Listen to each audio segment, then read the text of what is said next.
Yo, what is going on, man?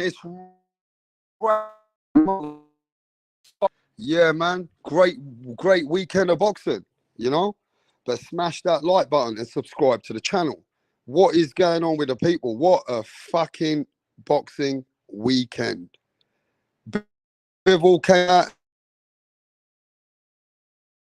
and Bivol showed you that he's an elite man. Now that we saw how he beat Canelo Alvarez, it wasn't no fluke.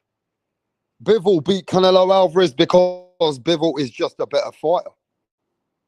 And Bivol is the man now that we've seen that how levels he's on a different level of Zurdo Ramirez. So now we've seen that Bivol showed the world that he didn't get lucky, bro. Yo, Bivol didn't get lucky. Bivol is that guy.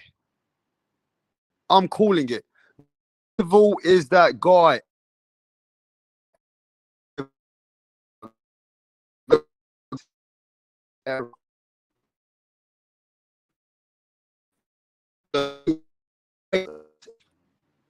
Because you see, he got masterful boxing skills, distance. He knows time. He really is clever as a fighter that can keep his distance, and he's very smart in countering you. And Bivol showed you yesterday that Bivol ain't no joke. Bivol is just that good. That's right, Adam. Big shout out to Real Boxing TV. And let me give Adam a wrench. It's about time we give Adam a wrench, bro. You know? But let me tell you, people, look, I just had a nap. I was meant to go on last night, but I got too tired, man. I couldn't do it. Here, if the fucking live work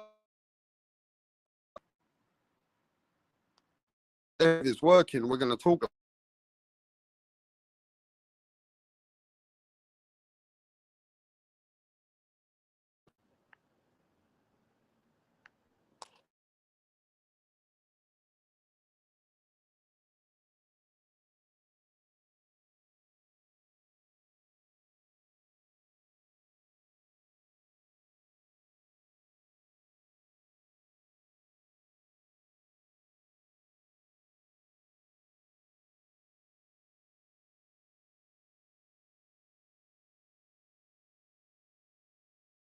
it don't even fucking work half of the time. But I just wanted to go live for Hey, what's up, man?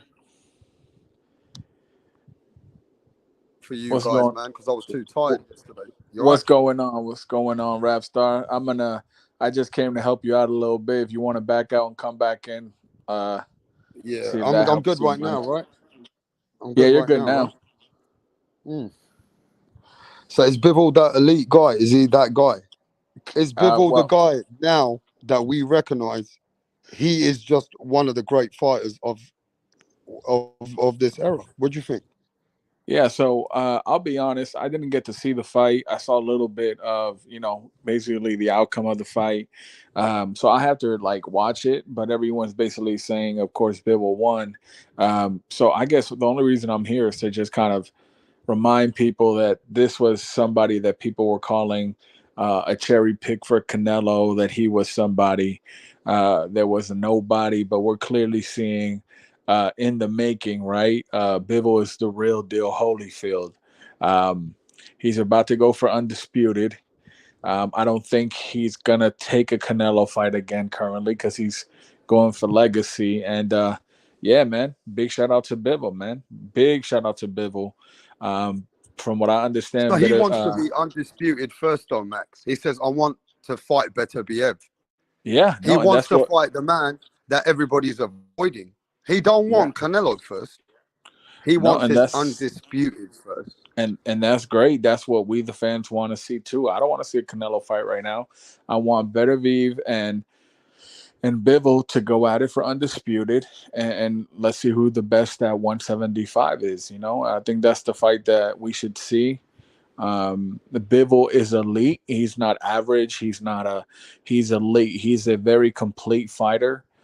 Defense, everything in the ring. He is complete, and I'm excited to see more of his career because You know, he's an elite guy. Some people were even saying through YouTube today that maybe he should be on the pound for pound list already. You know, top 5, type 7, because he's that good, man. So big shout out to Bivol, and for all those people that were like, you Yep. know, Bivol was nobody. Here we are.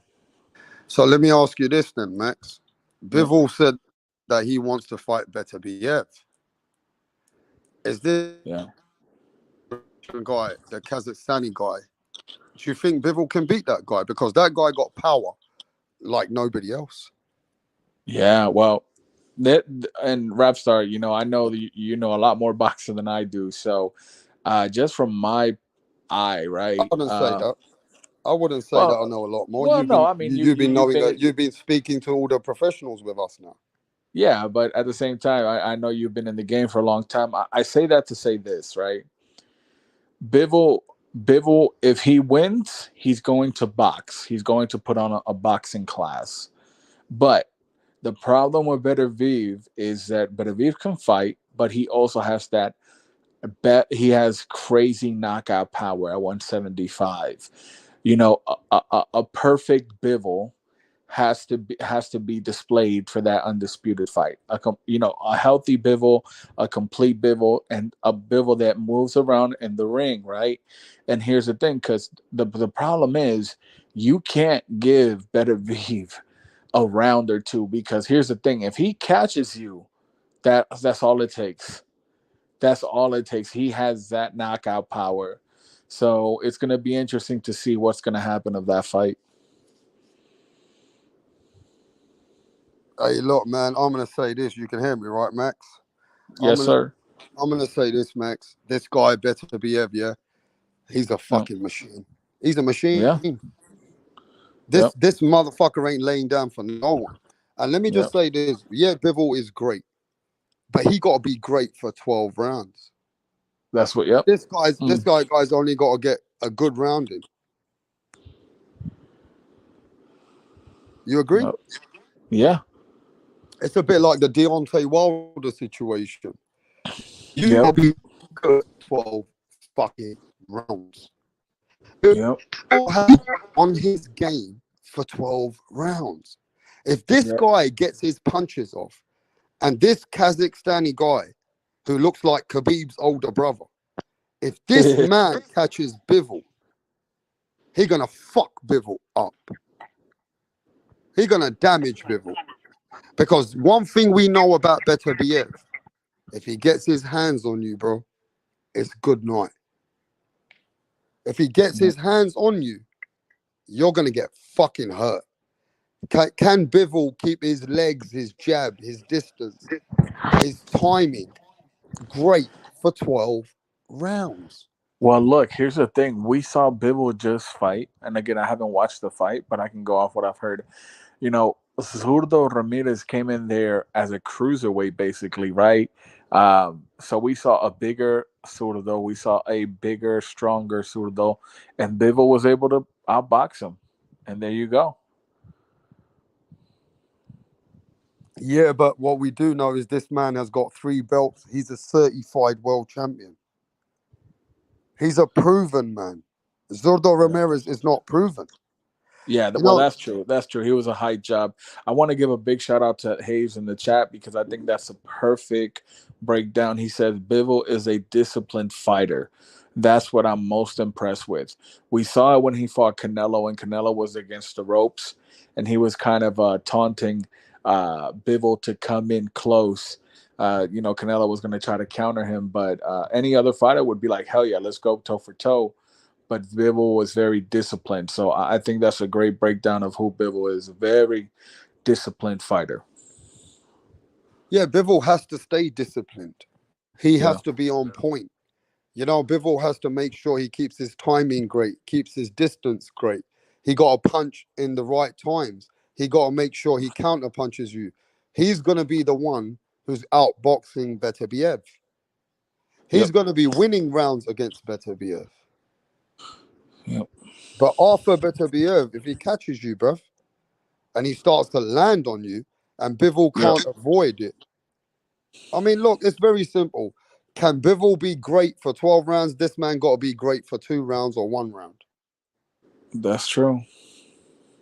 And at this point, who do we go with? Do we go with the man who boxes better, who got better legs, who's got the reach? Or do we go with the man that always ends up stopping you, always ends up finding a way to beat a fighter who's better? Even if you've got the skills, this guy Beterbiev can fucking break you down. It doesn't matter how good you are. Can you stay that good for 36 minutes? Yeah. It's a very simple situation. But now, what Eddie Hearn is saying, right? And we got people in the back. What Eddie Hearn is saying, we got your best mate Mirage. So you better not go anywhere now. You're stuck here. Oh, Now. let's go. I'm ready to cook. Bring him on. Right. Before we get Mirage on it, what he's saying is Bivol and Beterbiev ain't ready till August next year. The fight that really is burning Canelo Alvarez is the rematch. So they're going to try and get the rematch first and then go for Undisputed. Yeah, that's good. No, I'd rather see Undisputed than the rematch, yeah. Hey, what's up? What's up? What's going on? What's up? Yeah, let me just cook. I'll cook Max real fast this time. I'm not going to waste.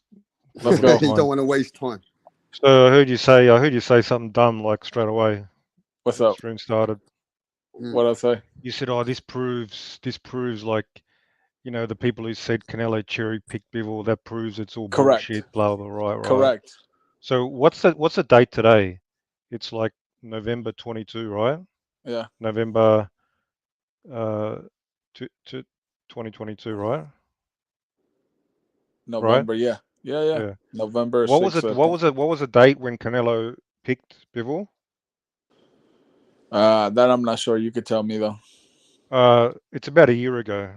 Uh-huh. So, do you think Canelo is a clairvoyant? He can see the future. Do I think Canelo can see the future? Hmm. I don't think Canelo can see the future. Right. So that means back then, a year ago, Bivol had not beaten Canelo. He had not beaten Zurdo. So Canelo was not aware that how capable Bivol was. So this doesn't destroy any narrative that he cherry picked him.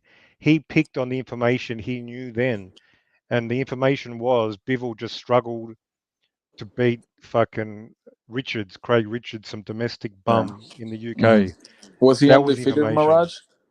Was he undefeated? Yeah, he was like 18-0. Beat fucking. He beat a 40-year-old dude who was he beat some 40-year-old. His best friend was a 40-year-old. So don't start pretending now. Did he ever hit the canvas?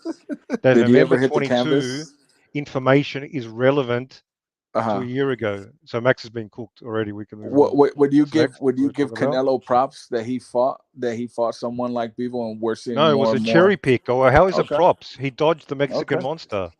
It was a cherry pick back then.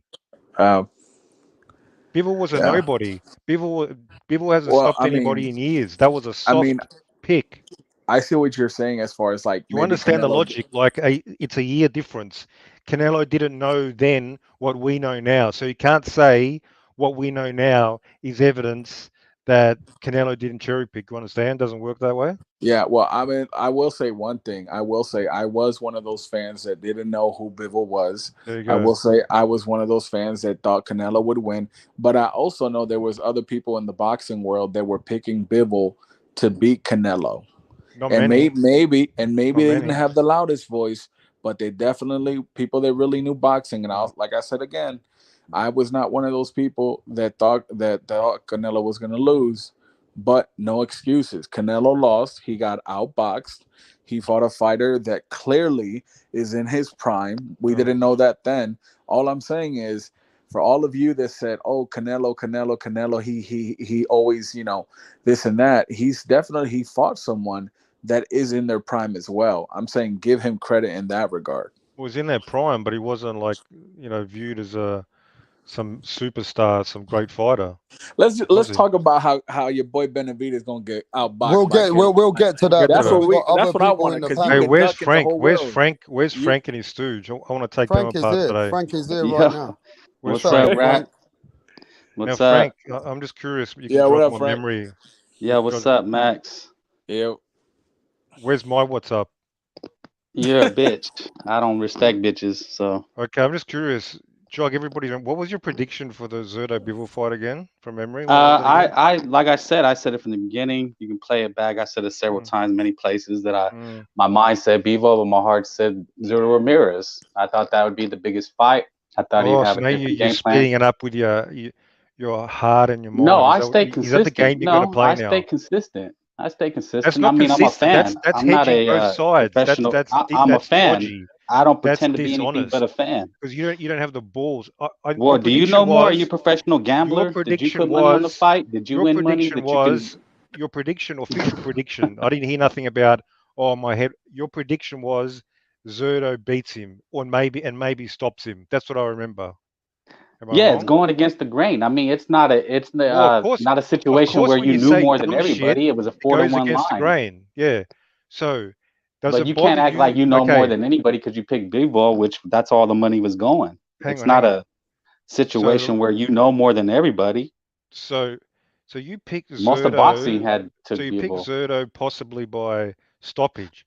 Does it No, I bother said you? split decision. Split I knew it decision? would be close. I knew it would be a competitive match. I didn't think any one guy would dominate. Mm, So wasn't you talking about the stoppage, suggesting a No, Zurdo stoppage? you must Oh, have that heard was that the other somewhere chump. else. That was what's his name? The other dude. No, but I Was it? just hear too many people. Oh, see, Bivol won. Well, everybody said that. You're not. Yeah, that's Captain No, Obvious. I mean, no, no, anybody could no. have said that. That's I the thought you easiest said it thing was in the going to be world to like do. an easy win for Zurdo. No, I never said that. I would have Mm. never said See, that. I don't criticize. If you're wrong, but it depends how you're wrong. You can be badly wrong.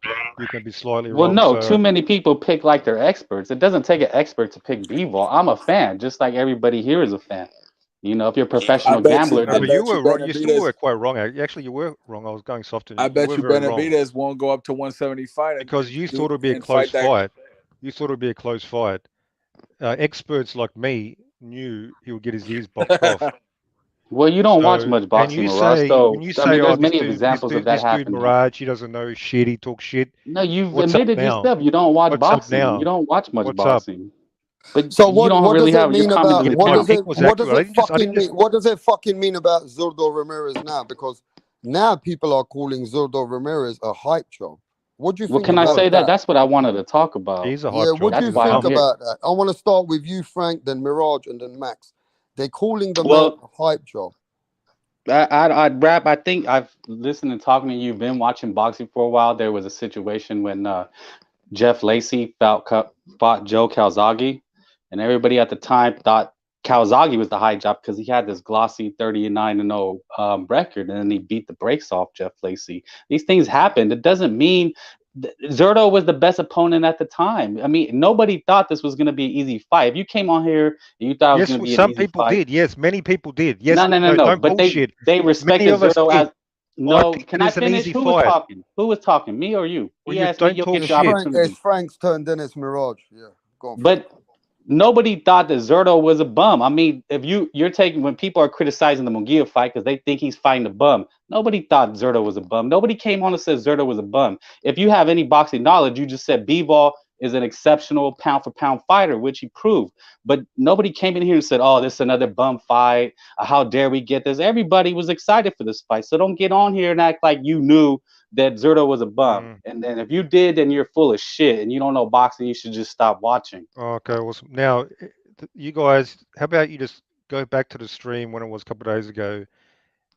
Rapstar asked me, what's my prediction? I said, Mm. Bivol's going to box his ears off. Zurdo's fucking, I don't know I'll what the give you, I'll specific give you, I'll word I give used. I you, I'll said give you that. You overrated. I don't know did if I used the word say that. bum, You but did overrated. say that. I'll give you that. You did say Yeah. that.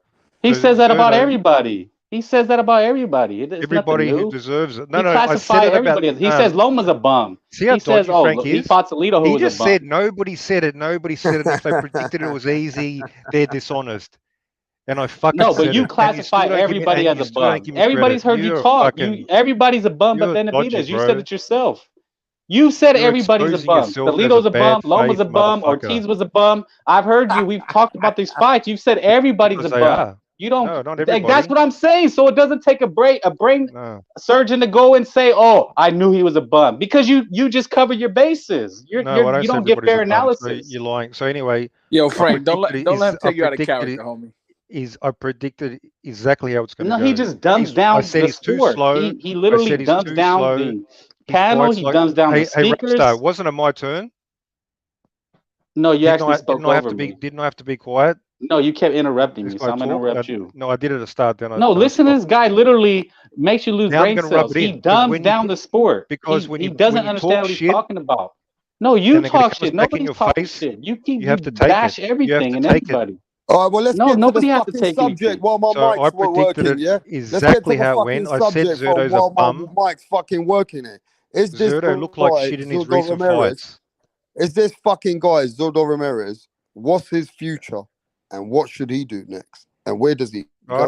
don't even waste my time with B grade fighters talking about them. But he's just gonna float around, beating up some more bums and convincing Frank again that he's a top fighter, shit like that.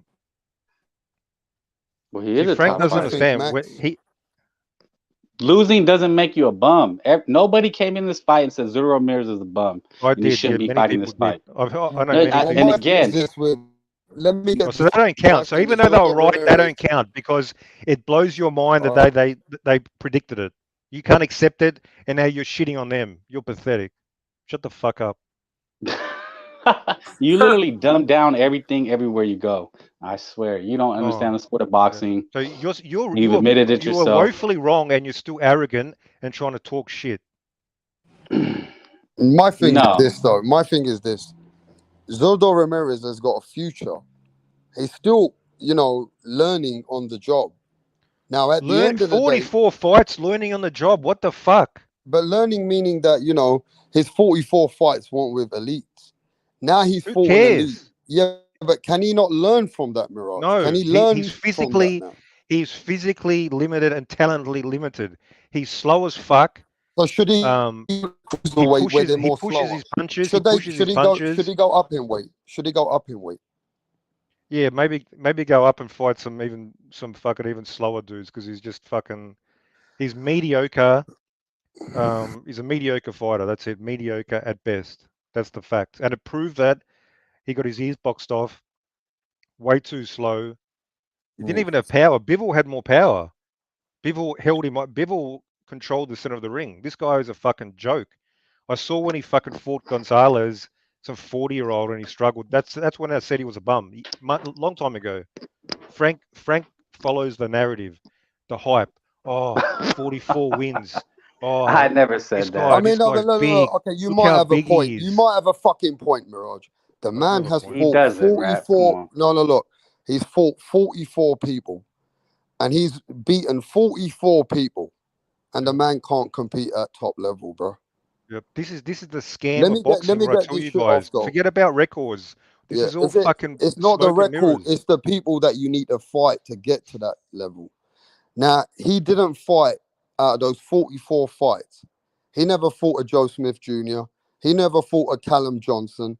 He hasn't fought guys that even were in the top 5 or Okay, top but 7. Rapstar, let Right? me. Can I stop you right If you there, fight Rapstar? the right people, it might have Rap. got Can I Zurdo Ramirez rap? ready for the Rap. big fight. Rap. Can I say something just while you were saying that? Joe Smith. Yeah. Take Joe Smith. Is Mm. he a bum? Is he just trash? No Look. fighters are bums for me. Okay, but He's rap. B But grade. He's rap. B grade as well. But that's the point. He could beat everybody but the top guys. He fought both top guys and lost. But he was not a fool, a bum, trash. He just was in with better He competition. can But he beat beats all cans. the Okay, he can people. beat cans. Good on him. No, but And you want well, to lump everybody into this bum category, which just doesn't exist. That's just a brain dead assumption. You're being lazy. You don't want to think. Joe Smith is gonna lose to Bivol and Beterbiev, but he can beat a lot of guys. So he earned his shot. he'll lose Okay, to a lot just of like he'll Zurdo. lose to a lot of good fighters. He hasn't fought literally apart from them. He's fought nobody, has he? Who else has he fought that's even decent? I don't even know. Well, look, he was Look, forget about. never truly tested on the way up, says Con. The Gonzalez fight showed me everything I needed to know, says Con. There you go. Bivol is just too smart for Zurdo. says Halim. Peter says Zurdo is no joke. He can box. Peter says he can box. Bivol is just talented as hell. Now, Peter's saying, Mirage, you're capping, Zurdo can box. What you got to say to Didn't you Peter? go and watch the What do you want to Craig say to Richards Peter? fight? Craig Richards is nothing special, yet Bivol barely beat him. So why are you making out like Bivol's now like fucking Floyd Mayweather? Zurdo's garbage. He's worse than Craig Richards. That's a fact. So you don't think Bivol's elite at all, Mirage? I mean, he's very good. He's very good. Who should? Let me ask you this, Max. Max, who should Zurdo Ramirez? Who should Zurdo Ramirez fight now to get back in the game?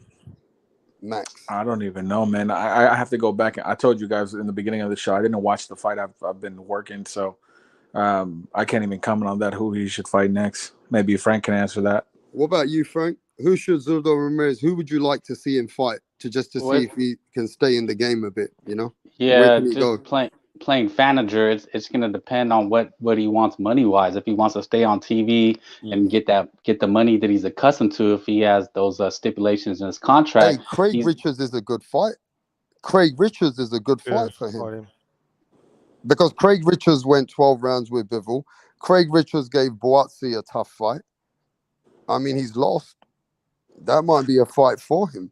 Go on. I mean, it just depends where he wants to start again. He's gonna have to start from ground zero. Frank, you know one thing, Frank. I'm sorry I cut you off. No, it's okay. One thing I didn't appreciate this whole fight though, and it has nothing to do with the fighters in the ring. I felt like Oscar La Hoya was just throwing too much shade at Canelo, man, and it's just interesting how this kind of fight kind of bit him in the ass. What are your thoughts about Oscar La Hoya's tactics leading up to this fight? Yeah, I know. I'm not dissing you, Max. It's just fan-driven BS. Because if you want to throw shade at Oscar for doing that, then we get mad when they protect their fighters, and now we're saying, oh, he got exposed. Like, these motherfuckers want it both ways, man. It's just maddening. You can't have an intelligent boxing discussion because at the end of the day, these are men. They're gonna lose. They're gonna win. They don't walk on water.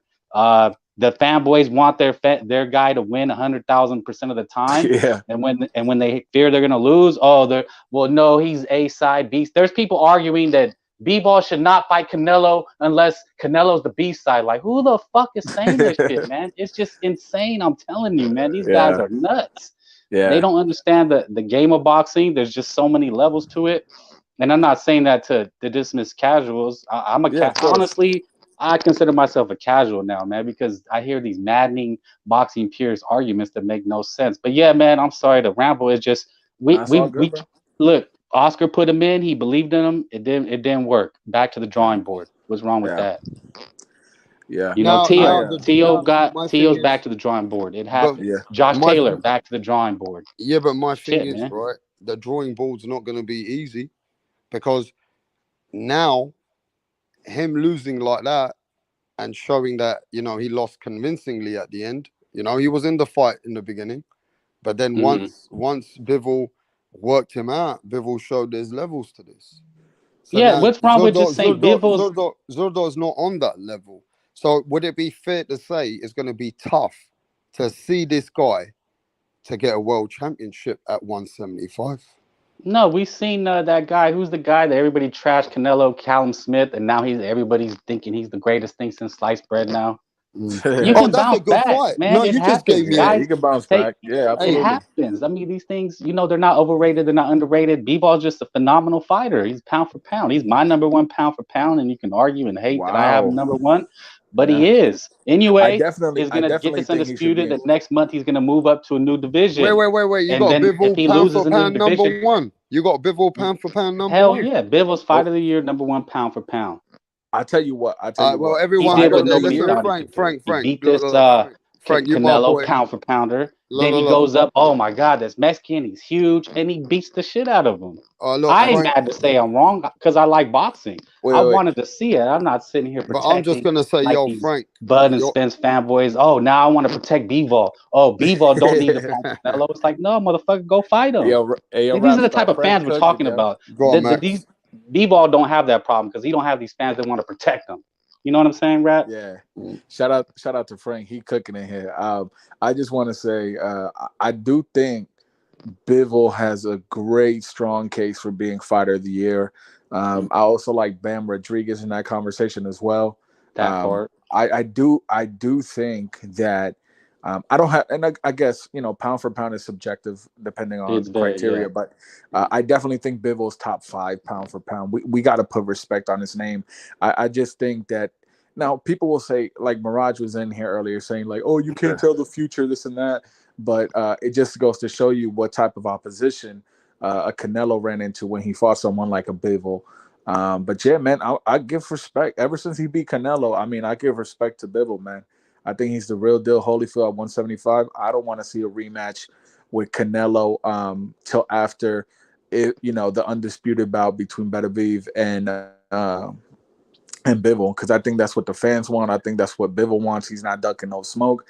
I know Mirage's boy was talking all that smack. Benavidez was talking about, all training with Bivol and this and that, but I doubt he'll move Well, up to you know what? 175. And you bring up a good point, because you look at Bivol, he's a different animal. And that's Yeah. why I'm a sandbag Benavidez, because Bivol didn't attach himself to Canelo, not once, not twice. Even after beating him, he's not on social media. He's not out campaigning. Canelo's ducking me. So that's why I just want to let him shine, give the man his flowers. If you knock Zurdo, you diminish his win.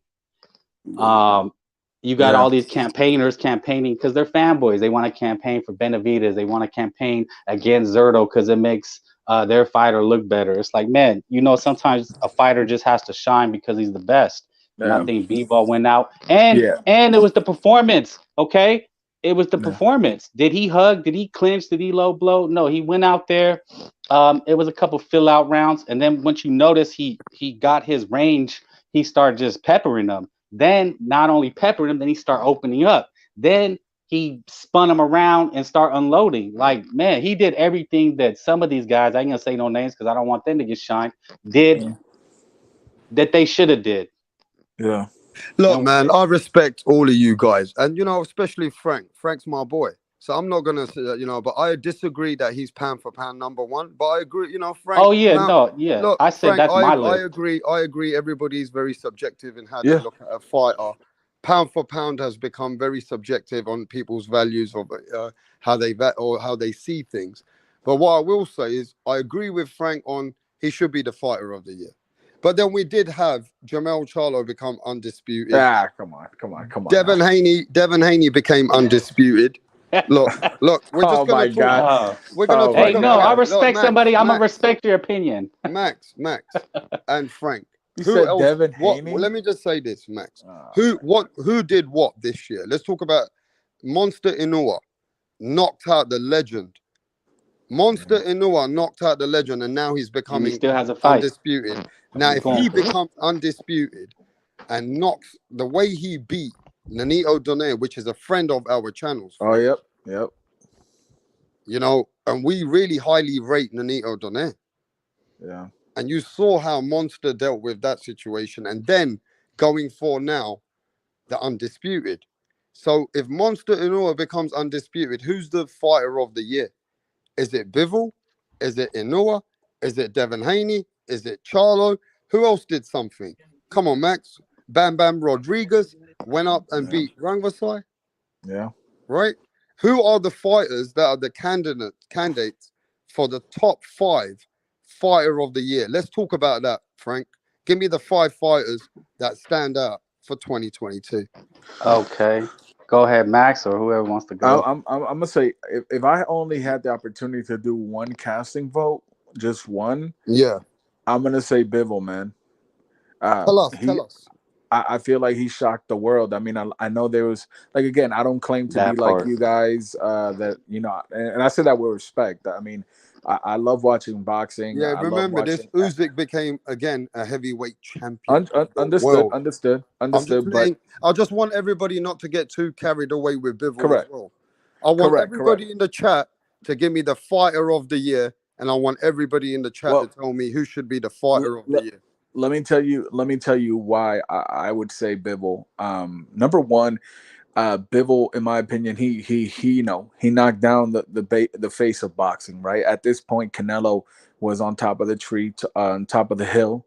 There was talks of him joking around, talking about he wanted to go face Usyk at cruiserweight. I mean, Canelo was unstoppable, bro. When's the last time he lost to Floyd Mayweather? How many years ago was that? And a lot of people were saying that Bivol was gonna lose. I mean, it was just I was one of those people. I'm gonna be honest with you.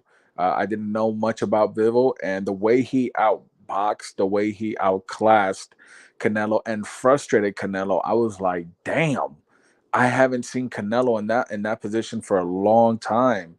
And then with this recent win, even though again I didn't see the fight, but it's just this dude's a different type of animal, man. And for him to do, that shocking thing as a Canelo fan, I tilt my hat to him and say, man, that's respect, And I'm looking forward to his future because I think he's in his prime right now. All right, so you got Bivol as fighter of the year over Alexander Usyk and all the rest of the guys, even if Monster Inoue becomes undisputed. Yeah, Usyk would be my number 2 vote, though, for sure. He's right there. Okay, so Adam's got Usyk, Halim's got Usyk.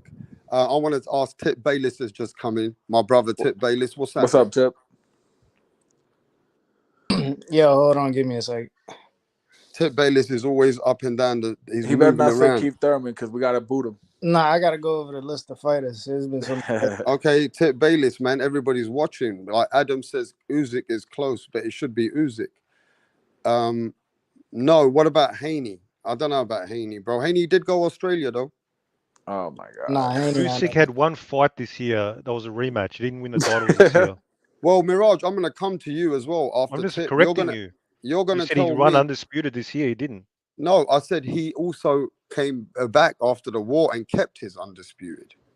So you can't remember. You got to remember he had a performance of again to keep those belts. And let's be honest, one fight. Well, again, you're right. Rematch. Look. What did you say? It was one fight. What did Bivol had 2 fights, right? Haney had 2 fights. What about Jamel Charlo? He became undisputed, didn't he? And he knocked out Brian Castagna. Yeah, but I mean, who else did anything this year? Tyson knocked out Dillian White. Knocked him out with an uppercut, bro.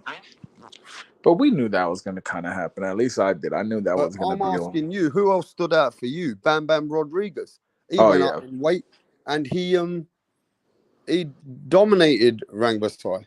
Yeah, I mean, I'm really excited. I'm really excited for Bam Rodriguez's future, man. That Shakur Stevenson. What about Shakur Stevenson? Shakur Stevenson dominated. Oscar Valdez. What about Shakur Stevenson, bro? Hector Luis Garcia. All right, talk to us, Tip Bayless. The man came in. Wasn't he a late replacement? No. Am I wrong? Against Chris Colbert? I can't remember. But anyway, he beat Chris Colbert, who was champion at 130. And he got a title. And there's who else? Who else is in there? I got to think. Charlo. Charlo's number 1. I don't care what anybody says. Charlo's number 1. I put Bivol too. Why is Charlo? Tell us why you say Charlo is the fighter of the year. Undisputed, man. Undisputed. Came back in a rematch and he knocked the guy out. You know what I'm saying? He made it defining. You know what I'm saying? Who the champion was. You know, you can't come back into a rematch after, it's said to go either way in the first match and not knock the guy out. You know what I'm saying? Make it clear who the champ really is. So I gotta put Charlo on. Bivol. I do Bivol too.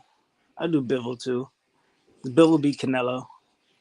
The guy who was arguably probably number 1 pound for pound. I guess we could put Usyk at 3.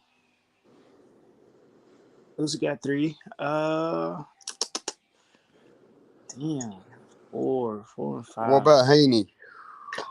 I don't know if I want to put Devin in there, but facts. Yeah, he didn't give you the best fight. No. Shakur. What about Shakur? Shakur. I mean, he did beat what's the guy's name? Tyson Fury. Mexican guy. Oscar Valdez. Yeah, he did beat Valdez, but in the second fight, he came in overweight. Yeah. Bam Bam Rodriguez. Monster Inoue. What about Monster Inoue, Yeah, bro? Inaoue, yeah, you can throw Inaoue in there. Yeah. You got to put Inoue in there, bro. How can you not put Inoue in there? Listen, ladies and gentlemen, Jamel Charlo is the fighter of the year for Tip Bayless. Hasn't he fought all his mandatories? He's fought all his mandatories. I'm just going to tell people who Jamel Charlo is before they start hating on the man. Jamel Charlo is the man, yeah? Is how he comes back and beats those guys. I mean... Let me get it off, Max. All right, go ahead. Jamel Charlo, when he had a close fight with Harrison, he beat the fuck out of Harrison. When he came back, he knocked Harrison the fuck out. When Jamel Charlo showed the world, and also when he showed the world with Brian Castano, which is a proven fighter who beat Errol Spence in the amateurs, the way that Jamel Charlo came back and beat him, you got to give Jamel Charlo fighter of the year too. You guys might be hating on Jamel Charlo, but to be fair with you, he could be fighter of the year, mate. He could be fighter of the year and not Bivol. I mean, it is how people look at this now. He became an undisputed champion. He's got every belt. He achieved and accomplished the most out of every fighter. So, yo, can Jamel Charlo be the fighter of the year? What do you think about that, Mirage? Pretty much most of these fighters you listed have had one fucking fight. But I said to you that, yeah, but I said to you that he at least achieved the most. Okay. What did he achieve? Forget about on paper. He beat Castano, okay, a rematch, and he beat him, okay. That's a fighter of the year? Is that really something astonishing? I mean, it's the way he beat him and became undisputed. Okay, yeah, undisputed, okay. Come on, that's a big thing. I care about in the ring. That's a big thing not paper. To be an You guys get carried away, bro. With labels. The way he became undisputed, bro. He knocked a man out, which was a champion, to be undisputed. Like Castano dude's a little midget. I just think people hate. I think people don't like Jamel Charlo. He knocked out a midget. Okay, you want to make him fight of the year for that?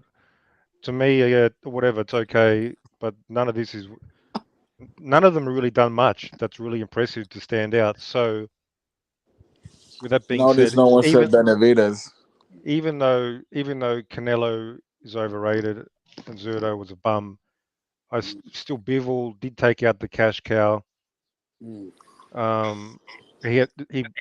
He fought twice, two decent wins. So I give it to Bivol, even though I'm not really into this fight of the year. The list's always bullshit, but he did more. Whatever he did more than the other guys just fighting once a year, and two of them are rematches. Usyk, I don't give a fuck if he came back from the war or 2 wars. Whatever happens in the ring is what counts. That's all I judge him on. And he rematched a stiff bodybuilder. Okay, and he beat him, in a competitive fight. He didn't just destroy him. It wasn't something amazing. So it was okay. But again, well, let's just call it what it is. Let's call it what it is. For you, it's Bivol. For Max, it's Bivol. For Tip Bayless, it's Jamel Charlo. Now, what are you saying, Frank? I already said it. It's Bivol, fighter of the year, and I weigh inside and outside of the ring. The magnitude of, because Max hit the nail on the head, saying he beat the pound for pound cash cow. Most people thought he would have had to knock Canelo. If you don't remember, somebody got it. They were trying to rob him, so he did it convincingly enough that there was no. They would have robbed him had it been even remotely close. Well, they did try to rob him. I mean, the card. That's what I just said, Mirage. That's what I just said. Okay. Anyway, can I talk to reasonable people? They did actually rob him. All right. Well, let's break it down. Bivol, he kept his belt. What did he achieve? He achieved his look. He protected his belt. Canelo Alvarez, pound for pound guy, gave him a fight. Moved up in weight. Did Bivol show? You know what I mean? That class? Yeah, he did show class. What did he achieve, though? What did he achieve? He didn't achieve any more belts. Bivol showed you 2 great fights. And in those 2 great fights, Bivol showed you he's elite. And And Bivol he did showed it. you. But Rapstar, I know where you're going with this, but he Yeah, did it twice. But The can guy I at in least? question, Charlo. Yeah. Okay, finish then. No, what I'm saying is you got to let me get it off, Frank. Come on, Okay, I'm bruv. sorry. My Come on, bad, bruv. homie. Come on, mate. Come on, mate. Let's play a I bit. know the show. Let Rapstar get it off. Come on, let's get a bit strategic here and cook some facts. Okay. The man who actually achieved the most, achieved in 2022, has to be Jamel Charlo and Devin Haney. And the next guy who did stay with his undisputed is the man who came from the war in Alexander Usyk. Who achieved more, Bivol or Devin Haney? Devin Haney did. Devin Haney managed to get all the belts. Bivol just kept one belt. So yeah, Bivol gave you two great fights. Devin Haney might have given you one boring fight and one okay fight, but he achieved more. Jamel Charlo came and he knocked out. He knocked out Castaño. But it matters who you Bivol fight. didn't. Let me get it off. Bivol Right. didn't knock out his opponents. Bivol didn't knock out his opponents, bro. Bivol showed you two good fights, but Jamel Charlo knocked the opponent out and got undisputed. So for me, I got to go with the fighter of the year. Is it the fights or is it the achievement and what you actually got out of that fight? I'm gonna let Frank cook. I gotta go with what weighed more, and like I said, it's inside out of the ring. He beat the pound for pound fighter. It was a Castano ever considered pound for pound, and I'm gonna stop the Castano and Haney noise right now because Inaoue did more than if he gets undisputed. It's him. You can't if you're voting for Charlo and Haney, Facts. and I then like and that. then Inaoue gets undisputed as well, fighting 3 times and beating a legend. You gotta stop. You don't know boxing. I'm sorry. Yeah, then you gotta go. Yeah, but we gotta know now if Inaoue comes and takes the undisputed, and he knocked out Nonito Donaire, then how can we deny him? Oh, he'll get it for sure. He'll get my vote too. So then he takes over Bivol.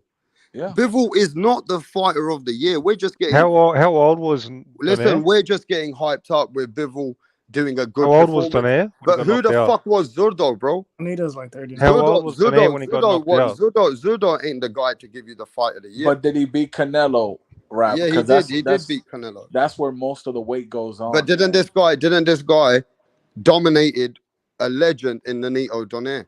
How old was Donaire? I don't 40, think the 39. Yeah, so isn't that sort of a big but factor? wasn't Nonito Donaire a world champion? Yeah, beating up. Did he not beat Cavalli? Did he not beat? Did he not beat these guys?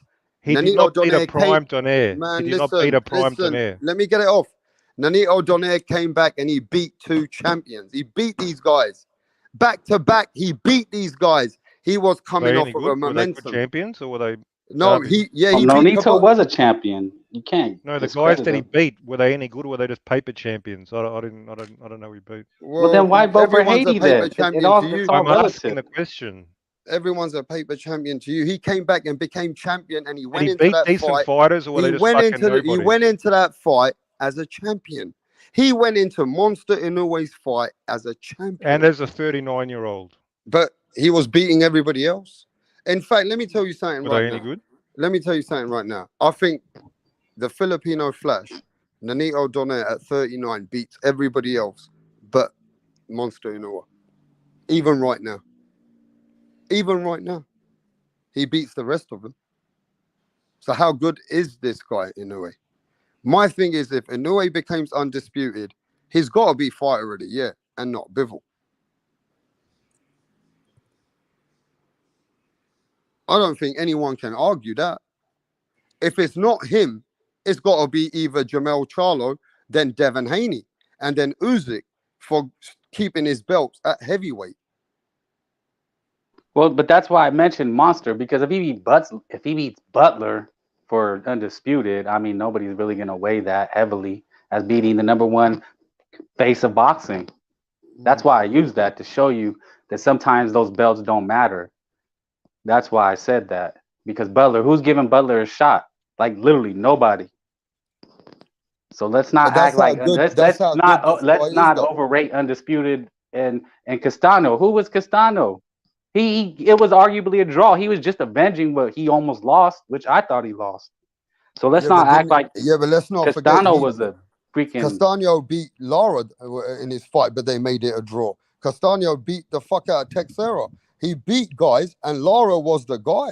And when Castano fought him, he put Lara in check. It was a No, very I'm close just fight. making my case for Bivol, and Yeah. it's not to knock those guys, but when they knock Bivol, then I have to knock your guy. That's how this goes. I'm not here But to knock I your think guy. Monster really deserves the Well, that's why I don't conversation. understand people picking Charlo and Haney as if that undisputed means so much. When if Inoue does it and having 3 fights and beating a legend, how could you give it to those guys? That's what I don't understand about these other guys and their choices.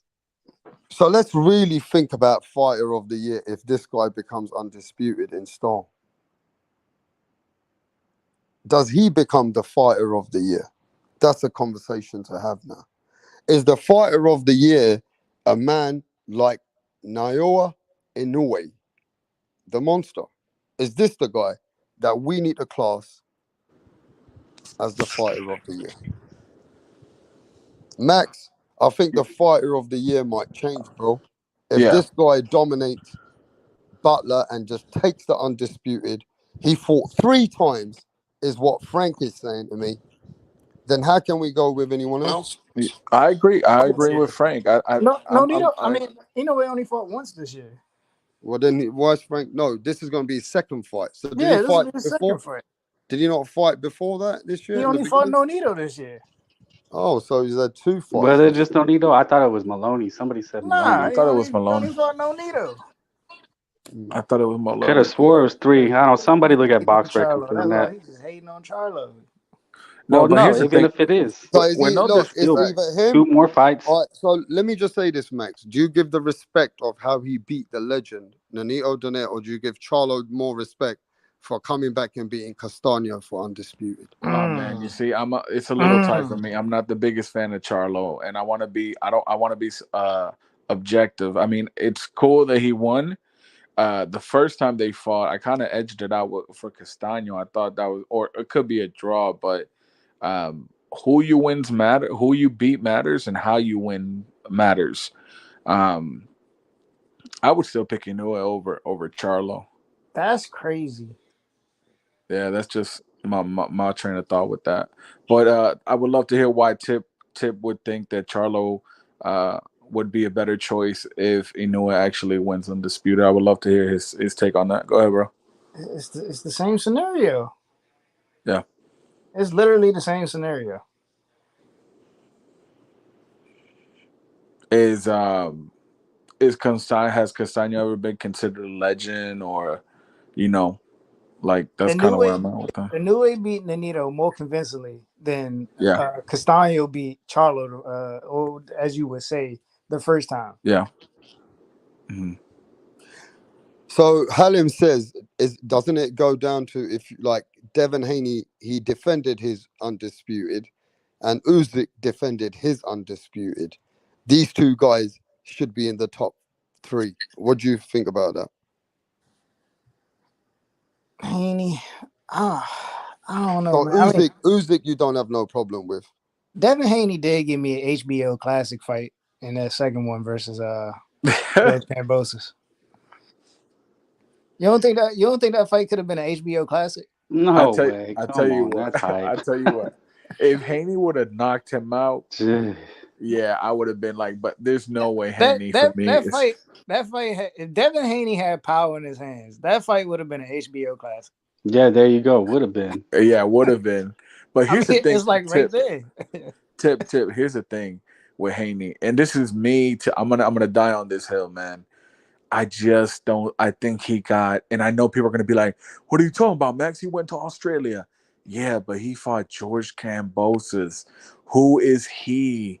He never was anything special. I never thought he would. I still to this day, I joke. I mean, C level. Okay, that's a little bit too much, but he's definitely a B level fighter, and I just thought that the Look at Devin undisputed Haney's Haney face, Max. was When he I mean, look was at you his just gotta fine. give face. it some When time though. look at this though, Tip. When Devin Haney loses weight, look at his eyes. Everything goes in his face. Look at him. Yeah, he's not gonna fight Loma. No, but look at the guy. Look He's at not Devin fighting Haney when he Loma. fucking loses weight. His whole face goes inside, bro. Yeah. Hey, but listen, I give respect to Haney for Haney for making that weight though. I'm a Shakur fan, and Shakur couldn't make 130. You just gotta So give it some time. it all depends how you look at it. Because the man went to Australia.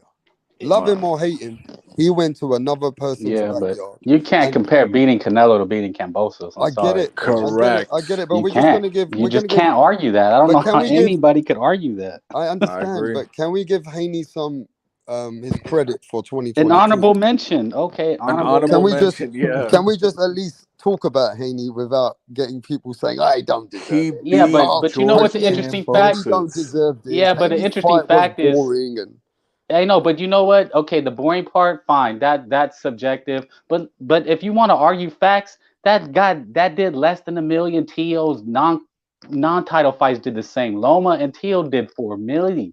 Four Yeah. milli views, man. So that tells you what the fans are. Look, the fans determine your success. I don't care what anybody on this panel says. The fans are the real bosses of boxing, and they determine your success. so I'm gonna say now, Devin Haney in 2022 must be his biggest year. He's achieved, gone to the next man's yard, beat the man who beat the man. Now, however you want to look at it, it is just that way though. So Devin Haney had to defend his belts as well, and he did that in the next country. But rap, it doesn't move the needle. Bivol's Facts. win did. It doesn't move the needle. Nobody cared. 800,000 people watched it. How big was it? Right. But the achievement, you can't deny that he did achieve. Yeah, but nobody cared. I don't It care does, what yeah, but anybody. it I doesn't don't matter I don't even if think you you should don't factor in care. that nobody cared for it. Go on, The Ted. the fans spoke. The fans spoke on Yeah, it. They but weren't watching it. you can't factor in that nobody cared to like make a comparison. That's kind of weak. Now Well, look, if Devin just like Haney Luda's would have, return, nobody cared. if that fight would have been Devin Haney versus Tio, and Tio never would have had the issues with his breathing or whatever and all that. Now I know it's a fairy tale. People are gonna be like, oh no, Tio wasn't injured, but at the end of the day, man, we all knew deep down inside, if you know boxing, you knew that George Kambosos was nothing special, that he was an average fighter Not at even best. nothing special. Less Hey, than. I'm gonna say it like this: give Cambosa some time because if Oh, don't Cambosa, even nah, come what on. I'm gonna Nah, say Stop. is Just what he I'm gonna end said it say here, is man. what I'm We gonna say already. is What do you need to talk about Kambosos for? listen. Nobody considered him pound for pound. We Listen all to thought what I'm gonna say, no, bro. there's no need to. Come on, come on. Let's If move it forward. Cambosis gets No, better let's not wins talk on about his resume, Kambosos. if No, Cambosis gets stop. better wins on his resume, This is that how hard win Haney Devin fans Haney have to has work. against This, him this is is an gonna look example of how better. hard, if you're a Haney fan, you have to work to convince me. Because you're not going to convince me. Stop. Listen, you're not understanding. Oh, I get it, but you're trying to convince me what can't be convinced. The fans have spoken. He couldn't break. He didn't do numbers. It's that simple. What does the numbers have to do with what I'm saying? It says what people are perceiving. They don't perceive him as all that. All right, it's because certain people don't perceive him because of the numbers. I'm not perceiving it because of the numbers. No, but it matters. It matters when we're talking about big fights. It matters. That's what I'm saying. I'm talking about what they're doing in the ring. Look, if he was all that, you numbers wouldn't have to convince us. There's a reason you have to sell a Toyota and you don't have to sell a Lamborghini. Okay, a Lamborghini sells itself. I'm just saying, if Cambosis gets, You sound like a used car salesman. Stop trying to sell me something that you need to sell and get off. Nobody Are you wants trying to say it. that? Are you trying to say Devin Haney's one of them repositions? He's damn near might as well Is be. he a salvage? They call these people like salvage. You got. That was an going on, man? undisputed fight, and it got less than Tio comeback. Come on, what are we talking about? What are you saying, Tip Bayless? You're from that country, man. He's saying Haney ain't shit. What you saying, bro? Haney's a great fighter. I'm not saying Haney ain't shit. I'm just trying to dispel this myth that you're trying to sell me. Look, that's what I'm saying. You're trying to sell me something, and I'm not buying it. Devin Haney, man, hell of a fighter. Yo, Tip, I say he's okay. He's good. He did what he had to do, but don't tell me he's a fighter of the year. Listen, because that's definitely not it. Devin Haney, hell of a fighter. George Kambosos, Man, listen, hell of a fighter. Teofimo Lopez, the Max that Teofimo Lopez is talking about, and I respect Teo because Max hasn't spoke to Teo face to face on a camera. I have on a Zoom call.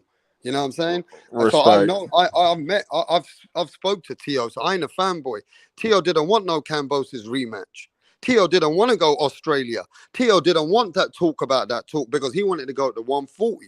He didn't want Why to did he fight need at to go? Why did he 135. need to go to Australia? But He what was I'm the A saying is side. the same Kambosos that everybody and I agree. Kambosos maybe got lucky with Teo. I'm the one who said it, Max. But we got to give Kambosos respect.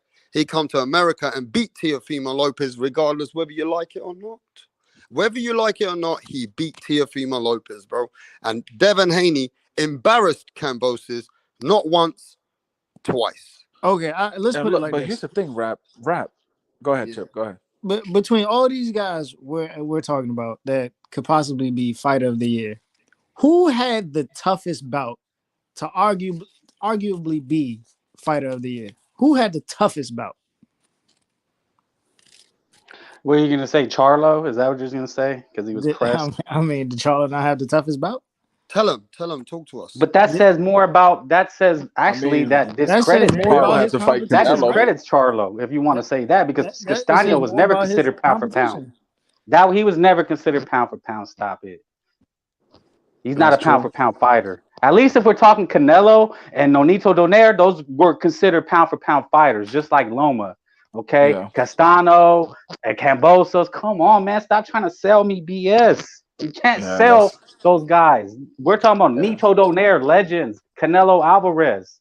But we're talking about Yeah. a Nonito Donaire past prime. And you like Keith Thurman, and he beat Manny Pacquiao, a legend. Keith See, Thurman, I'm gonna use your Thurman own isn't argument past against prime. you. I get you guys. See, man, I get you guys all the time because you don't stay consistent.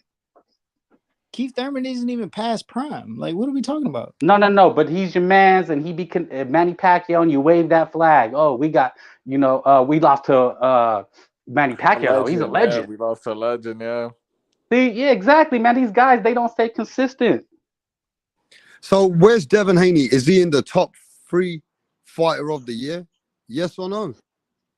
Shit, he's below Usyk at least. Even Usyk stands a better case than him. I mean, okay.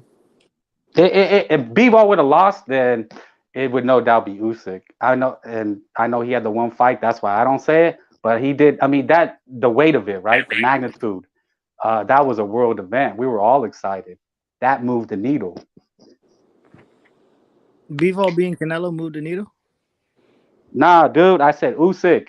Oh, Usyk. Oh, my bad. Because I weigh things. I weigh the magnitude of the event, who's the name, and the weight going up to battle you're an big expert, behemoth bro. like You're an expert, Usyk beating Joshua moved the needle?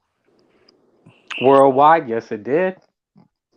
I don't know. They moved it. I can agree with that. I don't know, Yeah, man. these guys. To the point where Fury wanted to fight Usyk. Usyk beating Joshua moved it as much as Andy Ruiz beating Joshua.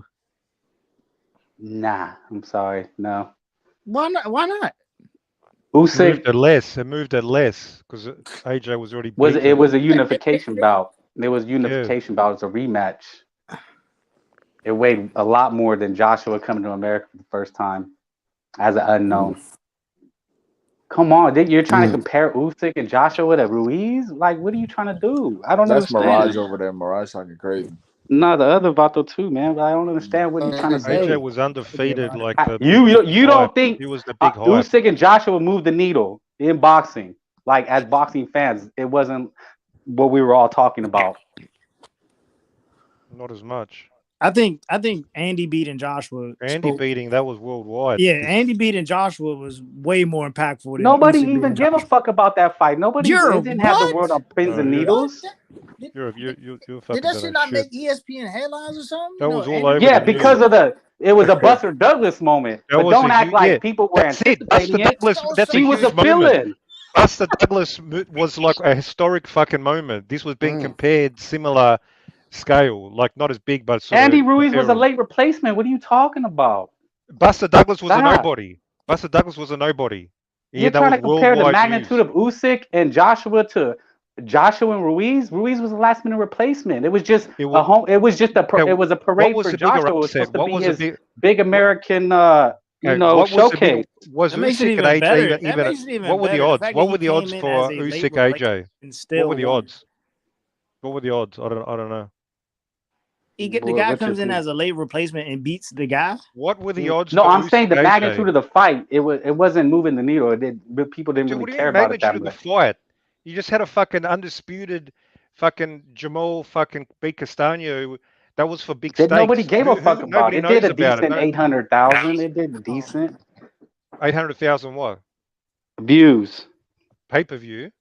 Nah, you don't. No, yeah, but so just because it's like belts on the line doesn't mean it's a fucking moves and needle. It's a big fight. AJ getting beaten he was undefeated then. He was the man. He was the man in heavyweight. Heavyweight is a big deal. He got beaten by this nobody fat boy. That was a huge Yeah, he's a upset. one-hitter winner, and then he lost in the rematch. Yeah, So what's your point? Usyk. I mean, that wasn't a huge upset. Who Benavidez fought this year and won? Dude, we're talking about something else. Yeah. But Keep going, Mirage is cooking right let me now. ask everybody this: the same fucking Andy Yo, Ruiz, Tim, right? you crazy. The same Andy Ruiz, he shook the world. Because I remember us in England, we saw Andy Ruiz with the fucking Prime Minister of Mexico after that. We saw this Andy Ruiz getting paraded by these Mexicans. And Nobody then we gives heard, a fuck about Usyk, yeah, but man. they You were guys are saying, pumping him up. listen, at that time, they made it such a big thing, it became international. They even said Andy Ruiz is the first Mexican heavyweight champion. Yeah. Right? So for that, Mexican and that time for the Mexican people was a big thing. That was a massive thing for Andy Ruiz to beat Anthony Joshua, bro. Yeah, but with all due respect, and this is at least my point of view from here in the States, I think everyone was more shocked about it actually happening. That was Then the the big fight thing, itself. right? That's what the But context I'm trying to a establish. lot of people, I mean, even What do me you after mean in the fight? So what does that even mean? Wait, hold on, Mirage. I never took Andy Ruiz, and this is just me. I never looked at him as a disciplined fighter. I never looked at him as someone elite. It's just one of those Buster Douglas moments, and I think we've kind of seen that even now. I mean, I would love to see him against Wilder to see what he has, but I never thought Andy Ruiz was elite. You know what I mean? That's kind of a stretch, dog, because there's only like 3 fighters at heavyweight. Dude, he was a journeyman at the time. What are you talking about? Frank, as usual, At we the don't know what time, he you're was a talking about. As journeyman. usual, He got cut by Top bro. Rank. What are you talking about? There's 3 popular fighters that you're all gonna say are elite. That's Fury, Joshua, and Wilder. So to say Andy's not elite, that's crazy. I think that's at the time, you're missing the context. I still think it's crazy.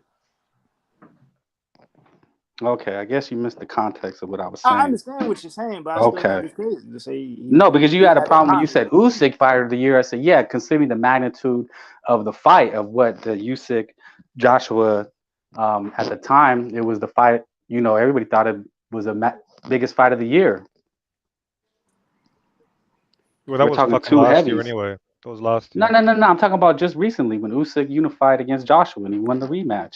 Yeah. So he's fighting. If Bivol doesn't beat Zurdo and somehow he lost, then Usyk is my fighter of the year. Was what I was trying to establish. Yeah. Oh no. Mirage. Mirage said Bivol. Yeah, he said Bivol earlier. My fault. I think Usyk does deserve a lot of respect this year after standing. Oh hell for yeah! his I give respect to Usyk. Ain't no. Usyk. If they all fight. Look, let's get it right. They thought that Robert Garcia's got the magic, the potion for Usyk. He couldn't do shit. Now they're gonna sack Robert Garcia probably anyway. But what I'm saying is, at the end of the day, Usyk stood his ground, and Usyk showed that he ain't losing those belts to nobody at the moment. Yeah, I was just trying to say if they all fought once with Charlo, Charlo and Usyk fought once, I'd have to give the edge to Usyk because it just was a bigger fight. Yeah, I hear you. Yeah, anyway, up to you. Oh wait, something else. This the unification. Yeah, I want to talk about this. By the way, I want to talk about this. By the way, give me a second, guys. I want to show you this. Yeah, David Morrell Jr. Yeah. Oh man, fighter of the year. I just want to say this, bro. want to say this to people. The guy they said that got, he's in very serious conditions right now. Oh man. Yeah, He's in a medically induced coma, yeah. And you know, David Morrell, he showed class at the end. He took the guy to the corner, didn't he? Yeah, he caught him. After he beat the fuck out of him. Look at this. Look at the respect of the man. He knocks the man out. I feel sorry for him, bro. Morell's a beast, David man. Morrell, I've been bro, saying that for a while. I mean, it seems like he's now got to be spoken about, bro, with the Kings division. I mean, he shows class.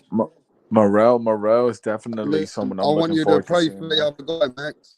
Max, I'm getting an email, and somebody said the other guy's not in a good shape, rap star. Oh man, the other guy's in bad shape, Max. Real bad.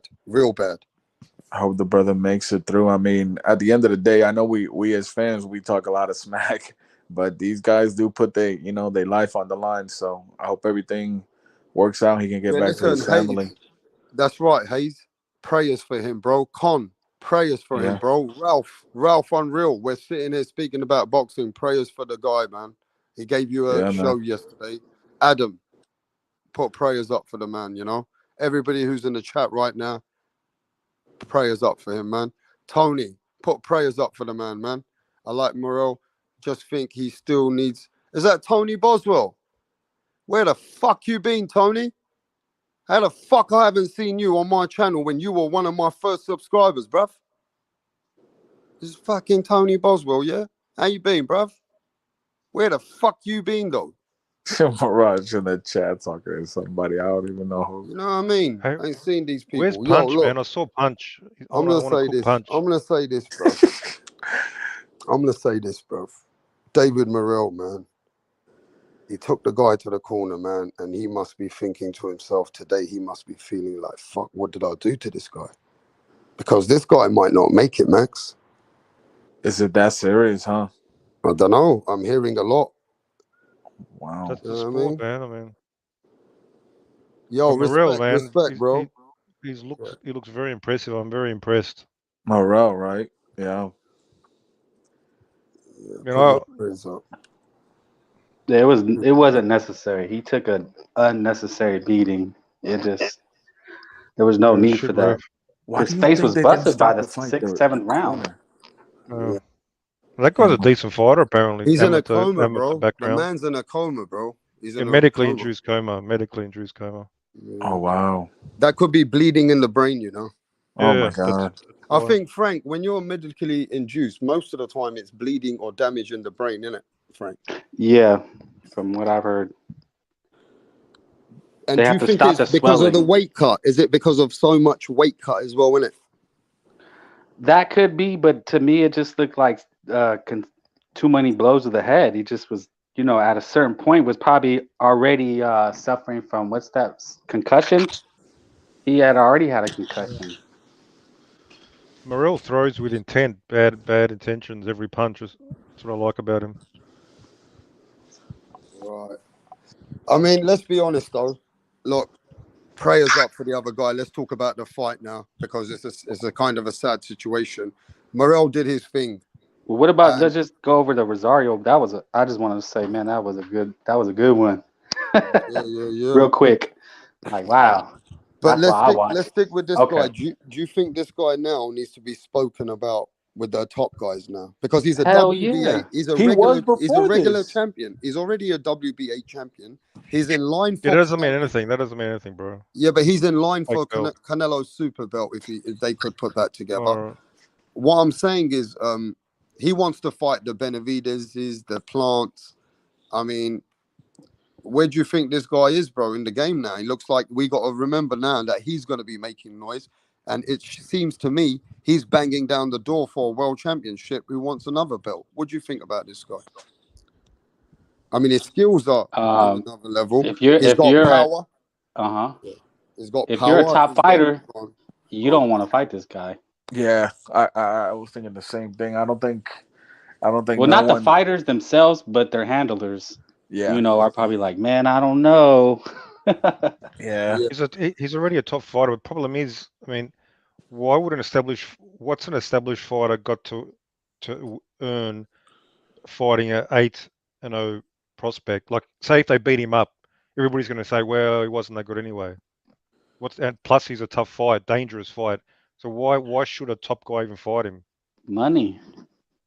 Yeah, but what is there money? Like, what money? Well, his side would have to offer a good payday Like, because nobody's gonna fight him. But the other guy was unbeaten. You know, the other was a guy, good fighter. he was unbeaten. He was a really good fighter. Yeah, they said that he was also, you know, Wait a minute. So he was a good fighter, but Zurdo's not now. Like, come on, let's be well, consistent. No, when I that's say what I'm good, I mean like decent. He's a decent fighter. Frank ain't gonna He let wasn't that a, he one wasn't go, a, bro. Nah, he was just we're not undefeated. consistent. We don't stay Dude, don't consistent. dude, you fucking had no idea about the fight, and now you're trying to act like you're smart. Just take the loss, bro. And you should be quiet for the rest of the day. No, To he be just honest, said this guy was a good fighter. Adios. you thought it'd He be a was close durable. fight. That's your analysis of boxing. I Not didn't even the say same it. Somebody universe. on the panel did.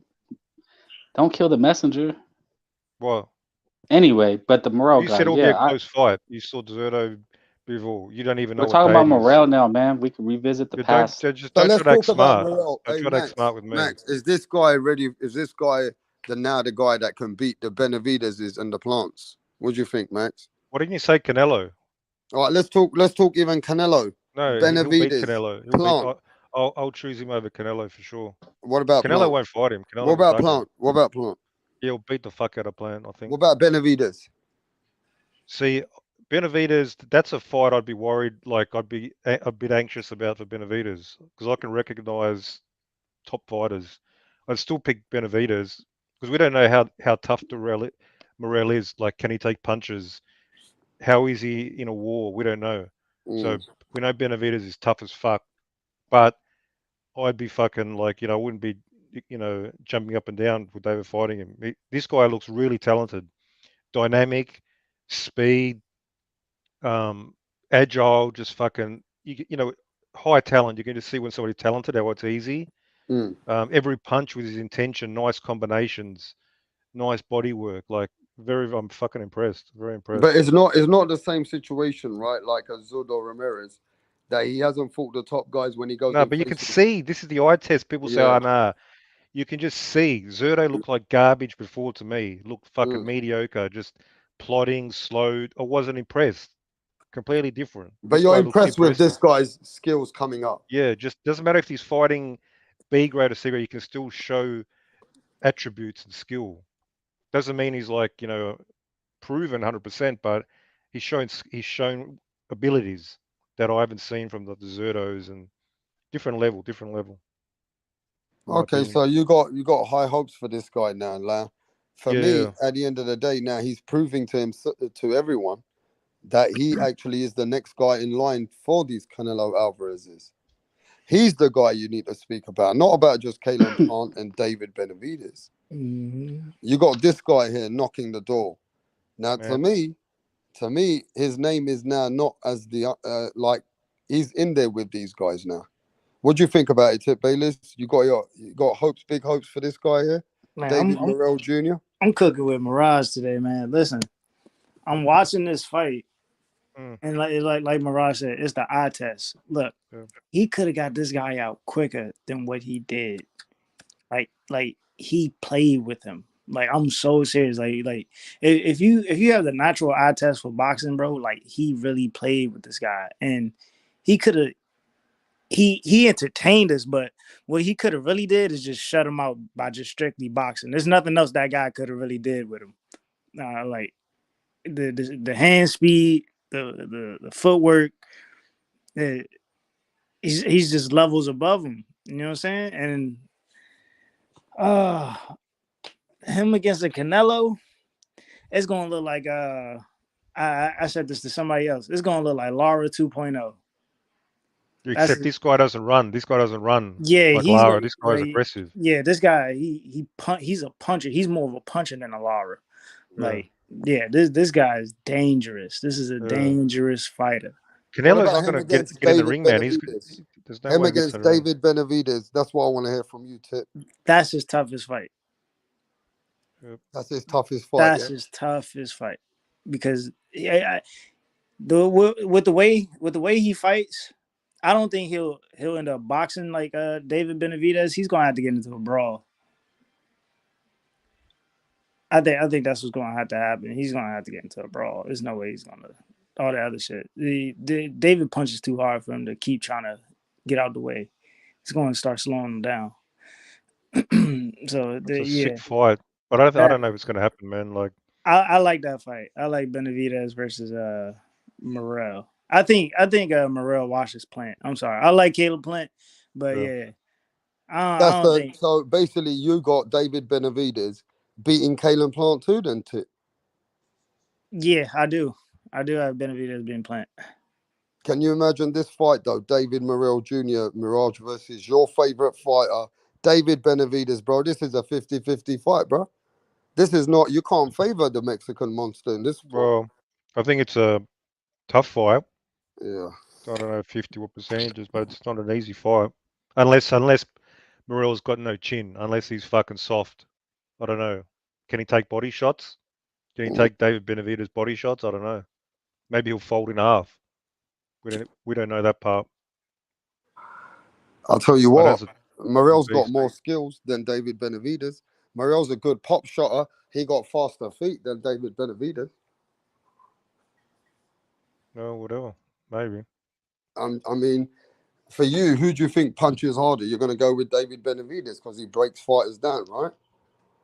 Yeah, I still think David's heavier puncher. Like he's got more like snap, but Morell's got power. I mean, similar. They're similar. Like every punch is like with intention, like loaded up. It's got that snap. You can tell the difference. You watch Zurdo, like he was pushing his punches. He's not even fucking punching properly. He's like just putting it out there, trying to. It's just different. You can just tell straight away. People who can really punch, and doesn't have to be one punch power. It's overrated anyway. So, Tony wants to know. Fucking stranger Tony is back after 1 year. I don't know where he's been, but respect. Tony says, does the panel think Morrell would have done better than against Bivol? Do you think Morrell Jr. would have done better against Bivol than Canelo Alvarez? What do you think about that? Of course. Yeah, Morrell would have done better against Bivol, but who has Morrell bigger, really faster, more cardio? But who has he fought? We're talking about a fighter who hasn't fought the fighters that can tell you that if he's going to do better against Bivol. We don't know if this man. We don't know if this man can get outsmart by Caleb Plant. We know that you're going to go with Morrell, but Caleb Plant's fought better fighters. David Benavidez might end up ending Morrell, or Morrell might outbox Benavidez. We don't know yet. We just don't know, bruv. I don't know, man. You can just see it in the technical skill. Like we praise a lot of fighters for like we think they're ready for like that step up fight, but this guy, you could already tell he's there. Like the next fight he's ready. Like you could just see it. Like he's ready for the next fight. If it's a Canelo. Man, listen, everybody's ready until they take a punch in the face. I'm telling you, this guy's different. Everybody's fucking ready until they take a fucking fighter which is on another level, bruv. You saw yourself, yeah, that Zurdo Ramirez looked like he had more going for himself than any Morrell Jr. Zurdo Ramirez was the man that everybody said that can beat Canelo Alvarez now. I know you didn't, Mirage. I'm not saying you. No, I think a lot of people, they underestimated Bivol. If we thought Zurdo Ramirez at 44-0, he got, when he went up to the level of elite, he was not on that level after a bit, right? Then how good is Morrell Jr.? Are we hyped? Are we on a hype train until he fights somebody? Because one thing we do know with David, he was a two-time world champion. Regardless who he fought, he's become two-time champion. Now, how good is David Benavidez when he faces, or how good will the fight be? And I need to talk to Mirage about this because people were hating David Benavidez for the Usyk fight. They were hating on David Benavidez for the Usyk fight, but now David Benavidez has signed. Caleb Plant has signed to fight each other. This is how good we're gonna see now. How good, really, David Benavidez is, Mirage. And if David Benavidez is the fighter you're saying he is, let's see it in this fight. And he needs to dominate this guy. And will he do it? Will he do it? Or will he get outboxed? Because he's not faced no top opponents. What do you think, Mirage? Benavidez is going to dominate Caleb Plant. He's going to break him down. He's going to TKO him.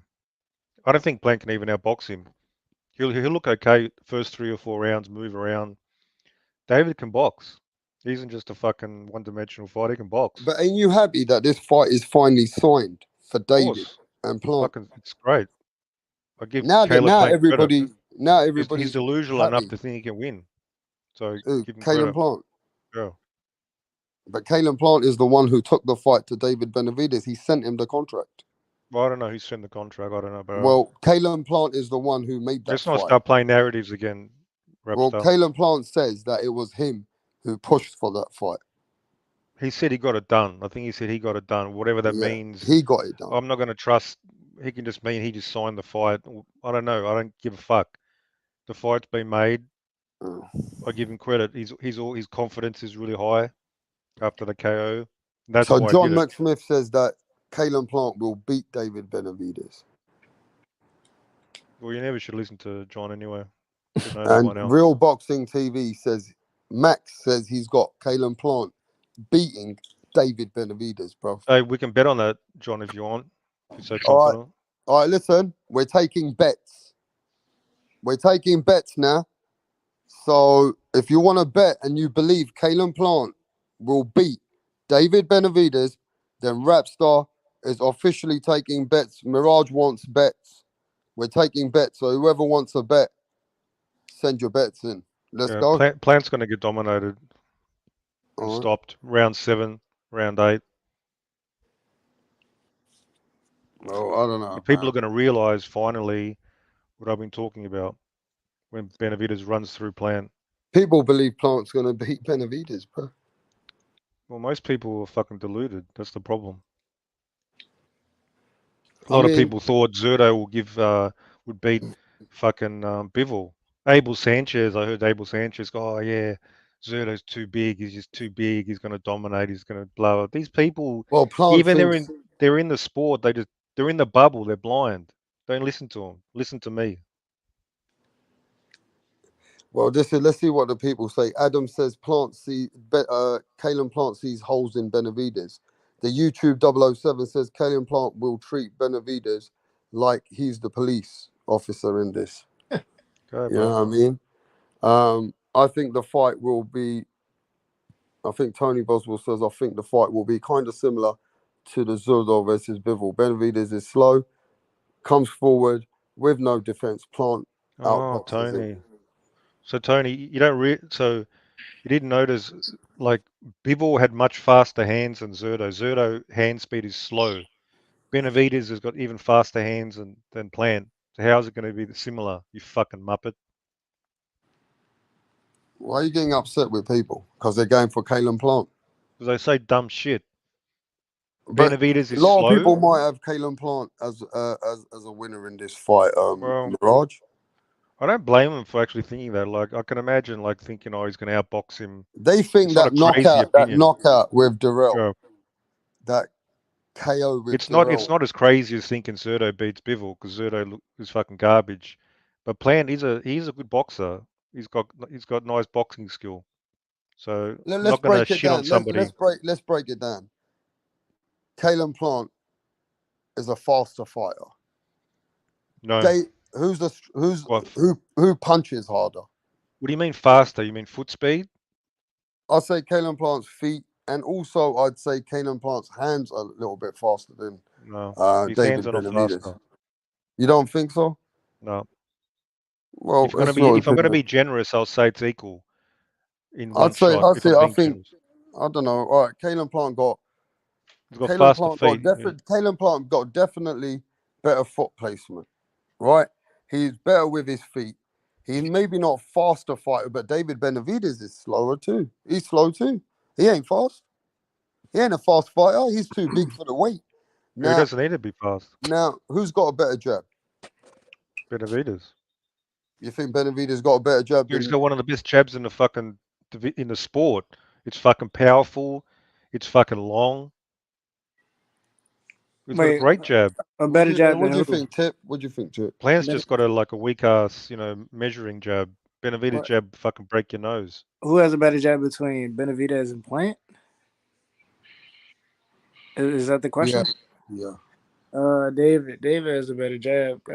Caleb's is a setup. Yeah, there you go. So that's what we're gonna break down. The Caleb's got better feet. Benavidez got a better jab. Who punches harder? Benavidez, obviously. Mm, I don't know. Plant's shown some punching power. yeah, Oh, you Caleb guys got some fucking power. serious? You want to have a proper Caleb got some discussion or power. not? Caleb got power. No, I'm gonna say David Benavidez punches harder, Caleb bro. Plant is not a fucking puncher. No, Yeah, that he was scored that one was a punch magical that he got off. He's not a career knockout highlight artist. KO. That doesn't turn you into fucking suddenly David you're a fucking Benavidez puncher. You is a fucking punch is a consistent puncher, but he's he a power punches you puncher, down. okay? He Yeah. fucking destroys people. He's a body puncher. He throws a lot of punches. Caleb Plant doesn't throw a lot of punches. He's got better cardio. He's fucking he's stronger. He hasn't been knocked out. He wasn't struggling against Usyk late in the fight. He's a stronger physically fighter, better chin.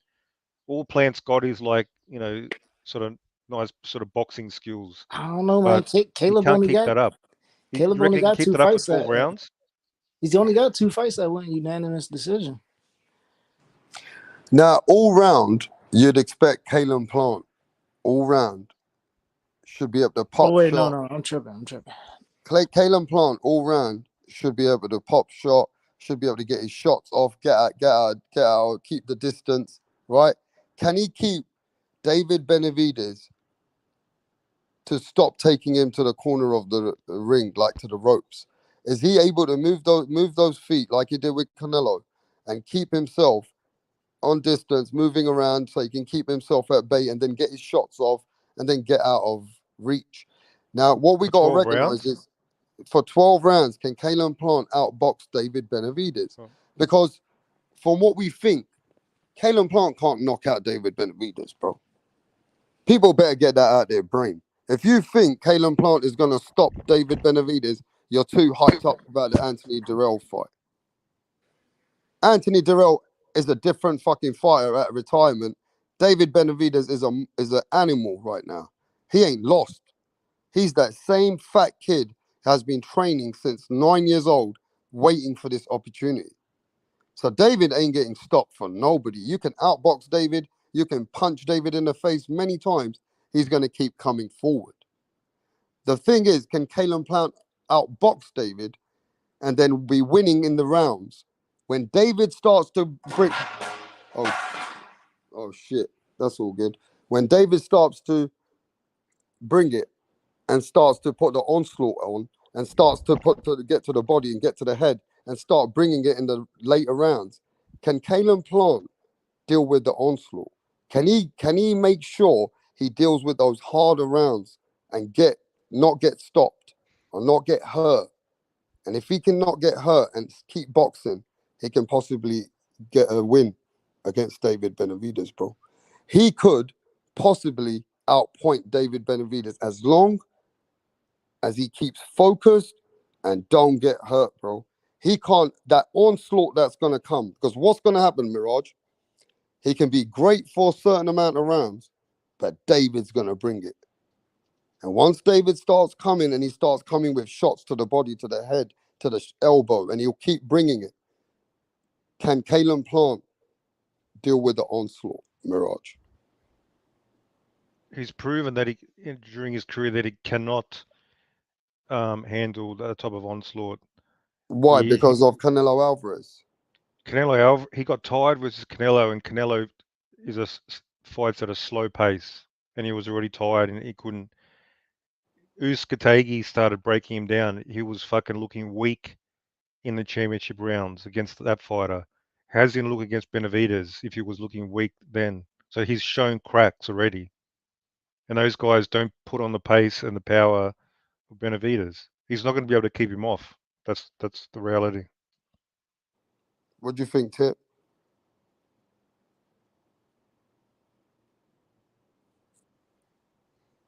You guys can hear me? Yeah, but look, for me, I think David Benavidez could get outboxed though. I mean, Mirage, you got to remember this. The better fighter, the better boxer is Kalen Plant. But not over 12 rounds. That's the Yeah, difference. I agree. He's a better fighter for 8-9 rounds. No, whatever. Yeah. But say if he does outbox him, can he do it for 12 rounds? No, he can't. I say he can do it for at least for the first half of the fight. See, look, what about this though, Mirage? Let's keep it real here now. He couldn't even outbox Canelo that clearly. Canelo was barely throwing punches, just looking for haymakers. Like his boxing ability is overrated as well. But let's He's just not look some at it. fucking master boxer. Let's just say it's the 9th round. It's the 9th round. Kalen Plant is up 6 rounds to 3. All right. Kalen Plant has won 6 rounds because David starts slow. David is now making Kalen Plant work for it.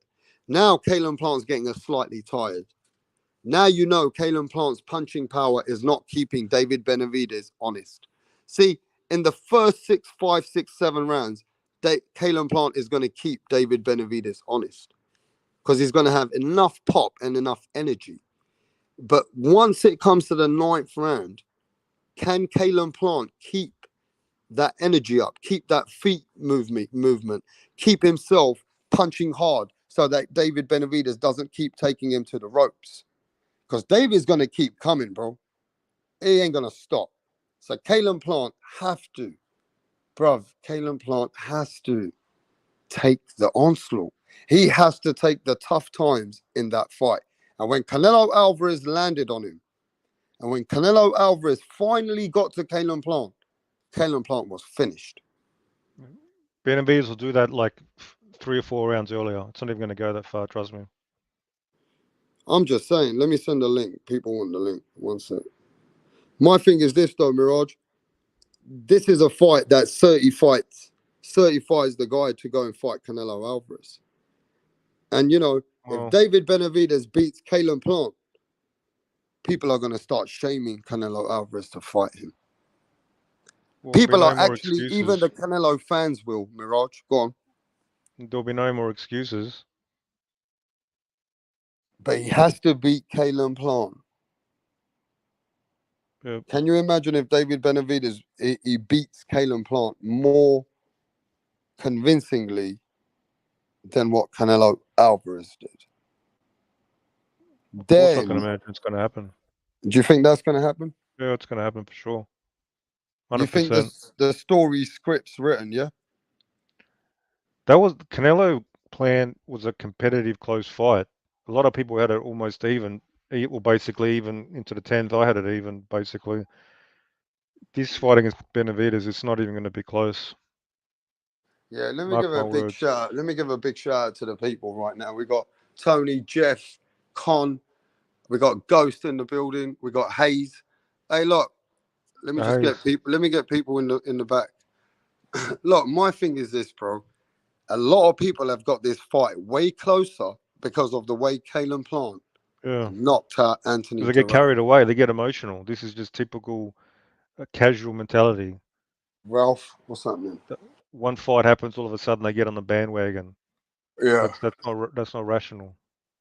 And where's Punch? You should get Punch in here. I've got something to say to him. Man, you always want to you're always on Punch's dick. No, I watched Punch's video. He made a video, popped up somehow. And he scored fucking the Zurdo 116, 113. 116, 113. What the fuck is that? Hey, I'm not gonna lie. You're gonna have to come answer to me, Punch. With that bullshit. You can't get away with that bullshit score. You're funny, man. I had a 115, 113. What? Well, you fucking need glasses as well. No, I mean it could have been 116, 112. It could have been that. No, 17, 111. It was 10 rounds to 2. But see, the thing is, in that fight, it's moments in the fight where it really slowed down. Like the fight really slowed down, and then there's like certain points where Zurdo, it may not have looked like a lot of activity, but he landed enough clean punches, like to where I could count 2 to 3 rounds when Bivol took the round off. That's the only Well, time he won. let's talk about my mate Eddie Hearn. That was right? not a close fight. If you think But that's a close let me fight, tell you holy what my fuck. boy. Let me tell you what my boy Eddie Hearn is saying. Eddie Hearn said that Canelo Alvarez is eating him up inside about the loss with Bivol. Yeah, whatever, man. Now, this is what Eddie Hearn is saying. Eddie Hearn said that he's going to speak to Canelo on Monday, Tuesday, or around a few days. He's going to call Eddie Reynoso. If they want that rematch, the rematch is going to happen first. Does Canelo taking this rematch mean that Canelo is something special? That he thinks that he can win a rematch that you can see that Bivol is just a better fighter than Canelo Alvarez, bro. So how do you see Canelo taking this rematch? Tip, what do you think about Canelo taking a rematch like Eddie Hearn said that he wants that rematch because it's eating him up inside? How do you see this game, bro? Because I see that Canelo Alvarez, can he improve? Can he come to the game plan better? Instead of thinking he was knocking Bivol out, can he try to take it easy in the first 4 or 5 rounds, conserve his energy, and then try and hurt Bivol? Is he able to fight very smart? Is Canelo able to make it smarter so he keeps his energy? Because we saw Canelo getting tired. Because Canelo thought he was going to knock Bivol out, but he couldn't knock Bivol out. He was confused. So is he going to try and knock Bivol out in the 9th round, 10th round, and conserve his energy and try his best in the later rounds? What do you think, Tip? I'm going to be honest. I think Canelo should stay away from Bivol. I don't think he's going to beat him. And I think it'd be less damaging if he were to take a Benavidez fight, and if he possibly loses, go back down to 160. Yeah, but bruv, let me ask you this, bruv. Canelo Alvarez is saying that he wants that. It's fucking eating him up, bro. Look, listen, you're a fighter. Can't you respect the man is going against a man who everybody's saying can beat him? And Canelo's saying to you, Tip, go fuck Fucking yourself. dumb. It's fucking dumb. I'm going to go and try and beat this guy. Don't you respect that? But don't you respect that? I think sometimes, it's probably you gotta respect that, bro. Yeah, you can respect it, but sometimes it's your ego. Yeah, it's your ego talking. Like Bivol couldn't stop no Canelo Alvarez, bro. Bivol couldn't stop Canelo Alvarez. Bivol ain't gonna stop no Canelo Alvarez. And I don't think Bivol has to stop him. Bivol can't hurt Canelo like he did with Zurdo. Yeah, Bivol doesn't have to stop him, but it's just you know when a guy's got your number and is more like sound than you. Canelo's going to be a year older. He's going to be slower than even that fight. More than a year. And you think with the Gennady Golovkin fight, it didn't even show Canelo had improved much. Is that what you're saying? No, he showed the same amount of skill he did. Yeah, but can't Canelo do what Lomachenko did? Is come back stronger after the injury. When did he come back stronger? I mean, Lomachenko come back knocking out Nakatani. Then he came back and Lomachenko. Then he fucking put a beating. Fight. Yeah, he lost his last fight. Well, no, we're talking about what he did, and he came back and he put a beating on Richard Comey. What we're saying is, they're nobody. No, but they're ex-world champions there, mate. What I'm saying is, Richard Comey was an ex-world champion. He totally outboxed him and beat him. He lost his last fight against Ortiz. But what I'm saying is, some people after an injury, they even come back even better, innit? Yeah, but there's physical limitations. Canelo's gas tank's garbage. It's going to get worse every year. It's going to get worse. Triple G was finishing stronger. A 40-year-old middleweight had more fucking cardio than Canelo. Do you accept that? Hang on. No, what I'm saying is, I accept that Canelo Alvarez is telling Eddie Hearn that loss eats him up. I'm sure he's saying that. And I'm just saying, if Canelo Alvarez takes the rematch now, you have to respect that, bro. Because he doesn't even deserve the rematch. How about we talk about that? but do you think he can just go up there and just demand another rematch? Oh, I just want to. Yeah, I'm bored. I want to go and just challenge for the fucking champion. No, this guy is being treated like a diva. Fight in your division and defend your fucking belts. This Canelo just gets to do what he wants. so what you're saying, that loss with Canelo Alvarez, He when doesn't he lost deserve to it. Yeah, he Bivol. doesn't deserve it. He not only that, Bivol doesn't even need that fight. Yeah, but Eddie Hearn said that Beterbiev is not ready till August. Well, So if we have to get a big fight for Eddie Hearn's client Bivol, he said Canelo Alvarez might be the guy who No, I might think. What reach about out Benavidez? to him. Benavidez might move up if he Well, beats Plant. Canelo's if Canelo look, doesn't want to fight him. look. My thing is this though, bro. You can't hate on Canelo if he takes the rematch. Why don't you just get that through I your am head, hating on bro? him because he should be All right, fighting you just keep Benavidez. hating on him, and let's go to the guy that Okay, you've who been should he on his fight? dick. Who's more relevant? Mirage, Fighting you've been on Benavidez Mirage. or fighting Your Bivol? godfather's here. Your godfather's here. Oh. We got the people in boxing in the back. Can you please introduce the godfather of Mirage, please? Can you introduce yourself? You cocksucker Mirage, motherfucker! Explain yourself. Explain yourself, Punch. He said right away, so you know I'm your godfather, bitch. What's that dog shit score you had, bro?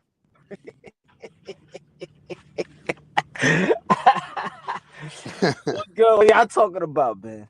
Man, Hey, me and what was your Mirage, prediction before the fight? Is this your way of sort of like, I made the wrong pick, but I'm gonna make the card the scores closed to sort of protect myself? Is this Well, a strategy? first.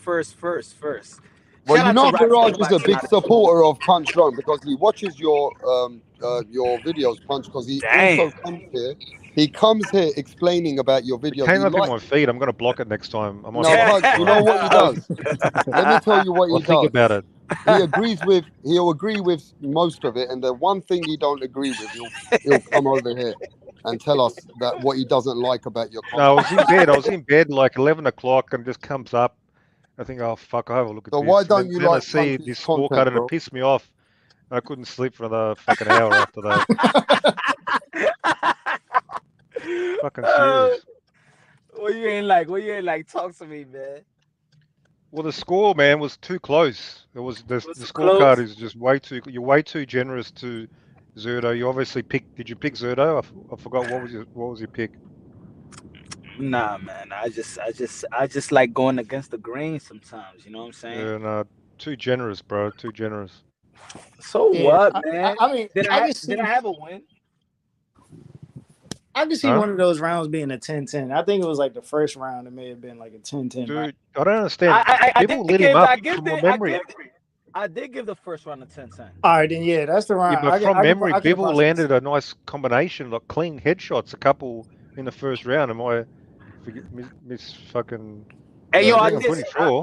I did see the fight twice though, but this what I mean. Like, yeah, Mm. Bivol did great, but he won a lot of these rounds by flurries. Like I'm looking at the 3-minute intervals. Yeah. You know I what said I'm the saying? same thing. I told Mirage the same thing. It was just like Mm. points of the fight where it got like real slow and there was no activity. Yeah. Like Zurdo was just doing like pity pat punches that I had no choice but to count him because there was nothing going on.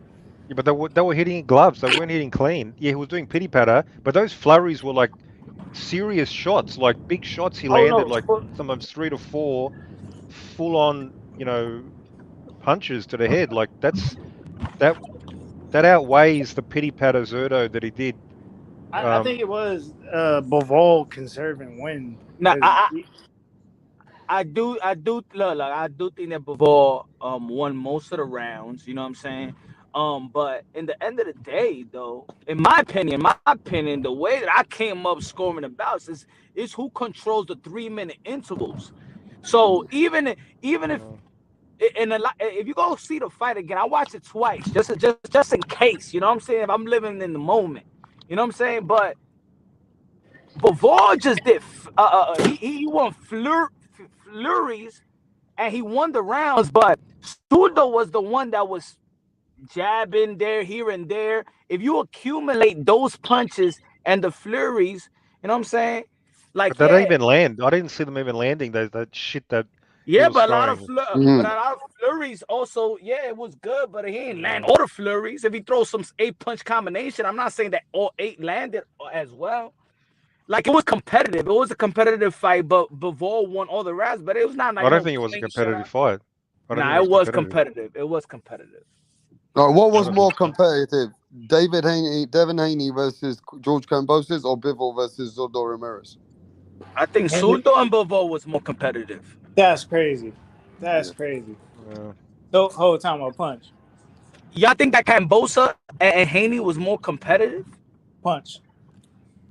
The first Which fight. one is more? Which one has more of a chance of being the HBO Classic? Haney Kambosos 2 or Zurdo Bivol? I don't know, man. I think it was 2 different fights, in my opinion.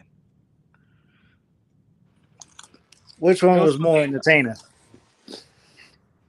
I don't know, man. I think it was 2 different fights. So who looked worse? Who looked worse? Oh, who looked better? Fucking To be honest, Kambosos or Zurdo? I didn't even see how both of them look after the fight. I just went and did a video, and that's it. I turned it off. No, I'm talking about in the ring, their performances. Like, who had a I better performance? Kambosos or Zurdo? I I thought think Zurdo looked like crap. I thought I Zurdo think looked like crap. I think Bivol, his flurries was more entertaining. I'm not saying that both fights was more fun to watch, but I'm just saying that his flurries for 168 pounds to throw punches like that, you know what I'm saying, I think Bivol was more of the exciting fighter. I think in the second fight, yeah, Devin Haney did do more than the first fight. Yeah, But but did Zurdo Ramirez show you that he was a 44-0 fighter? Did he show you that he was a 44-0 trying to compete with Mayweather's record? I think he tried to do. I compared it to. I feel like Zurdo Ramirez tried to do what AJ tried to do to Usyk the first fight, trying to box the boxer. Like, you have no chance in trying to box Bivol. Like AJ tried to do with Usyk, man, you got no chance trying to box him. And I think that's what Zurdo Ramirez, he ain't put the type of pressure that he needed to push to actually But make why it a didn't fight. he? Because he was scared because he felt the power, right? Oh yeah, he definitely respected his I don't. power. He thought, fuck, I how don't can think. I I walk don't this think. guy down like it's nothing? I don't think Bivol has that type of power to be scared of. I think that he was just faster in the exchanges. Bivol was just faster than him. So But even in the why didn't later Zurdo rounds, just come throw down? Why didn't Zurdo just go Yeah, to but war? the thing is, Bivol started landing 2-3 punches at a time. yeah, he did. And tell me when he And hurt him. those 2-3 punches were hurting that guy. Oh, that's funny, because I think this fight is similar to Haney Kambosos 1 and a little. Damn, it was like that to you. It was like it was pot shotting, because I didn't see Bivol pot shot Zurdo Ramirez though. I think Haney just went off pot shotting. I think it wasn't so much as pop shy. Like, I think Bivol was getting off a little bit more rather than just pop shy. Whereas like Devin was just like, single punch. You know what I'm saying?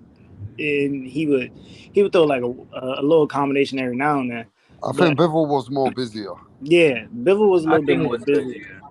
Bivol was way more busy, and I Bivol's think Zurdo but was Bivol's 2-3 punches, they were landing cleaner. Zurdo was still coming Bivol's forward. punches were landing cleaner and smarter. Yeah, but Zurdo was still coming forward, whereas like Kambosos is kind of like he didn't know what to like. What's the word I'm looking for?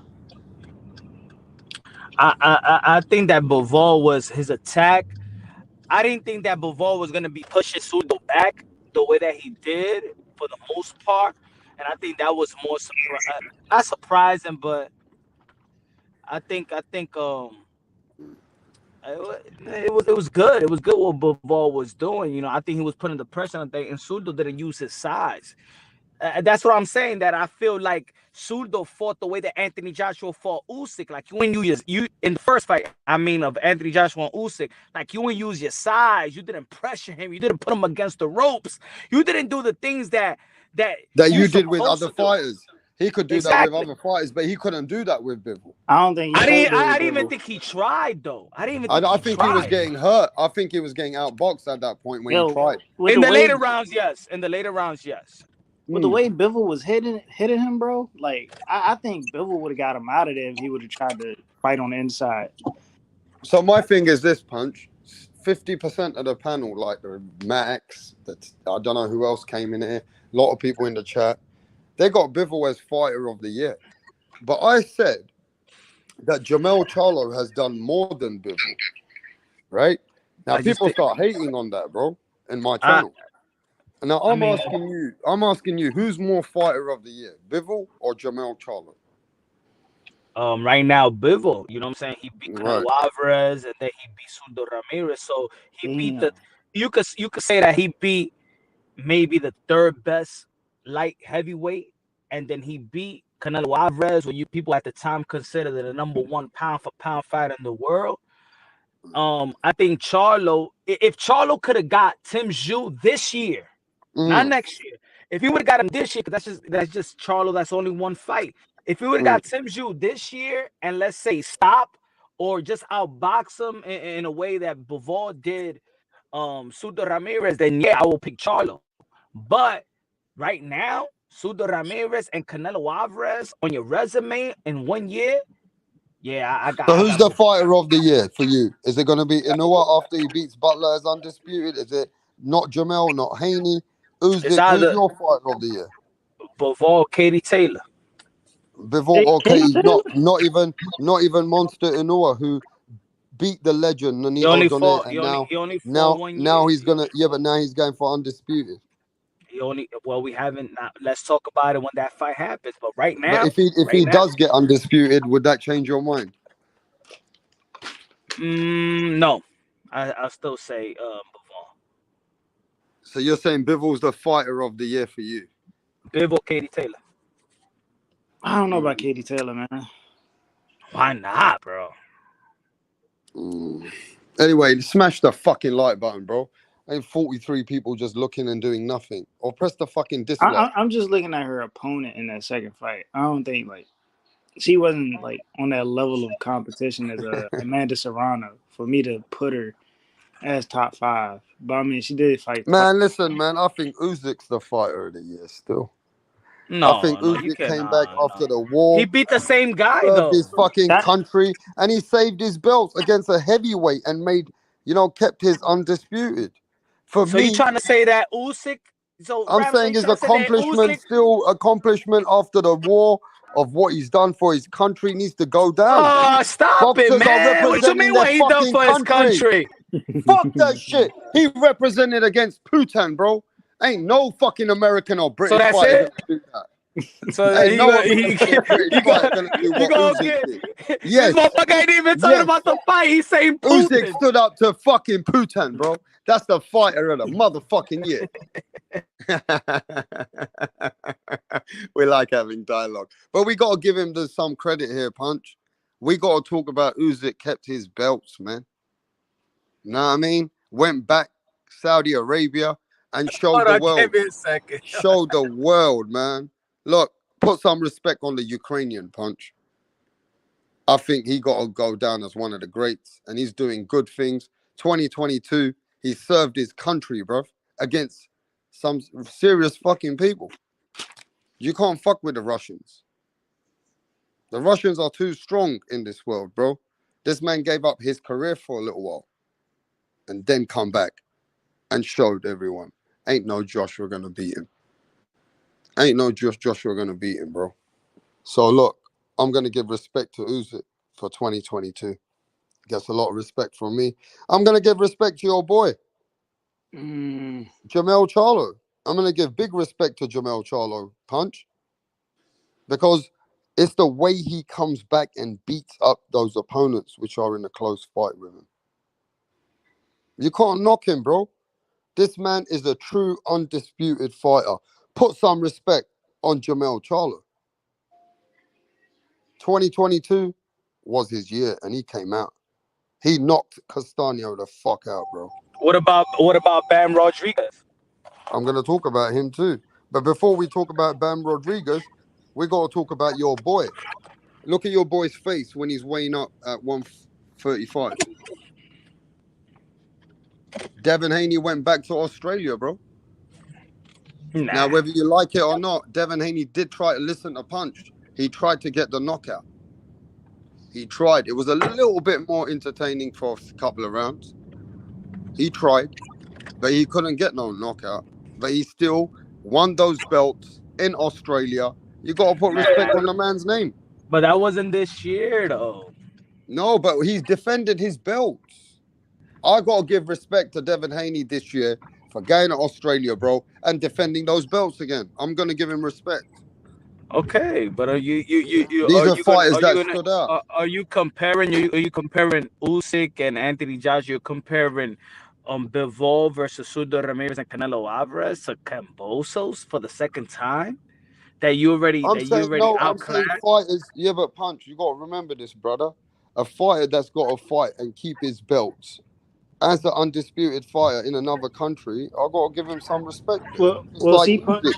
just like Usyk, just like Haney, just like fighters who kept their belts. Man, I got to give Charlo his respect. He fucking he knocked Castano out. So yeah, man, these fighters, they stood out. Bam Bam Rodriguez stood out, right? But else stood out? Did Teofimo Lopez stood out for you, Tip Jessica, Bayless? hey, Chantel Cameron just beat Jessica McCaskill. Man, but we're not talking about women right now, bro. Oh, okay. Oh, you sexist. You call me what you want. I'm not talking about the women. I'm talking the fighter of the year, a man. All right. I'm talking the man of the year. Okay. See, and like I was saying earlier, I don't even think we could put if we're doing fighter of the year. Yeah. He just said, what about Tyson Fury? He knocked out Dillian White senseless, bro. Come on now. Put some respect on my boy Fury. Came over there and beat the fuck out of Wilder last year again. But anyway, it's this year we're talking about. But look, like you said, okay. What you think is the best win, a non-title best win of the year? Not non-title. I'm gonna say title. Best win of the year was even Inaoue, the monster. Now that was a title. You remember Nonito was a champion. Yeah, I'm saying for a title, I gotta give, bruv. There's nobody in this chat, including my friend and my sis, Rachel Donner, if she's in the building, because I can't see the chat right now. But nobody in this chat or boxing thought that Inaoue. Oh shit! Hey, yo! Check out Epic's Magic. It's true. Shakur Stevenson versus Oscar Valdez. Yeah, that's a good win. But let me get this one off as well. Is it the nobody thought, included Rachel told me on my own channel, that nobody thought that this guy was gonna beat Nonito Donaire the way he did. Bro, that was a sad day. You know that? I'm not gonna lie. When I saw that, I felt like, what did I just see? One of who's the guy that we've been speaking to on Punch's channel comes over here, supports us. One of the nicest guys you can meet in boxing, Nonito Donaire, coming as a champion, has been knocking people out. I never expected this guy to really dominate Nonito Donaire like that, bro. I didn't. And then even Nonito Donaire, after a little while, he was getting totally outboxed and punched up. And I was like, what the fuck is going on? This guy is a different fighter, bro. I got to put some respect on this Japanese guy, bro. He's one of my favorites now. And if he beats Butler, he's the fighter of the year. He's the fighter of the year, not Bivol. I don't know if you can say that. I can say he can be the fighter of the year, bro. Because he beat a legend. He beat a legend in Nonito Donaire, bro. I don't care what anybody says. Inaoue is in the same position as Usyk. He beat a guy he already beat. I don't know, man. He already beat Nonito. Usyk already beat Joshua. This is why I have Jamel as it's the way you beat someone though that stands out to me. To me, is how you beat someone stands out to me. I don't know about you, but the last thing I remember every year is what fight stood out to me. Yeah, but remember, look at the difficulties though. It's true because a lot of people thought that Brian Castano was going to beat Jamal Charlo. It's not only that. Didn't Inaoue won the first match, unanimous decision, right? Man, it's a shame what happened to Conor Benn. You know that, guys? I'm really going to say this to you guys. If Conor Benn had beat Chris Eubanks Jr. and the way that he was dominating, bro, that would have been something too. Listen, Conor Benn need to come over here to the PBC. Conor Benn just needs to go to America now. There's enough steroid chicks over there. Just come over to the PBC, man. No, but I think, you got to remember the fight that stood out for you, man. What stood out for you in 2022? What fight really stood out? What is the fight that you remember? The first thing came to your brain. What was the fight of the year? Not the fighter of the year, the fight of the year. The fight of the year. Yeah. Fight of the year. What's the fight of the year, bro? Man, what fights did we have this year?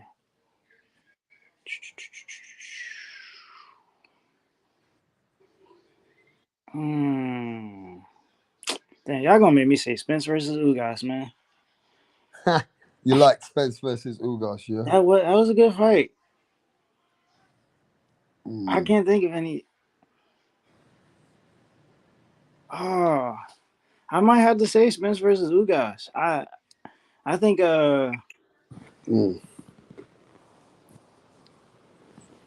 damn, when did Andrew Ruiz only fought once this year, right? Mm-hmm.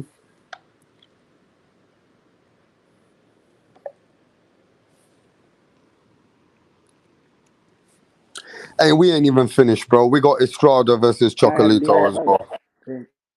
We got big fights coming up. We still got Estrada versus Chocolito. You know what I mean? We got what fights. Again? No. I mean, Morrell Jr. yesterday put on a show. He put on a big show. You know? Usyk came out with Joshua.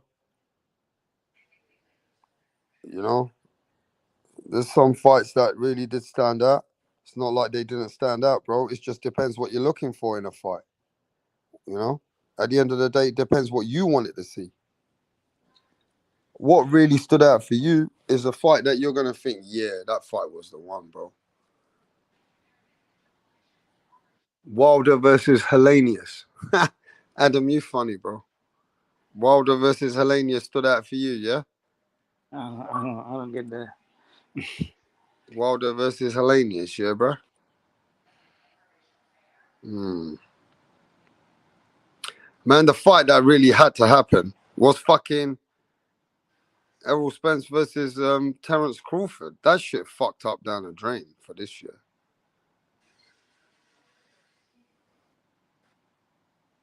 Man, I still don't think that fight would be as good as people say. I think it's just the hype behind it because the momentum is carrying right now. I still don't think it's as big of a fight as people say. I mean, there were some really good fights. We had Cattrall who nearly beat Josh Taylor this year. That was still a good fight for Cattrall. Maybe not for Josh. Now we see Josh in the rematch if he does some damage to Cattrall. Canelo Alvarez versus Golovkin wasn't really fight of the year at all. Bivol versus Canelo was fight of the year for Bivol. Rolly versus Tank. Rolly versus that was a fight. That was a good fight. Mirage versus Rick Glazier was the best fight of the year, people said. I think Rolly versus Tank kept me on the edge of my seat. Fury versus Chisora. Mate. Jake Paul's fucking whole show this year, 2022. That wasn't a bad fight of the year was Haney versus Kambosos for Ghost. Oh, is Punch still here? No, Punch would have been going nuts on that one. I think he would have said Jake Paul. Wood versus. Oh yeah. What about Colin? Colin versus Woods. That was a serious fight, bro. The Irish guy lost. Mate. Yeah, that was a big fight of the year, bruv. Tommy Smith and Jake Paul fight of the year. Yeah, fuck that shit. But yeah, it was a good fight for Jake Paul. Yeah, I remember Colin lost, innit? He got knocked out. Last fucking round, man. Yeah, that was a good fight. I remember that. What else did we have this year? What was more big this year? Errol Spence beating Ugas. Errol Spence beat Ugas. Teofimo Lopez came and put a stoppage on against that guy, Campa. That was not really no fight of the year, though. That's just Teo coming back. Ryan Garcia. Oh, fight of the year. Oh, what am I talking about? Did Shakur beat Oscar Valdez, bro. Look how he put a beating on Herring and then he beat Oscar Valdez. That's a good fight. Was Fundora versus what's the guy Charlo knocked out? Not this year. Lubin. Was Fundora Lubin not this year? Or was that last year? Oh, I can't remember. Let me check the date. Hold on. And if you ask Mirage, he's going to say David Benavidez is the fight of the year. That's what Mirage will tell you. He like his fight of the year, mate. Anybody else? Any other fights that stood out for you guys? Fedora Lubin, yes. Anthony Monzono, what's happening, my brethren? JD, what's going on, bro? Fundora Lubin fight. Taylor versus Serrano, yeah. Now you can talk about Taylor versus Serrano if you want to go to the ladies now. Big fight. That was also a big fight. Big fight. Taylor versus Serrano was a huge fight this year, bro. Ooh. For the women, anyway. What else did they give us in 2022? They gave us Keith Thurman versus Mario Barrios. Yeah, Keith Thurman, Mario Barrios wasn't. Charlo, I already spoke about Charlo, bro. Charlo, Epoxy Magic, Charlo versus Castaño, big fight. They gave us Terrence Crawford. Who else we got? Taylor versus Serrano, yes, focus. Right? GGG against Murata. Nah, that wasn't no fight, yeah, but GGG still come and won that belt. Any other fights? Did Jose Zepeda fight? Did anybody else fight? Anybody give us some good fights? Who has the knockout of the year? The knockout. Deontay Wilder versus Miscellaneous. Nah, man, that can't go in. Oh, shit. Tyson Fury versus Dillian White. Tyson Fury knocked him out with a fucking uppercut. That uppercut. Yeah, Tyson Fury might get knockout of the year, bro. I don't know. What about Tank versus Rolly? Tank was a knockout, but Tyson Fury fucked him up with the uppercut. Who else we got? Diaz versus Zepeda was great. Didn't what's the guy? Conor Ben had the best knockout as well. He knocked Chris Algeria the fuck out. What about Pitbull Cruz? Yeah, Pitbull, Conor Ben. Who else? Oh, we got the guy, the Dominican guy. He beat the he beat the guy who I think is friends with Tio. He was the young prospect coming up. And he was like a late replacement. Yeah. Hey, anybody remember any more knockouts before I go to the worst fight of the year? What was the worst fight of the year if there's no more people remember knockouts? Worst fight.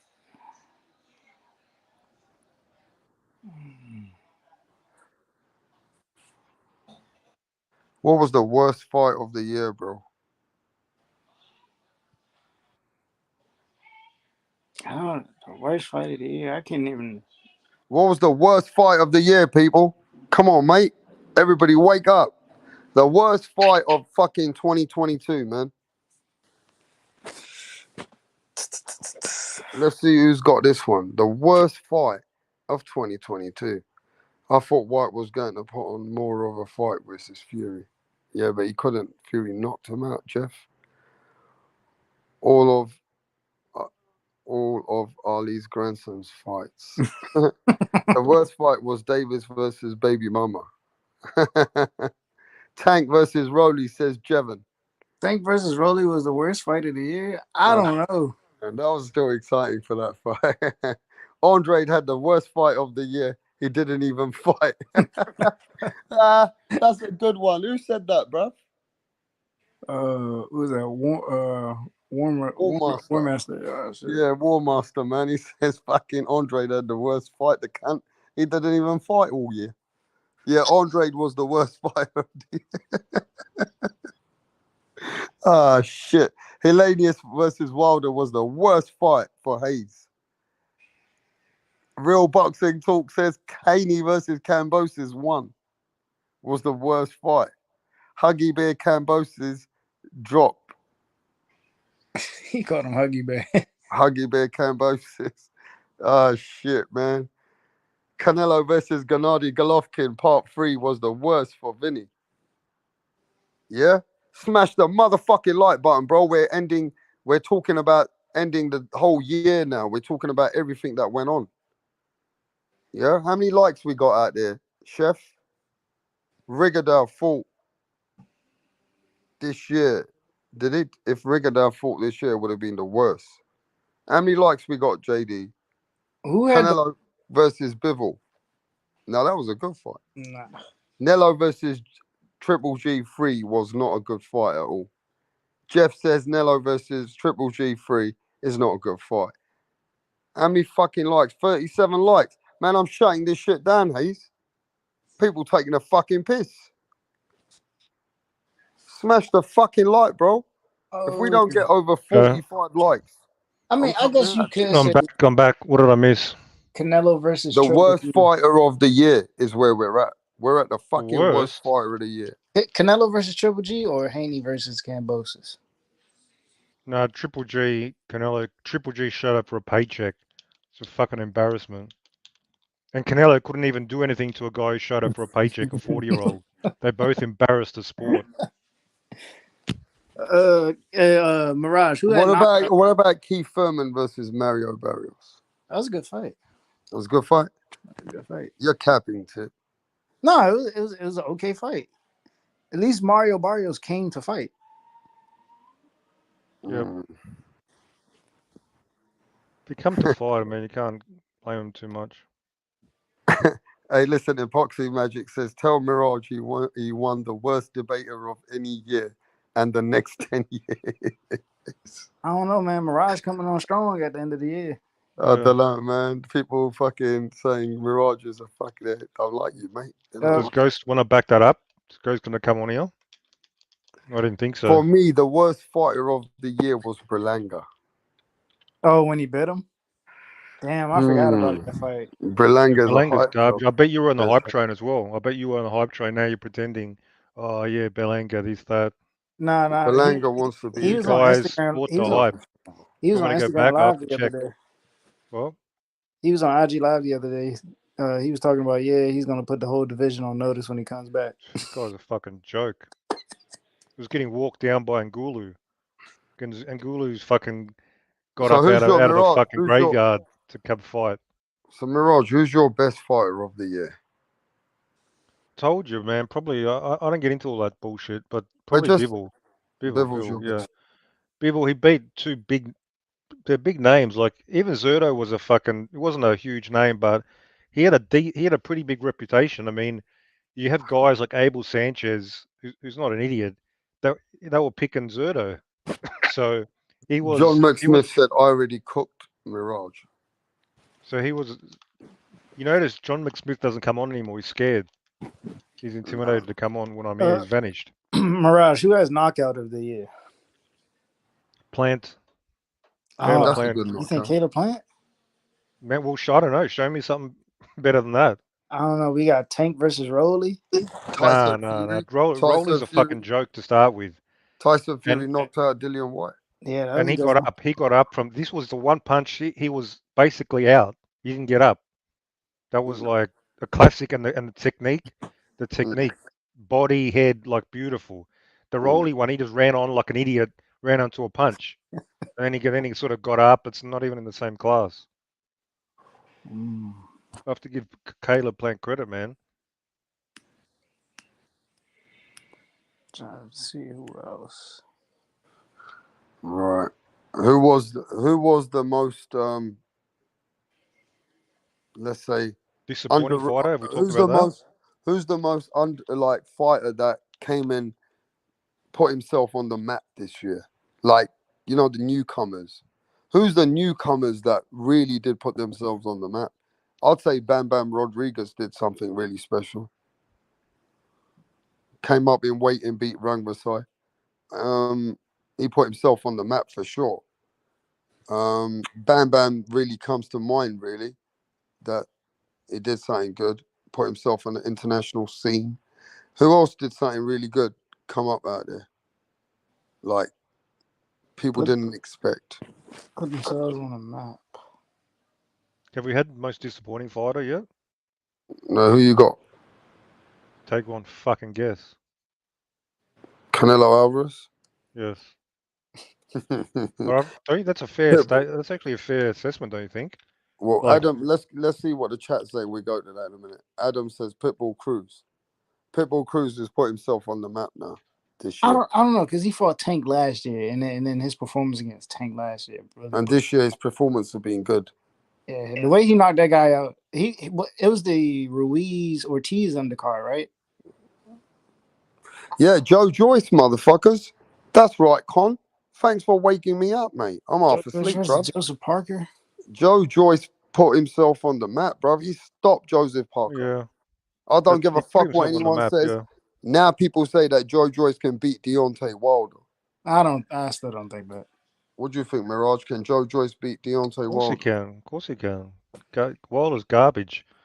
Joe Joyce, I mean, this guy's got no defense, but he could just swarm Wilder and just fucking beat him up against the ropes and stop him pretty fast, in my opinion.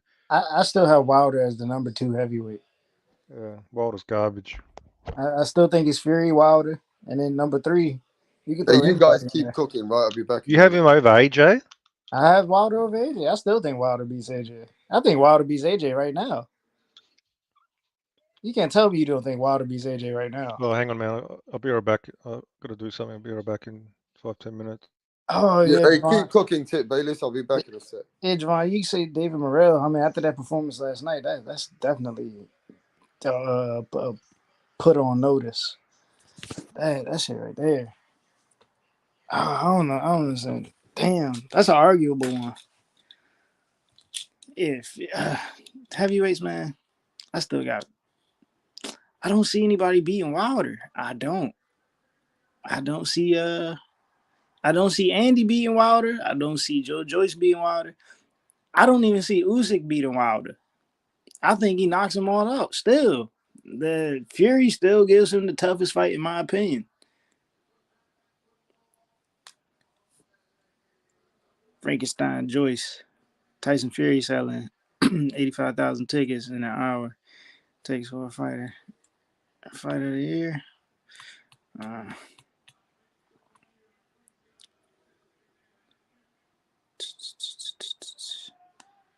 like Pitbull though. Pitbull, he had that fight earlier. I think it was the Ortiz undercard. I think they had the best undercard all year. That's like one pay-per-view I really like this year. It might have been that undercard. Unless it was the first. Did Luis Ortiz fight twice this year? I think he fought twice this year. It was one pay-per-view that came out for like $40. It might have been that one. Yeah, that's what I'm saying. Wilder, bro. When a guy hits that hard, it's like dudes don't want to walk into that power, bro. No, especially at that weight. Nobody wants to walk into that power. So they got no choice but to box him. But how long can you box a guy like that until you actually get hit? Because the moment you get hit, you're going to feel it. And then it changes everything. Once you get punched, it changes everything. Usyk would absolutely outbox Wilder. Yeah, Usyk could probably outbox him, bro, but Usyk is smaller. And I'm telling you, if he gets hit by Wilder, bro, it's gonna be that 1-2 down. Like I said, it's gonna be that 1-2 down the fucking pipe. So Wilder, you think 2023 Wilder can be champion and beat Usyk? Yeah, 2023. Hell yeah. But Usyk wants that smoke, bro. Usyk rather fight Wilder than he fight Tyson Fury. I'll tell you that much. I think it's safer for Usyk to fight a Fury than to fight a Wilder. I don't know, because Usyk fancies his chances with Deontay Wilder. But now they're talking about after Tyson Fury finishes with Derek Chisora, now because Bob Arum does business with Lomachenko's manager and he does a lot of business with Papachenko, he does a lot, Usyk and his people are his friends. So for Bob Arum, that's an easy fight to make. So Bob Arum said, if Usyk's people are ready, I can make that fight. So It's all not. we're waiting for is Usyk to be ready for the undisputed fight with the Gypsy King. Now, can Usyk come for that smoke with the Gypsy King? Man, I'm just saying this. It's a different animal that you're going against a 6'9" guy who can lean on you, and a 6'9" guy who knows how to box and who's got power. Oh man, that's going to be the biggest thing for Usyk. But if Usyk can beat the Gypsy King, holy shit, bro. Usyk will become something too special. And Hayes is right. Usyk is not a natural heavyweight. But Gypsy King is a special man, bro. I think Gypsy King will fuck Usyk up. I'm keeping it 100. I just don't think nobody beats Tyson Fury. Fury's too good.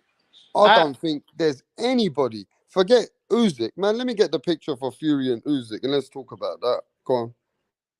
Yeah, no, I was gonna say the only person who has a chance, like a 2% chance of beating Tyson Fury, is Deontay Wilder, and that's by a knockout. That's the only person, because nobody else is gonna outbox Fury. They're not. They don't. I don't think they can even punch with Fury. None of them.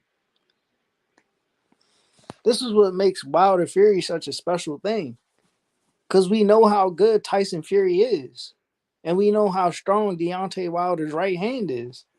All these other guys, they're just there to be there. It just sound fucked up, but they're just there to be there. Hey man, he's a different animal. He's the guy comes in 240 plus pounds. I don't think. Listen, Usyk's a great fighter, bro. Usyk's a great fighter. Let me see what people say. Usyk versus Fury is also battle for pound number one. Usyk will give Fury a boxing lesson, says John. I don't agree with you, John. That's one subject I don't agree with you, John. And John, as much as we got love for you, and you're my boy out here in this boxing on my channel, I want to bet you money. I'm going to put my money where my mouth is. I'm saying that anybody who wants to bet me, put your money where your mouth is. Yes, Usyk is a special fighter, but nobody beats Tyson Fury. There ain't a man right now who can beat Tyson Fury. I'm telling you now. The man who had a chance to beat Fury was Deontay Wilder, and that's it. There is nobody out here can beat him, bro. I'll take your money, John. Put your money where your mouth is. I got 100 quid, 200 quid. I'll bet you up to 500 quid. I've got Tyson, the Gypsy King, Fury, outboxing, or even stopping Alexander Usyk. He will stop Usyk, maybe. I think so. That's just the way I see it. I don't see no Usyk beating no Fury. I just can't see it. Now, Usyk got a great chance while he lost. But trust me, Fury will... Listen, Usyk ain't even going to be able to outbox Fury like he did all his opponents. I don't think he hurts Fury. Yeah, he just can't hurt Fury. Fury can hurt him, though. If he couldn't get AJ out of there, he's definitely not hurt. He couldn't get Derek Chisora. Derek Chisora give Usyk a fight. So I don't see nobody beating Tyson Fury. Right. Let's bet some money on it, John. Raf says, "How does Wilder beat Usyk?" Listen, there's two punches Wilder is going to end Usyk with. He's going to end him with the straight right, straight down the pipe, or he's going to hit him with the overhand. Yeah. I really like the overhand punch now that I'm looking at it. I think that one. Oh my God, Wilder, man, that's a fucking different beast. And the same way, I'm going to tell you now, I'm not as confident as I am with Benavidez beating Plant. but I got Benavidez beating Plant. If anybody wants to bet me, you want to put your money down with Rapstar and all you Plant guys from Tennessee, you're fake fucking Plant fans. Kalen Plant fans are fake. They wouldn't even put $10 on Plant Tip Bayless. I wonder if Caleb Plant loses. They don't want that money. They don't want that smoke. If Caleb Plant loses to David Benavidez, should he stay at 168 or do you think he should drop down? Because I don't think he wins another title at 168 if he stays. Man, I don't know about that, but there's too many fake Kalen Plant fans, Tip Bayless. I've been saying that I want that money. I want to bet. I want to put that money on David Benavidez. I got the money on David Benavidez. Come and put your money on Kalen Plant. I mean, you just got to think about it. Like, he's already fought a guy like Canelo. He took damage in that fight. Now he's fighting too many fake fans, bro. He's fighting another big puncher in David Benavidez. And the next known big puncher that's on the uprise is David Morrell. And if he fights them, that's... Look, I'm not confident putting any money on Kalen Plant. I'll keep it real with you. I I'm wouldn't not be either. confident. I won't lie to you. I wouldn't be either. Kalen Plant might have done good with Anthony Durrell, but don't get too fucking carried away. I ain't confident putting no money on that guy. I'm confident to put a bit of money on David Benavidez, though. I'll put my money on Benavidez. So that tells you everything that you need to know. Just like how I feel about Fury and Usyk. You know what I'm saying? It just depends. At the end of the day, when you're confident, you're confident. And nobody's confident on Kalen Plant. It's just talk. Yeah, Kalen Plant can beat Benavidez. Kalen Plant can beat Benavidez. It's bullshit. They don't believe it. They won't put their money on Kalen Plant. There's not true people from the Tennessee. I don't even know if Tennessee is about boxing. What the fuck is Tennessee about anyway? I got Fury beating Joyce, but I think that is his ultimate challenge. Hey, that's a good one, Punch. Let me send the link. Fury versus Joe Joyce is the ultimate challenge. Yeah. It's technical. I think it gets technical. I don't know, man. What's the biggest fight that we can get, right? Next year? As fans now, what's the fight that we're looking forward to for now? What is the biggest fight that we can get? Don't talk about Errol Spence Crawford now, bro. I don't want to hear about no Errol Spence Crawford. I think this is one of the biggest fights we're getting. This is a really good fight. You hear me? This is a good fight. Keep cooking, bro. Let me send the link to someone. Biggest fights. Let's see. In question, we got Ryan Garcia versus Tank Davis. That's a big fight. We got Keith Thurman versus Errol Spence. That's a big fight. Who else do we have? The Charlo versus Tim Tszyu is a big one. I like that fight. A fight I really want to see that could possibly be a big fight, just a fantasy fight for right now. But it would be a Frank Martin versus Isaac Cruz. I like that fight. Just comparing them, I like that fight. Because Frank Martin, he could punch, and so can Isaac Cruz. Let me see. Who else? Matter of fact, just a fantasy opinion, y'all. If Frank Martin was to fight Isaac Cruz, who do y'all have winning? I think that'd be a barn burner. You think so? Yeah. I mean, you came out with a very good fight. I'll give you that tip, Bayless. Frank Martin versus Isaac Cruz. That's a good fight to make for the future. But, let's keep it moving. Punch, what's the futuristic fights that we can get? What would you like to see? Because ain't nobody mentioning Gary Cully, and nobody knows more about Gary Cully than you. I like Inaoue versus Stephen Fulton. I like. Wow, so you want Inaoue to go up one more weight now? Yeah, he got to because he's just obliterating everybody. So right, he got to move up. I got that fight. I got Bam Rodriguez, the win of Chocolatito and Estrada. I like Bud Crawford and Jamel Charlo, or Earl Spence and Jamel Charlo. I like. People are saying, listen, people are saying Punch Lomachenko versus Devin Haney. Hayes says Lomachenko, Devin Haney. I like Loma Tank better. Oh, you like Lomachenko better than Lomachenko, Devin Haney, bro? Yeah. I like Loma Tank. I like Ryan Tank. I like Ryan Loma. Charlo versus GGG for Adam. Adam I says like Charlo. Shakur. I like Shakur Loma too. I do like Shakur Haney. Benavidez, Jamal. I do like the rematch with Regis Prograis and Josh Taylor. Stevenson versus Lomachenko, bruv. Shakur versus Lomachenko.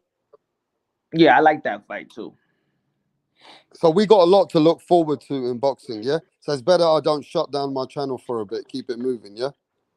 Yeah, there's a lot of fights, man. It's a lot of great potential fights. Now, you know what happened, Punch? I said to everyone before, right? If Ryan Garcia Tank don't get made, Errol Spence Crawford don't get made, Tyson Fury Joshua don't get made, all the fights that say they don't get made, I said I shut my channel down and all fights are not getting made. I do like an 140-pound division. Jose Ramirez Tio, that's good by Danny. I like that fight. Jose Ramirez versus Tio, yeah? Yeah. I don't see that fight. I can't see it wherever it is. I could see that fight happening. All right. What about Stephen wants to see Prograis versus Haney? Nah. What do you mean no? Regis Prograis is shorter than Haney, bruh. I'm not. Look, I respect Devin Haney, but I'm just not a Haney. I'm not a Haney fan. You know what I'm saying? He's just good for he's just good for content. So this is the biggest. I keep it real. So there's only 2 fights that can be the biggest fight in the world for 2023, and that will be Tyson Fury versus Usyk. Nobody will probably top that. But what about Bivol versus Beterbiev? No, I do like Philip Hergovich versus Usyk. That would be a good fight, in my opinion. Even though I think that the Big Bang did his thing. What about Raees Aleem versus Stephen Fulton? I like that fight. I like Adam's fight. Bivol versus Beterbiev. That's the biggest fight. Yeah, but that's like a given. That's easy. Of course that's the best. That's the best Loma fight. versus Tank. Bivol versus Beterbiev would be. I do like Plan and Benavidez. I do like that fight though. Tio versus Ramirez. Fulton versus Charlo. Yeah, Bivol Beterbiev. That Thurman versus Ugas. Man, Canelo Alvarez. I like Spence. I like Spence and Thurman. I like the Miscellaneous and Canelo Alvarez. Amanda Serrano, Katie Taylor rematch Punch. I love that. Rematch in women. What's her name? I like Reese. I like Reese and Chantel Cameron. I got Chantel Cameron beating everybody though. What about Joe Joyce versus Usyk Punch? Joyce versus Usyk. I like to see that again. I like to see that. That was amateurs. He lost to him. Yeah. What about Canelo versus Benavidez? I gotta see Demis Andre first. Demis Andre and Canelo Alvarez. What about Bam Bam Rodriguez and the winner of Estrada and Chocolito? I already said that. Okay, you said that, yeah. Any non-title fights that you were talking about earlier? Now that you're back, let's answer that question. What non-title fights you want to watch? You the one who asked it. I like Boots and Virgil. Nah, that's a big fight. What about Conor Ben versus Virgil? That too, but Virgil. I think Virgil beat the shit out of Conor Ben. I don't think so. I think Conor Ben just needs the right steroids. He's gonna kill Virgil. Nah, you know what? I want to see. I think Boots versus Jamel. I do like Jamal and Jaime Munguia. What about Gennady Golovkin versus Jamal? That's a good fight. I got Jamal beating Triple G though. You got everyone beating Triple G, but no one beats him apart from Canelo, just about. Well, he doesn't want to fight anybody else. Yeah, he beat Murata. What about who do you want? Who do you want Andre to fight? Any of those guys? I think he'll beat all of them guys. But who do you think Andre can fight for 2023? Canelo. Okay. Nah, I want to see Blair. Why not? Cox. I mean, Blair? he's coming off injury. People feel like Andre ain't nothing, but he's undefeated. It'll be a respectable, right? Yeah, I think he ain't shit. So why not get him off a tune-up, right? Since he ain't shit. You know what I'm saying? Since he ain't shit, he hasn't done nothing. Get him for a tune-up. Let's see how that works out. So what fighters are dying? Let's talk about this tip. What fighters are dying breed in 2022? What fighters are we not talking about anymore? That we don't want to talk about, or we don't talk about. Cruz? Yeah, see, that's that we don't want to talk about, or we don't, or like what fighters don't you hear about anymore? Leo Santa Cruz. Nah. I don't even hear about him anymore. Yeah, I think so. That's fair. Leo Santa Cruz was a big commodity, and all of a sudden now, Leo's not the guy anymore. Gary Russell, he's a faded fighter now. Punch. I think he's worse than faded, bro. Okay, these are the fighters now that I think not many people are really talking about anymore. They're not on the train for us to constantly talk about. Gary Russell coming faded now. Retired. What about Edgar Berlanga? Nobody talks about him anymore, bro. That's because he's on suspension. That's why we're not talking about him. What the fuck happened to Edgar Berlanga, bro? Oh, man. That's a fighter that nobody really... There was a hype. Daniel Jacobs. Daniel Jacobs. I didn't know he was still fighting. I'm not even going to lie to y'all. To be honest, I don't even think that Ryder did beat him. I didn't think Ryder really beat him. Who else? Fighters that nobody really interested in much. What about Kovalev? Kovalev too, yeah. I guess so. Kovalev's a dying breed now, bro. Well, is it because he's not fighting on like a major network like Showtime or ESPN? Could it be that? Because I mean, wouldn't the network somewhat contribute to that? Like, what they're fighting on? Man, people are calling Berlanga just a hype job. Berlanga is a major disappointment. Has Berlanga lost? Why is he a disappointment? That's what everybody's saying. Look, look. Santiago, Hayes. I think they're basing it off his last performance. Is it Berlanga, or is it that people was annoyed of the marketing of Top Rank marketing Berlanga? Is it Berlanga the problem, or is it the marketing that got people hyped? Like, I think Berlanga sucks. That's the problem. Yeah, but I mean, it looked like shit against Angulo. It's a fight. It's the forget marketing. Or you mad about how they hyped him up? Well, I'm mad about how he looks in the ring versus fucking Angulo. He looked like shit. That's what counts. I don't know. Whatever the hype makes it worse, I guess. So you mad about the hype? Both, but mainly the performances. I mean, you can hype him up, but Morrell's been hyped up. Morrell delivers Berlanga, in the ring. Yeah, not like Berlanga. Not like Berlanga. You don't got a promotional company like that works. Yeah, but again, works like that. If you can deliver, then people take the hype. Then it's not an issue. If you don't deliver, not just so it's on the fighter. Yeah, I'm putting it on the fighter. Yeah, in my opinion. I just think why don't credit the marketing genius of Top Rank and his team. Think about it. Lomachenko is Lomachenko. Lomachenko couldn't even sell out the Hulu theater his last fight. Berlanga's selling out the Hulu theater. I think it's good. He's a native New Yorker though, so yeah. But Lomachenko is a name in boxing, and Lomachenko do you agree that did better than his last fight in the Hulu theater? Do you agree that did they overhype him in the Top Rank promotions? Did they say he's the knockout artist? Or is it because Berlanga was knocking everyone out, and he was knocking him out in the first fucking round?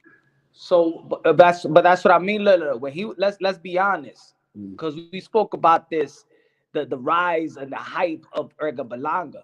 When Edgar Berlanga was knocking everybody out, then there was people saying, "Well, let him go an extra round to see what he's all about."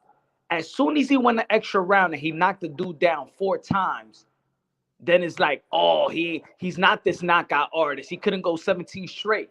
People were just sitting and waiting, wishing on the downfall or wishing to prove everybody wrong about Berlanga. He's doing what he's supposed to do. Whether it's people consider tomato cans he's fighting or whatever, he's doing what he's supposed to do. Right? What do you mean? What? He's supposed to be winning, is what he's supposed to do. Yeah. He hasn't lost. So No, what's but this? So I what's think this I that think he's I think where it was when people look at the eye test and you see a fighter who's lost twice, never been at elite, and ends up knocking Berlanga down. When you see holes like that in Berlanga when he's coming up with better fighters, people feel that Berlanga's not that guy now. They feel like, how come he's getting outboxed and getting beaten up in the last couple of rounds, then he's overcoming it again, and then he's winning the fight. but When you what see a fighter like that get knocked down like that and look very limited, people feel, what the fuck was that on the eye test? yeah, but in known as or actuality, what do people want from a fighter? Do you want the fighter to be perfect? What are people looking for? I'm talking about when he's knocking everybody out, then you want to see more rounds, and then you see more rounds. What are you really looking for Edgar Berlanga? Or you I looking think for a Can you still downfall? look good, or or you look like shit? I think I No, think but you're people want waiting to for a see. downfall to tell somebody in YouTube or whatever Well, platform that's you are your to say, story "I time now told you again, so." Punch. So what are you We're looking looking to for a see. perfect fighter? We're looking to see if he passes the test. If he can keep passing the test. Yeah, but he hasn't lost to nobody. But he looked like dog shit.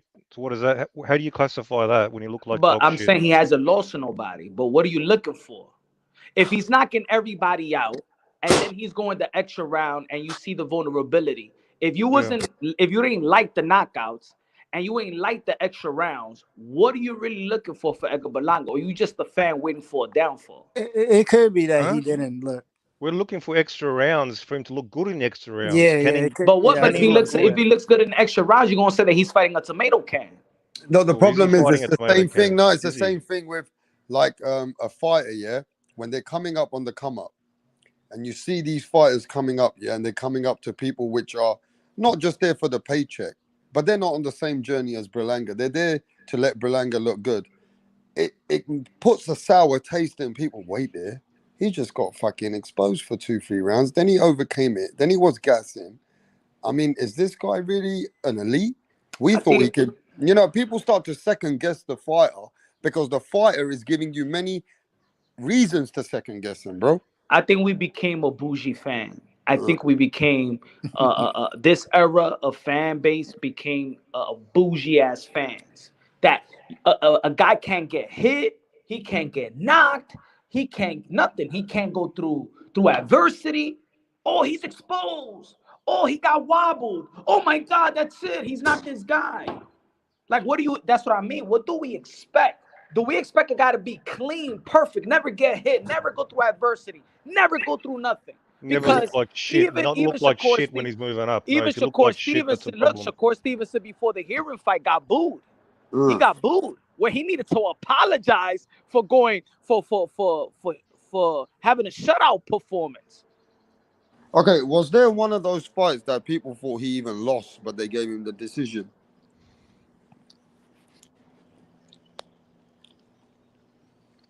Say it again. In one of those fights, people even thought he lost. You know Yeah, what? You know what but it is, though. You're right, Punch. A fighter learns a lot from that.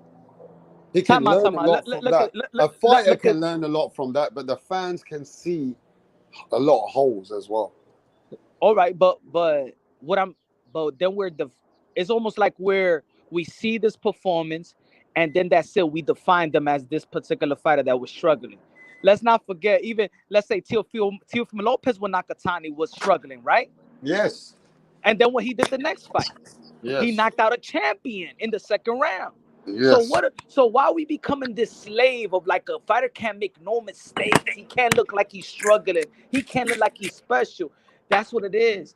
Y'all looking for a perfect fighter. Y'all looking for No, downfalls. Y'all not no. enjoying nobody. A guy like Mirage, he's not enjoying anybody. He can't wait till somebody fucking get hit one time so he could come back in YouTube and talk shit about the Okay. fighter. So you think the criticism of Berlanga is unfair? Yes. So when he struggled against that journeyman and he got knocked down and he got rocked a couple of times, that didn't like indicate like some serious limitations of his as a fighter. We're No, that exaggerating. tells me that he's 20, that he at the time when he's 23 years old could get better, and maybe he's not this machine, but he still haven't lost. Motherfuckers is acting like he lost, like he's a loser. But Oh, don't you think that's it's it. quite That's it. serious? I Edgar mean, he Berlanga is didn't just not this. Edgar Berlanga is not that. Motherfucker, he's yeah. still undefeated. But So hang on, he didn't just what's sort of this look like backlash? he didn't just sort of not look good. He looked like pretty shit. He All looked right very. then. But That's serious. At what point then? So unless he loses, you don't condemn a fighter. You still give him like, we'll give him a chance. Like even if he's rocked and fucking hurt by some fucking journeyman, we're not gonna shit on him. Punch. I'm not saying don't critique him, but y'all shitting on him like if that's it. Like he Okay, can't Okay, but have no more let me but it ask contenders. you He if wasn't it this can't is a wasn't get just fair one better. fight. question. Let me ask you if this is a fair question.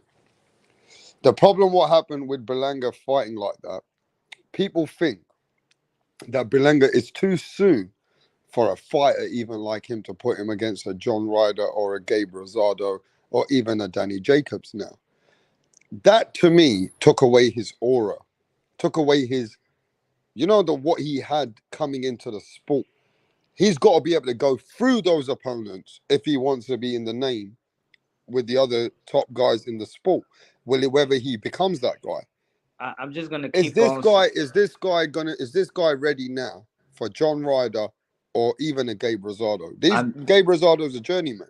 I'm just gonna keep on saying that today's fan base and we're becoming fucking bougie ass fans. What? Let me ask Tell you a us. question, Rapstar. Why you think that people thought the lead up to a Sonny Liston, if you know the history of boxing, why you think that people thought that Sonny Liston was going to kill Cassius Clay?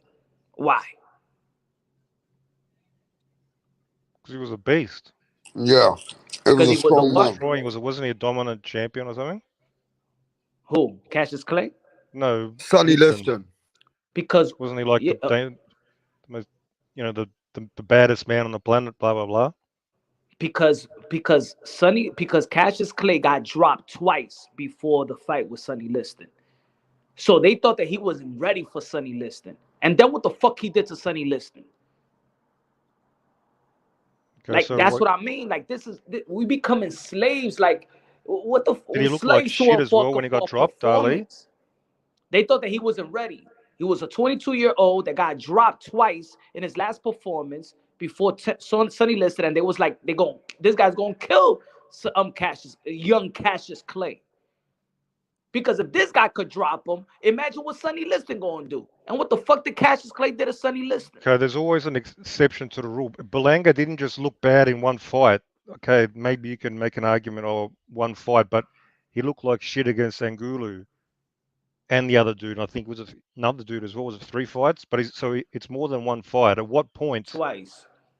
Okay, so at what point can you criticize a fighter then? Nobody Like, said. I just said. I just said like 2 minutes ago. I ain't saying that he's limited to no criticism. I say you could criticize him, but the way that he's criticized, that's it. He ain't never gonna be shit because of the last 2 fights. That we being a slave to the moment. If he was a or you just an 32-year-old educated. looking You're like that, educated. if he was a 32-year-old looking like that, then I'd be like, okay, that's it. What can he learn? Yeah, but sometimes you can tell, like when some cracks are exposed, they're serious. They're very serious. You can tell this fighter is not going to make it. In my opinion, I've seen enough to see that this guy's not going to be a top fighter. So at 28 years old, did anybody think that Bernard Hopkins was going to be the guy that he was today?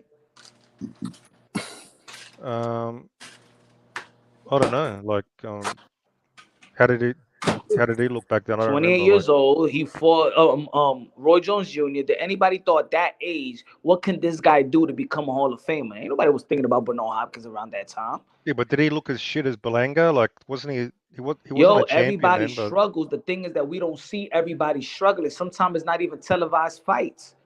sure. Okay, right? Berlanga struggled against fucking some pretty mediocre fighters, though. So you tell, all right. So you telling me that Manny Pacquiao didn't lose to mediocre fighters? Well, back when he was fucking 21 or Young, something. right? Exactly. If you want to find examples, sure, there's exceptions to every rule, but generally, I think it's pretty accurate. When you see a fighter like this who looks shit, generally, like 9 times out of 10, I think it's accurate. So I don't. But You in can the keep end of the day, making I'm giving you examples. examples after example after examples. See, the thing is Not that really. it's like, let's say Adam is 2 saying, examples okay, over Punch, like 80 years. Berlanga's the next. He's saying Berlanga's the next. Okay, Punch, Berlanga's the next Cassius Clay. No, what I'm saying is y'all becoming a slave to the moment as a young fighter. Marquez lost young. Manny Pacquiao got he didn't get dropped. He got KO'd several times. Yeah, And Manny but Pacquiao still became an A division world champion and I probably don't know how he regarded looked as one back of the then. greatest that ever lived. Berlanga just looks like a mediocre fighter. And you want me to give you a list of details, Did Manny Pacquiao look like criteria? a mediocre fighter? I don't know. I didn't watch him back then. I can't tell. But I know this dude looks All mediocre. right then. I'm giving you what? His boxing ability, I think he doesn't show any sort of boxing talent. He looks like a limited talent to me. So that's not going to change next. He's not going to get some new coach and he's going to all of a sudden, oh yeah, he's going to. I don't believe in that bullshit. But Give would him that change your time. That's what opponent? I'm saying. Give the dude motherfucking time. Let him No. Let him get the loss. Let him get KO. Let him get stopped. Yeah, you needed to be proven to you needed him to be laid out cold for you to realize, okay, this guy's. What should I say But now? some people, they can analyze it without that, before that. But that's why I'm giving you the examples. I'm giving you example. I'm not just You talking need out to my see. ass. I've I'm been giving you my saying, example of great fighters I'm not that at the interested. time was young and not look like they was I going to bet be you they all great. look better. I bet you they all look like better talents than fucking how much Berlanga. more If I go time do we watch, give? How much more time do we give him at the age of 25? Benavidez is 25, bro. Put that into perspective. What was Okay. Benavidez doing when he was 20 years old? And That's then the standard. so what? You could look great. How many times we look at a fighter that was great and then they just take a dip all the way to the ground?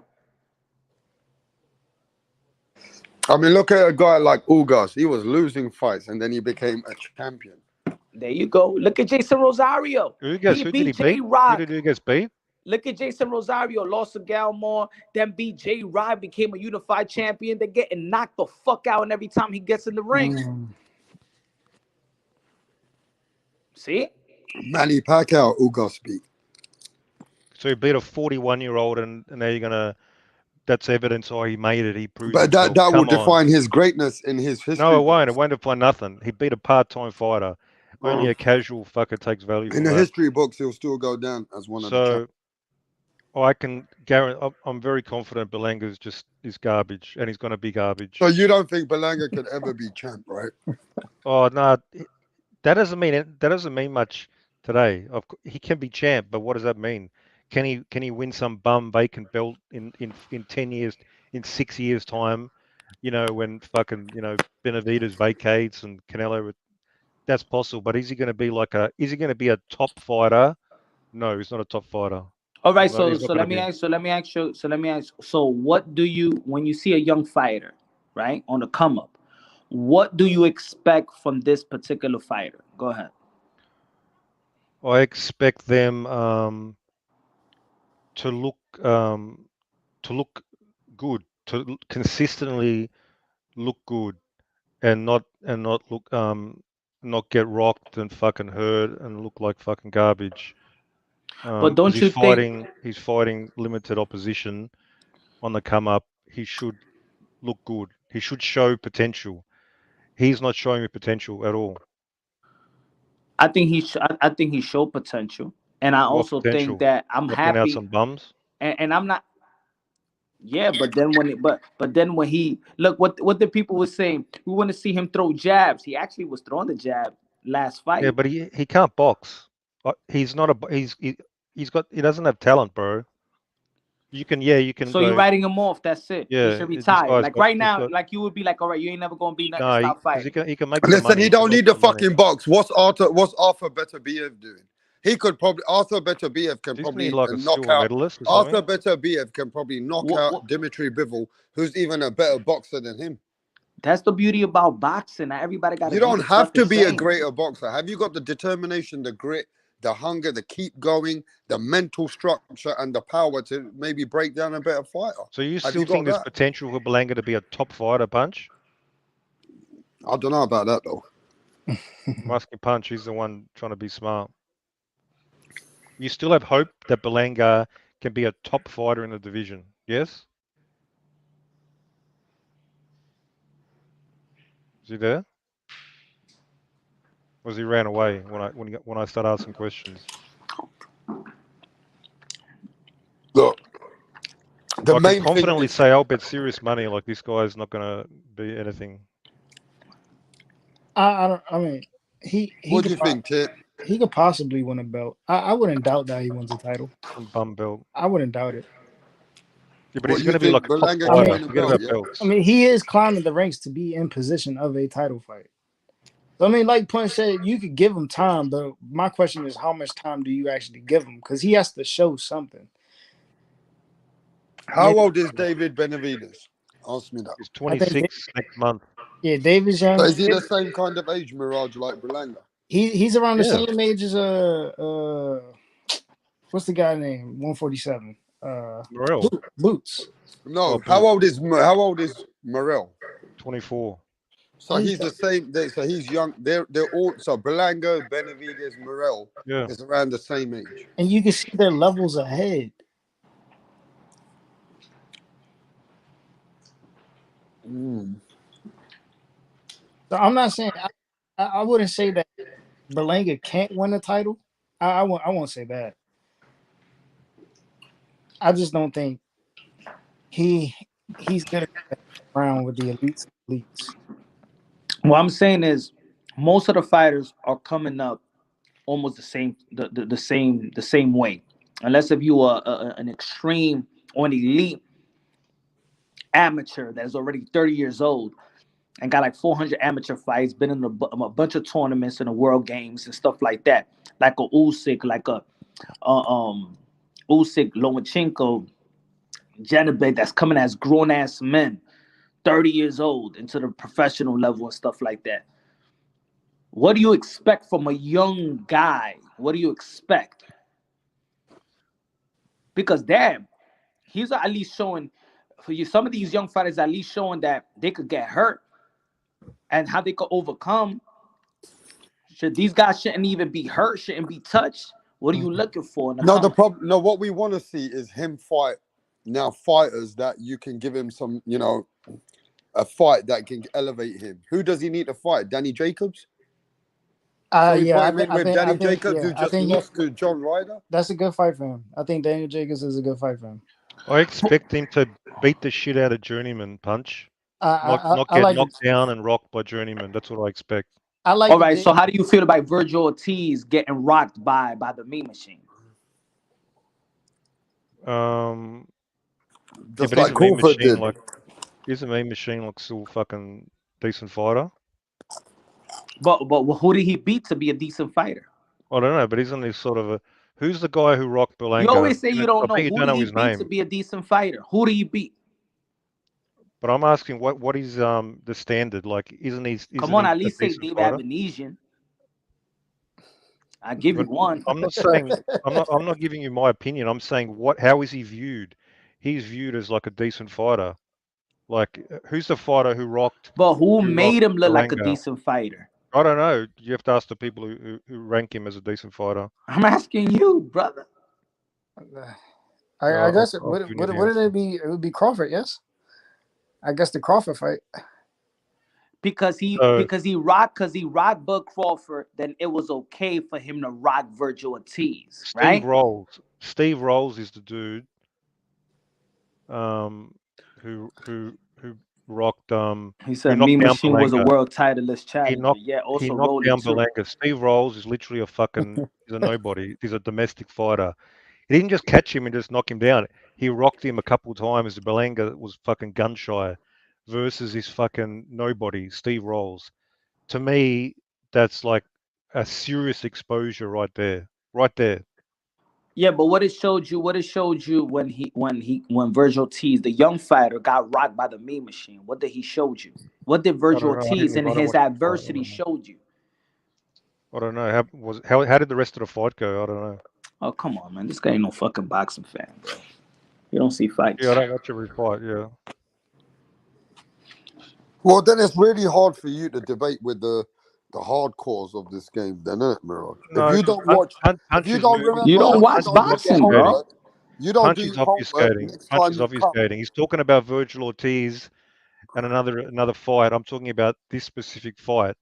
I don't know what it's said about Virgil Ortiz. I don't know how he looked for the rest of the fight. I don't need to know. We're talking about this fight.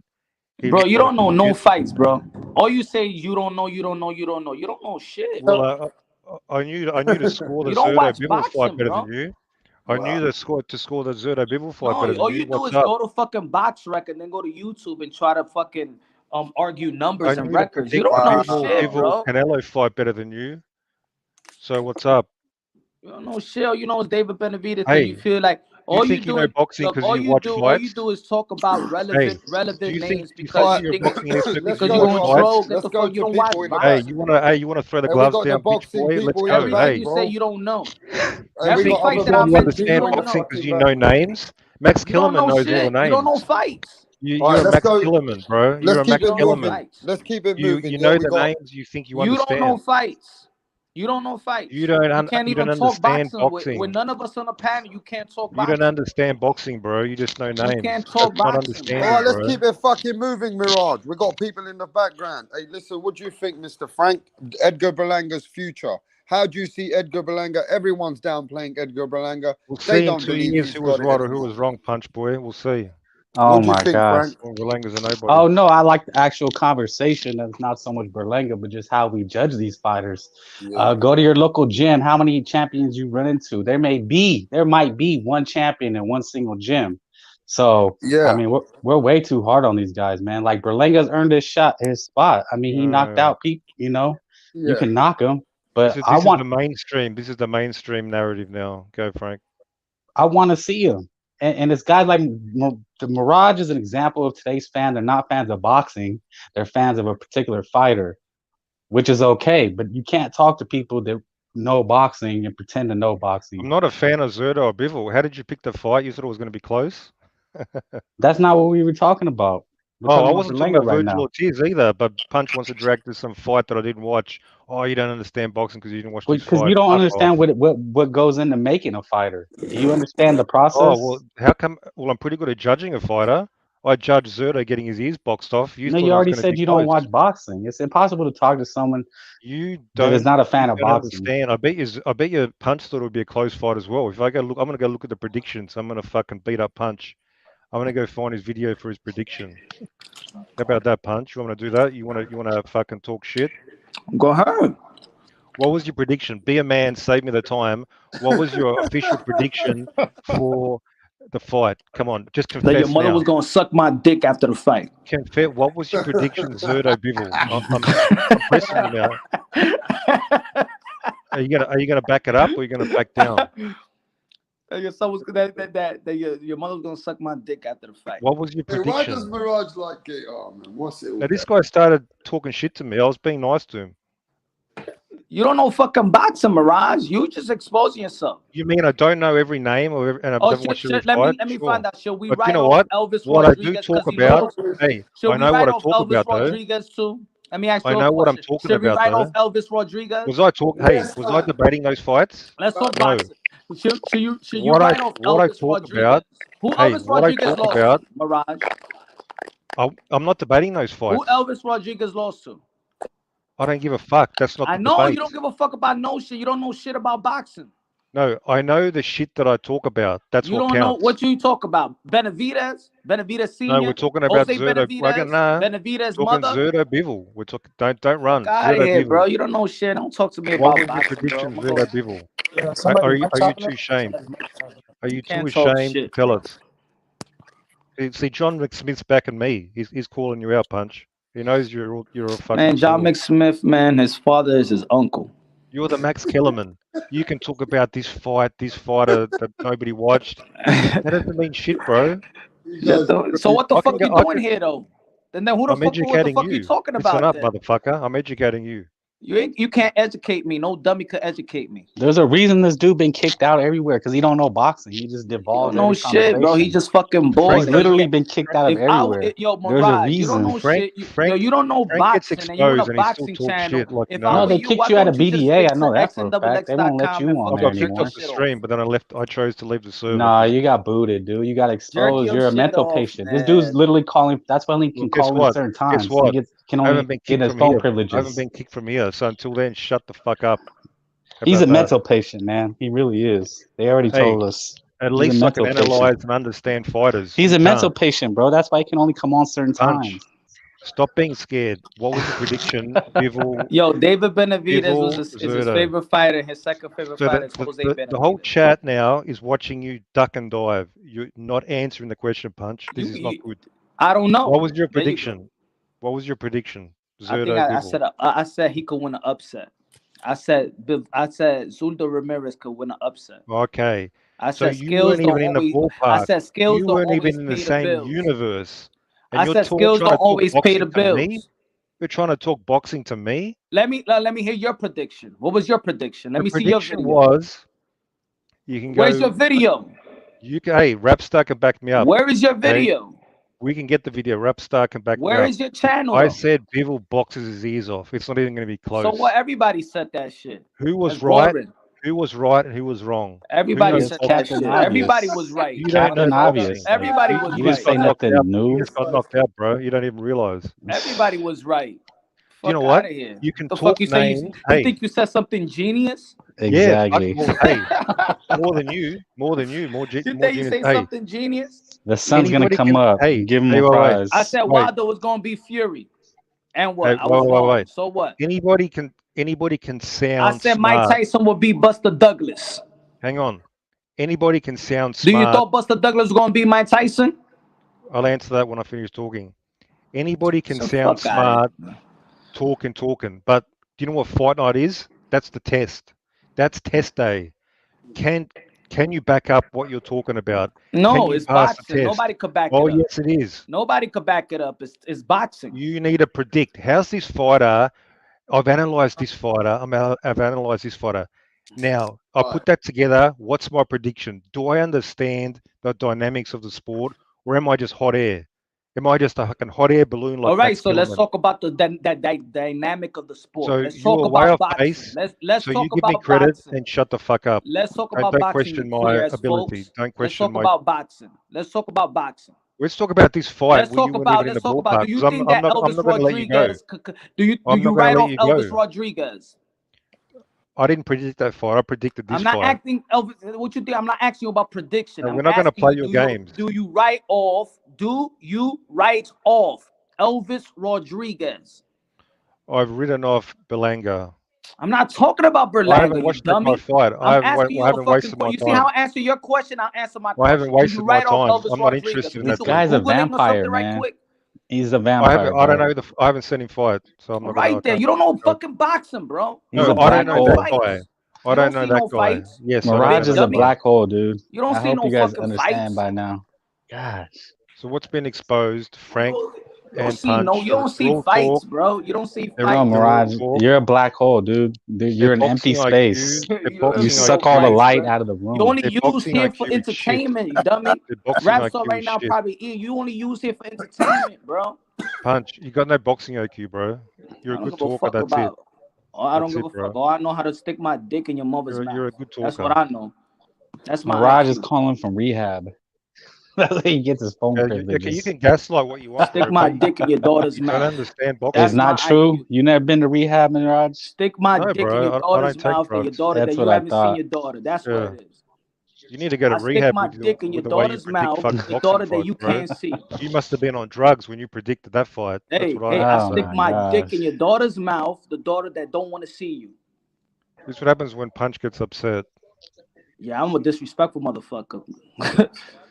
No, Mirage is a vampire, dude. I don't know how anybody doesn't know that by now. Jeez, What he does that even sucks. mean, bro? It means you suck the life out of everything. You suck the life out of the room. You suck the Yeah, room out of the yeah, air out of the room. That's yeah. why I It's gotta smoke for unfortunate. Hey, You're a it's that. black unfortunate, hole. Frank. You're a black hole of It's unfortunate. I uselessness. My can't be the dick life of the seen my party like dick you. seen my dick seen your daughter I more than you wish I seen could be your the You life daughter. of the have party like no. Frank, bro. You're a complete negative Yeah. mess. You're I a wish I black could hole have of all the fans negativity. that Frank Jeez. does. You're Yeah. antimatter.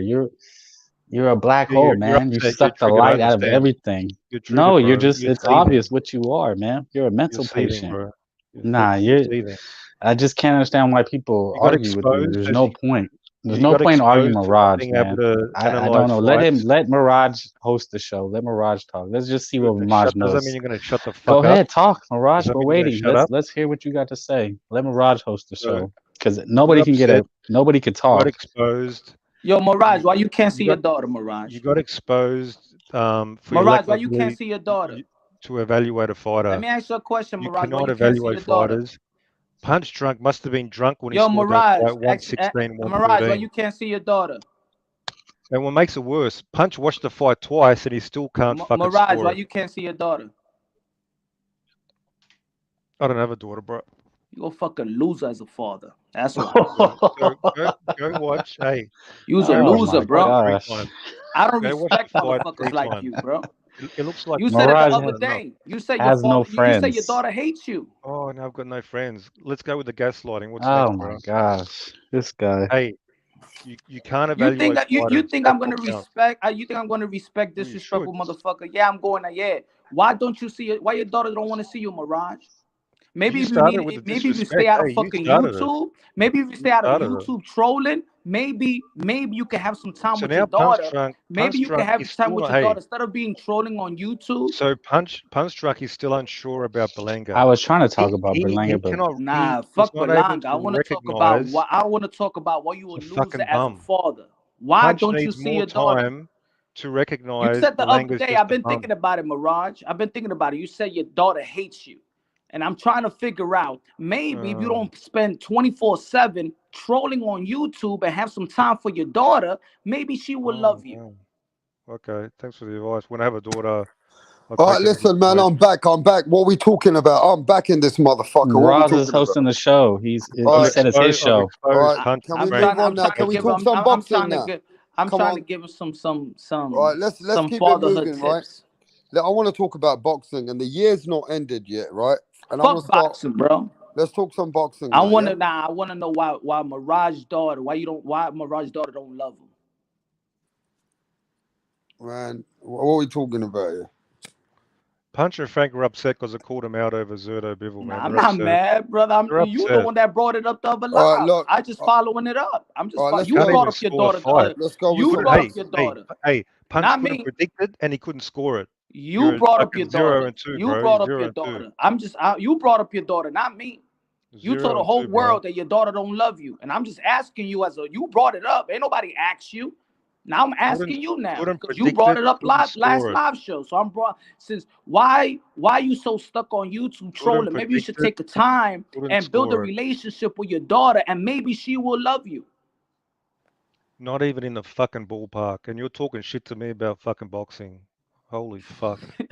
All right, we're going to move it on, though, because I'm back now, and I don't know where That's this another conversation TKO. has Punch has gone gone to, down bro. for the count I again. don't know where the fuck the conversation's gone, but listen to this. This is a big fight still coming up.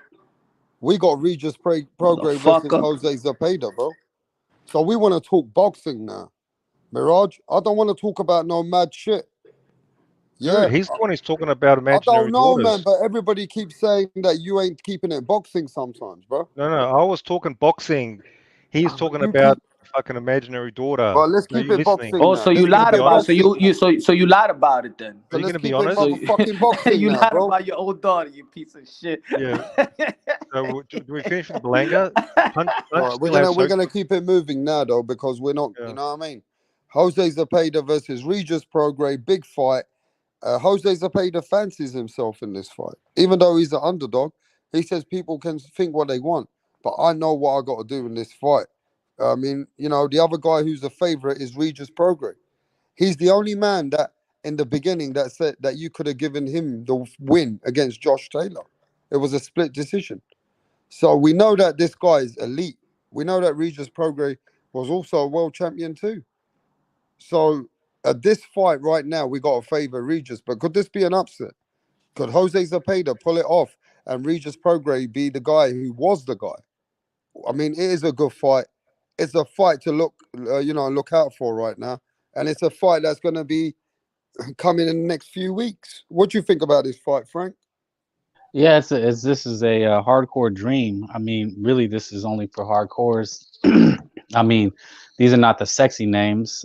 Pause. You know, like Taylor and Teal, but I mean, these guys are a threat. I think Prograis is probably the better boxer, but Zepeda has a great shot.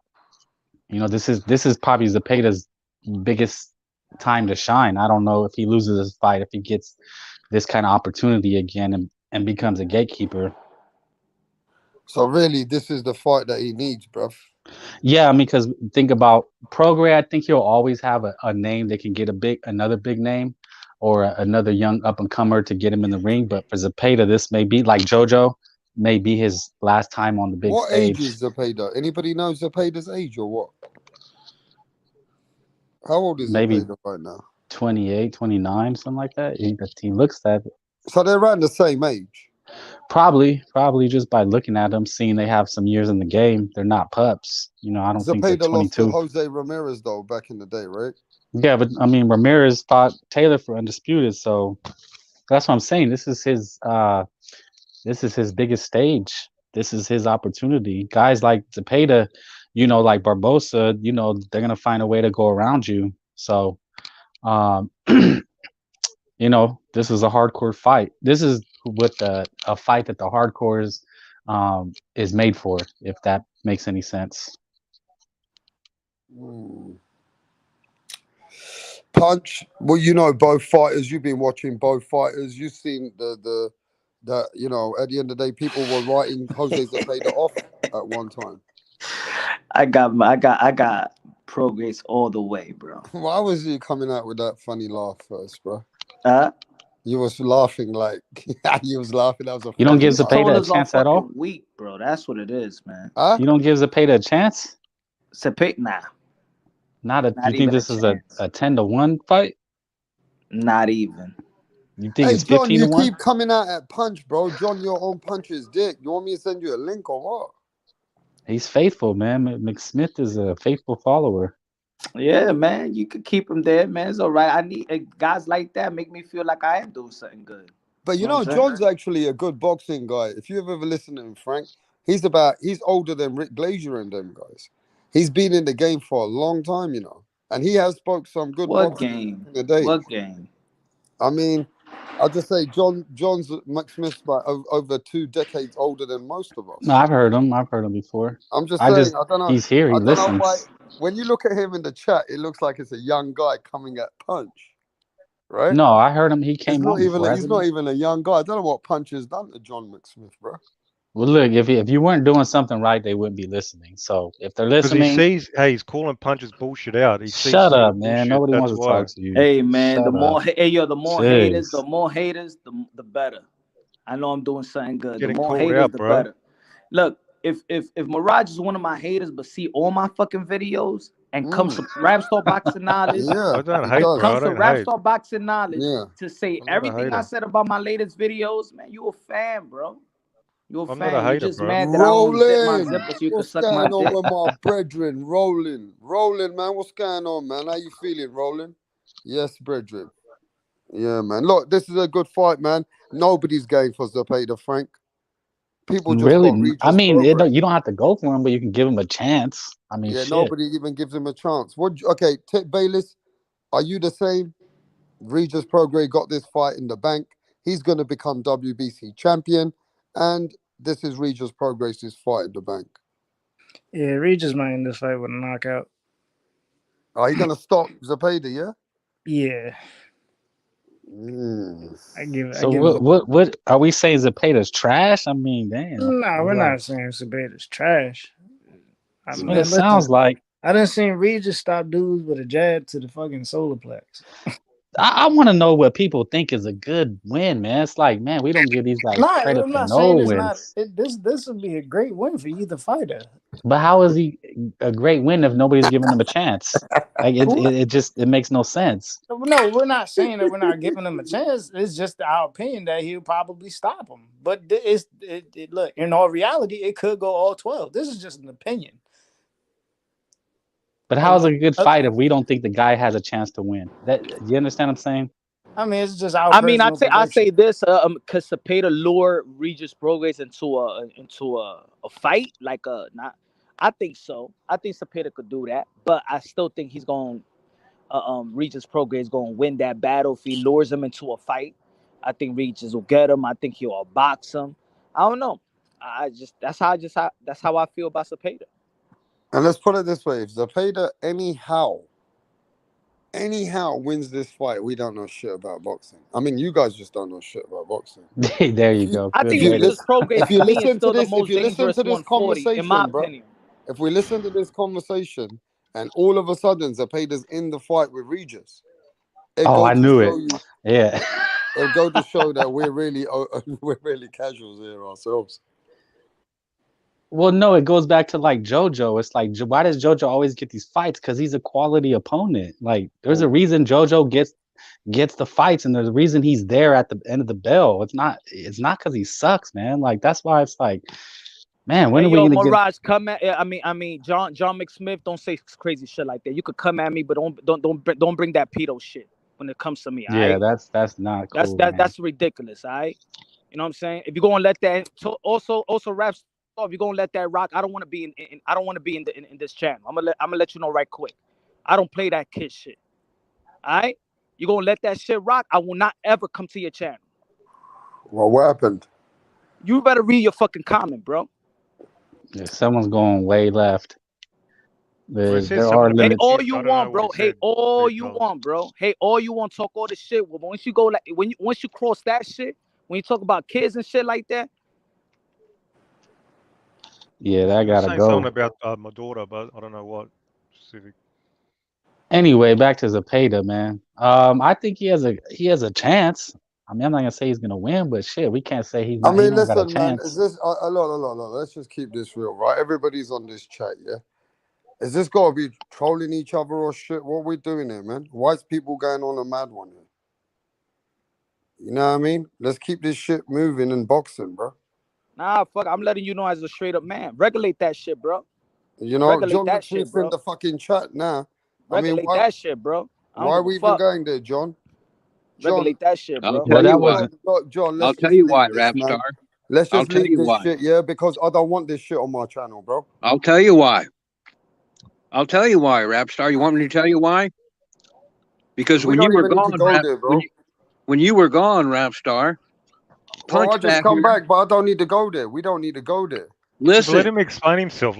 Just listen for a minute. No, shut the fuck up. I ain't gonna let you explain your motherfucking self. No, you're not getting away with it, Punch. You're not getting away with it, Punch. You're not getting away with it, Punch. Talking about no child, you fucking dummy. You thought Rapstar was gone, and you thought you were gonna get away with it. Was talking about no child, you fucking dummy. No, Punch, you're not gonna get away with it. All right, let's leave it, man.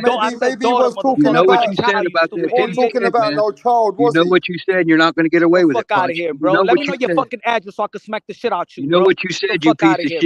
You said you were going to regulate that shit. I'm going to tell you right now, Rapstar. You better regulate that shit right now. Why not, bro? I don't want to hear this shit, man. What the fuck is a joke? No, bro, you ain't going to get away with it. You said you were going to stick your dick in that kid's mouth. You had another fool laughed about it. You said, I'm going to disrespect it, and then you laughed about it. That's what you said. That's not a fucking child, you dummy. You know that's what you said. That's not a fucking child, you dummy. That's not And a all we child, got you to do is dummy. back it up and prove it. A daughter could You be talk fucking about 30 that years dude's old, you kid stupid idiot. like The you're fuck a is you Hey, look, talking fucking man. about? Hey, you ain't gonna you ain't getting look. away with it. Out of You ain't respect getting for away me, with it, man. out of You respect ain't for gonna me, talk I'm on about my white people channel like that. now. Fuck Out of you. respect for You me, Fuck I'm you, on piece my of bitch. fucking shit, man. channel now. You ain't Out gonna of Fuck you, do that respect shit. for bitch. You ain't me, getting away I'm with on it my when I come Fuck on, you, motherfucking fuck. bitch. channel now. You hear what I'm Can saying? somebody Why you don't step respect Huh? my up like You a hear channel? what I'm fucking man? talking, Why you boy? don't step up You like a think you're gonna fucking sit there man? and Let say me And know what your the listen, fuck why fucking is it you that did? address. Well, I'll nobody send you shut a up, fucking fucking pal. invite. respecting Who my the fuck you channel think out you're here, bro? talking to, boy? Huh? I will fuck Why you is up, nobody man. respecting the Shut the channel fuck out You up. here, So fuck bro? here, you here up, you Why I is go. will I'll give everybody burn you my your going on head a fucking at mad address. one fucking Come out over here? here grave. so show me you What could the do that. fuck happened? Show me you could do that. All right, look, Don't talk. let's just keep it here, man. Everybody This know my is, information, motherfucker. hey, look. At the end of the day, man, I've come back to my channel, man. No matter what madness was going on, John, you don't need to take it to that level, John. You know, we don't need to take it to that Yeah, level. nobody said. If Look, it, nody said nothing about children. Just somebody in the chat no, said it. you know And what I mean. At the end of the day, Nick Smith wants to.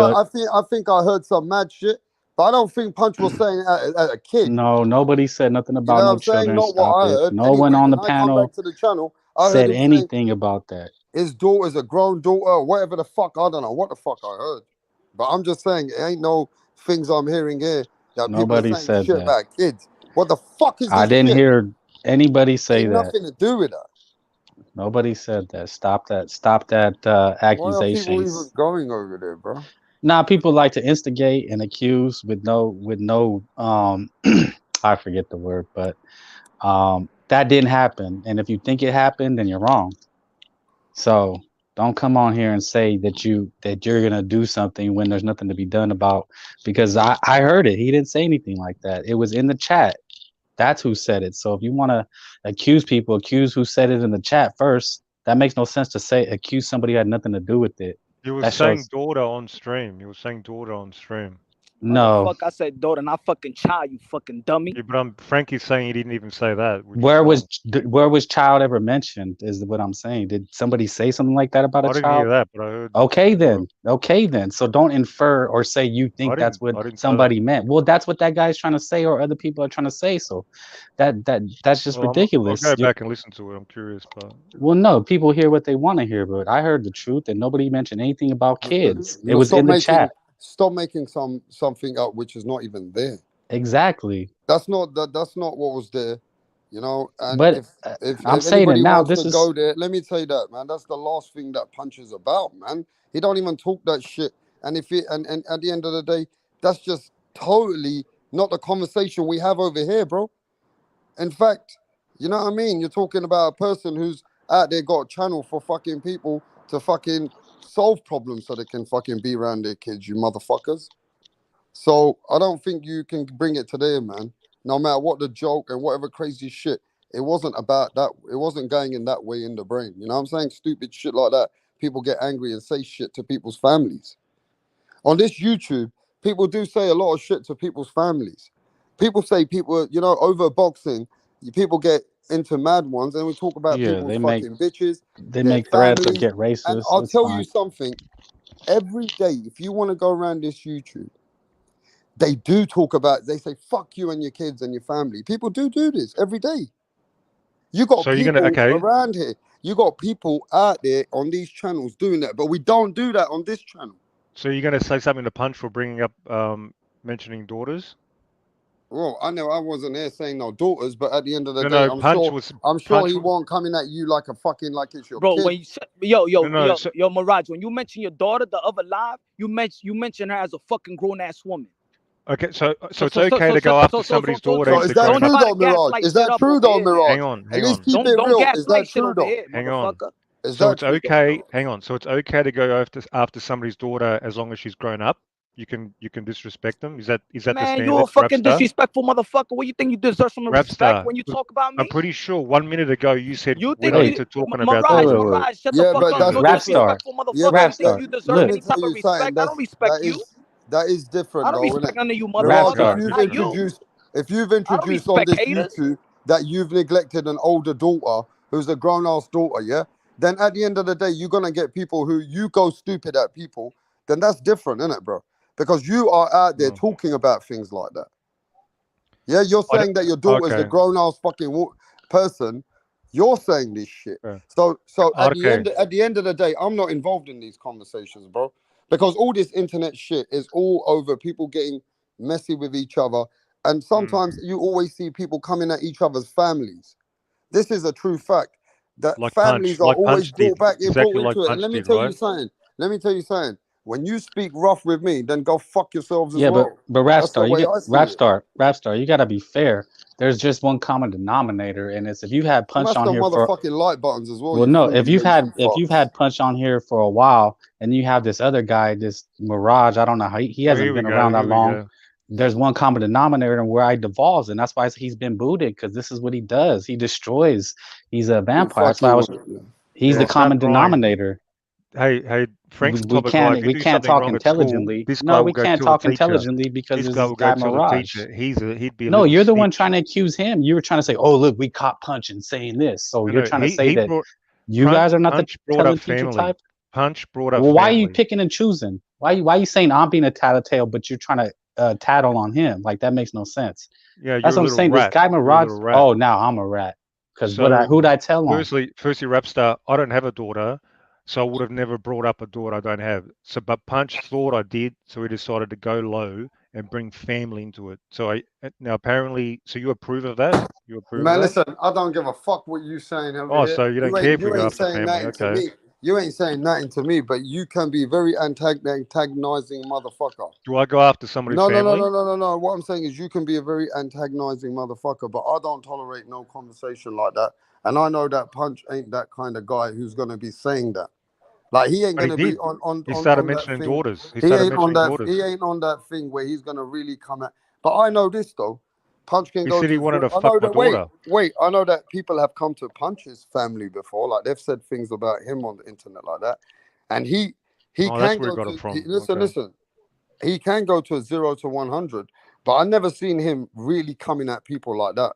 Now you, on the other hand, is a troll. Saying you want to bang their daughters. I'm not saying that, but I'm saying that I ain't seen that. So okay, rewind about 30 minutes ago, wherever you're and you going hear with this conversation, yeah.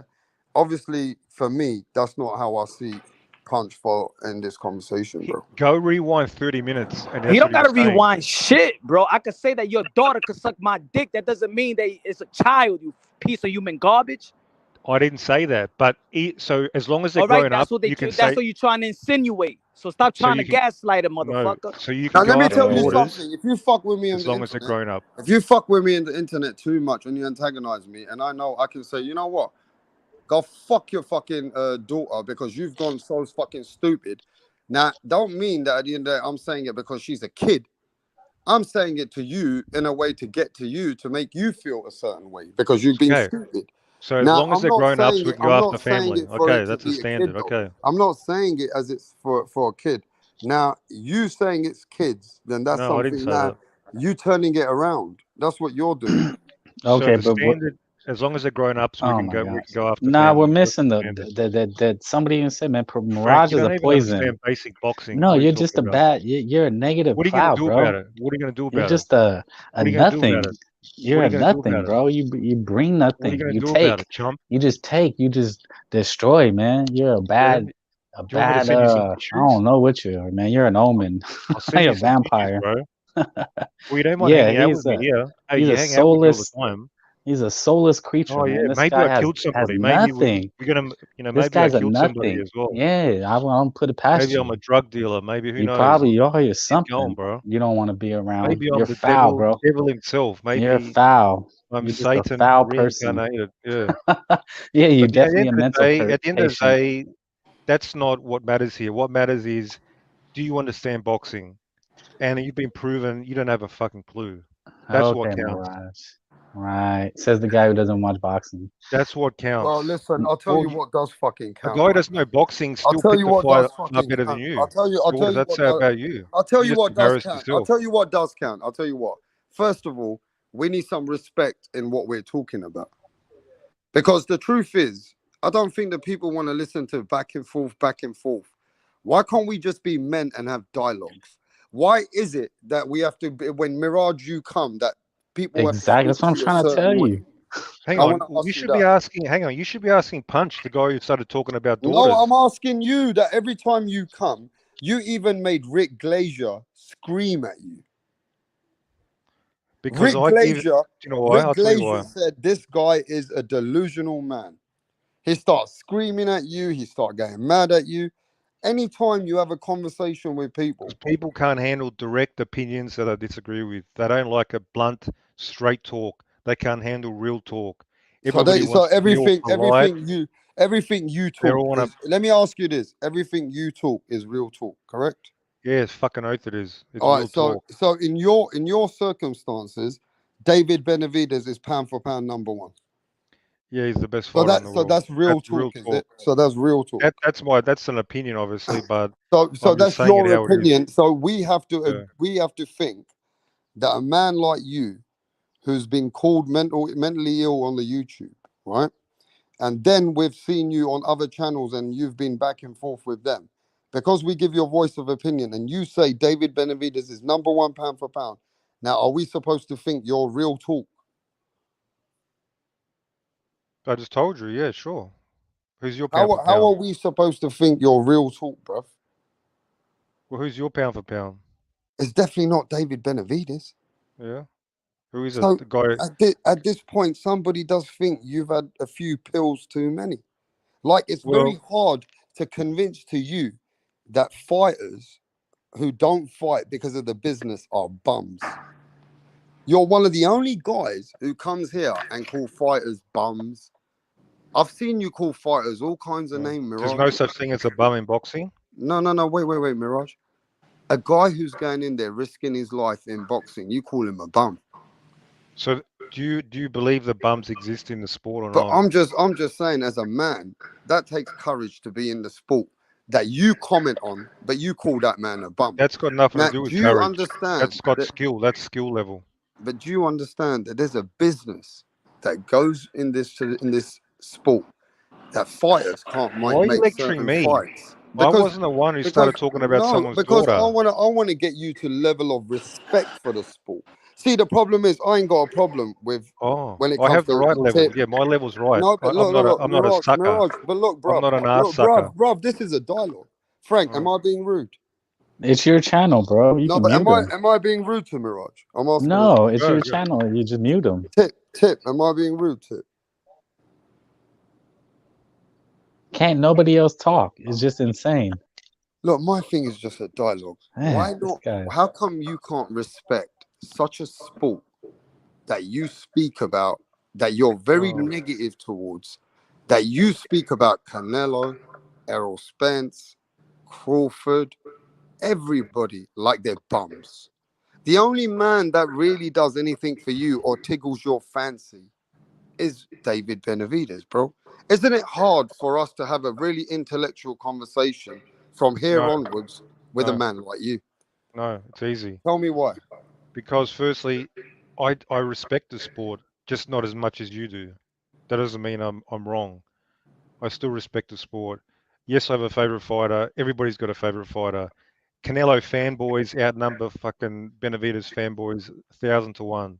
Yeah, you don't say shit to the Canelo fanboys who are talking about, oh, he's going to go up, he's going to beat Usyk, he's going to fight Usyk. That's delusional. That's crazy talk.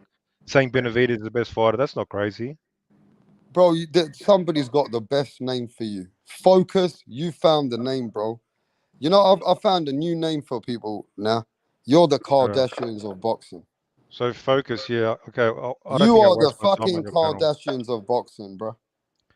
Yet I wasn't the one bringing up daughters You when I got Kardashians love giving BTFO'd. it all, but When I get inside you're fucking BTFO'd, fake. I don't Your start talking fanny's about fake. families.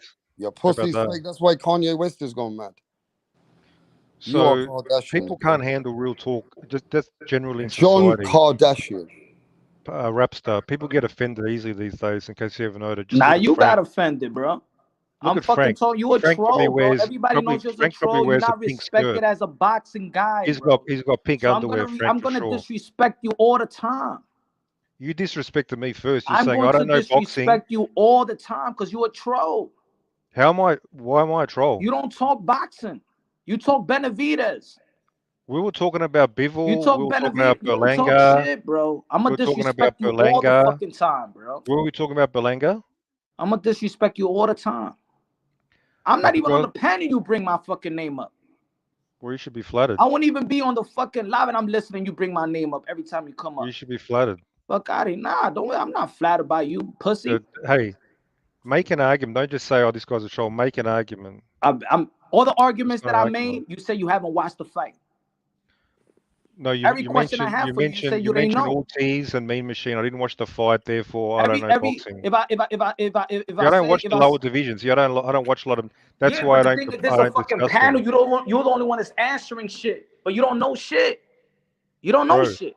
Calm down. You only know David Benavidez. You turn every live into a Benavidez show. No, well, we weren't even talking. Talk boxing. We were talking about Morrell.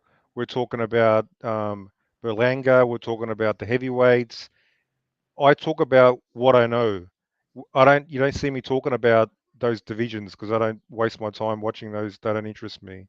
So let's talk about this because I ain't got much time. So I got some reports. Somebody's telling me behind the scenes, I'm not going to mention names, that Tank Davis, the reason why he lost his plea is actually everything they tried to do behind the scenes to get him out of jail is not working. They even tried to do the case without it going to where it's going now. Is it true that Tank Davis is under pressure, that he really could be going to facing prison? Has anyone got any information, and do we know anything that this Tank Davis trial that's going on, it is really now that he's lost that plea, that he could be going to prison? That's why it's going that way. Punch, you have any information about Tank? Nah. No info? You don't know?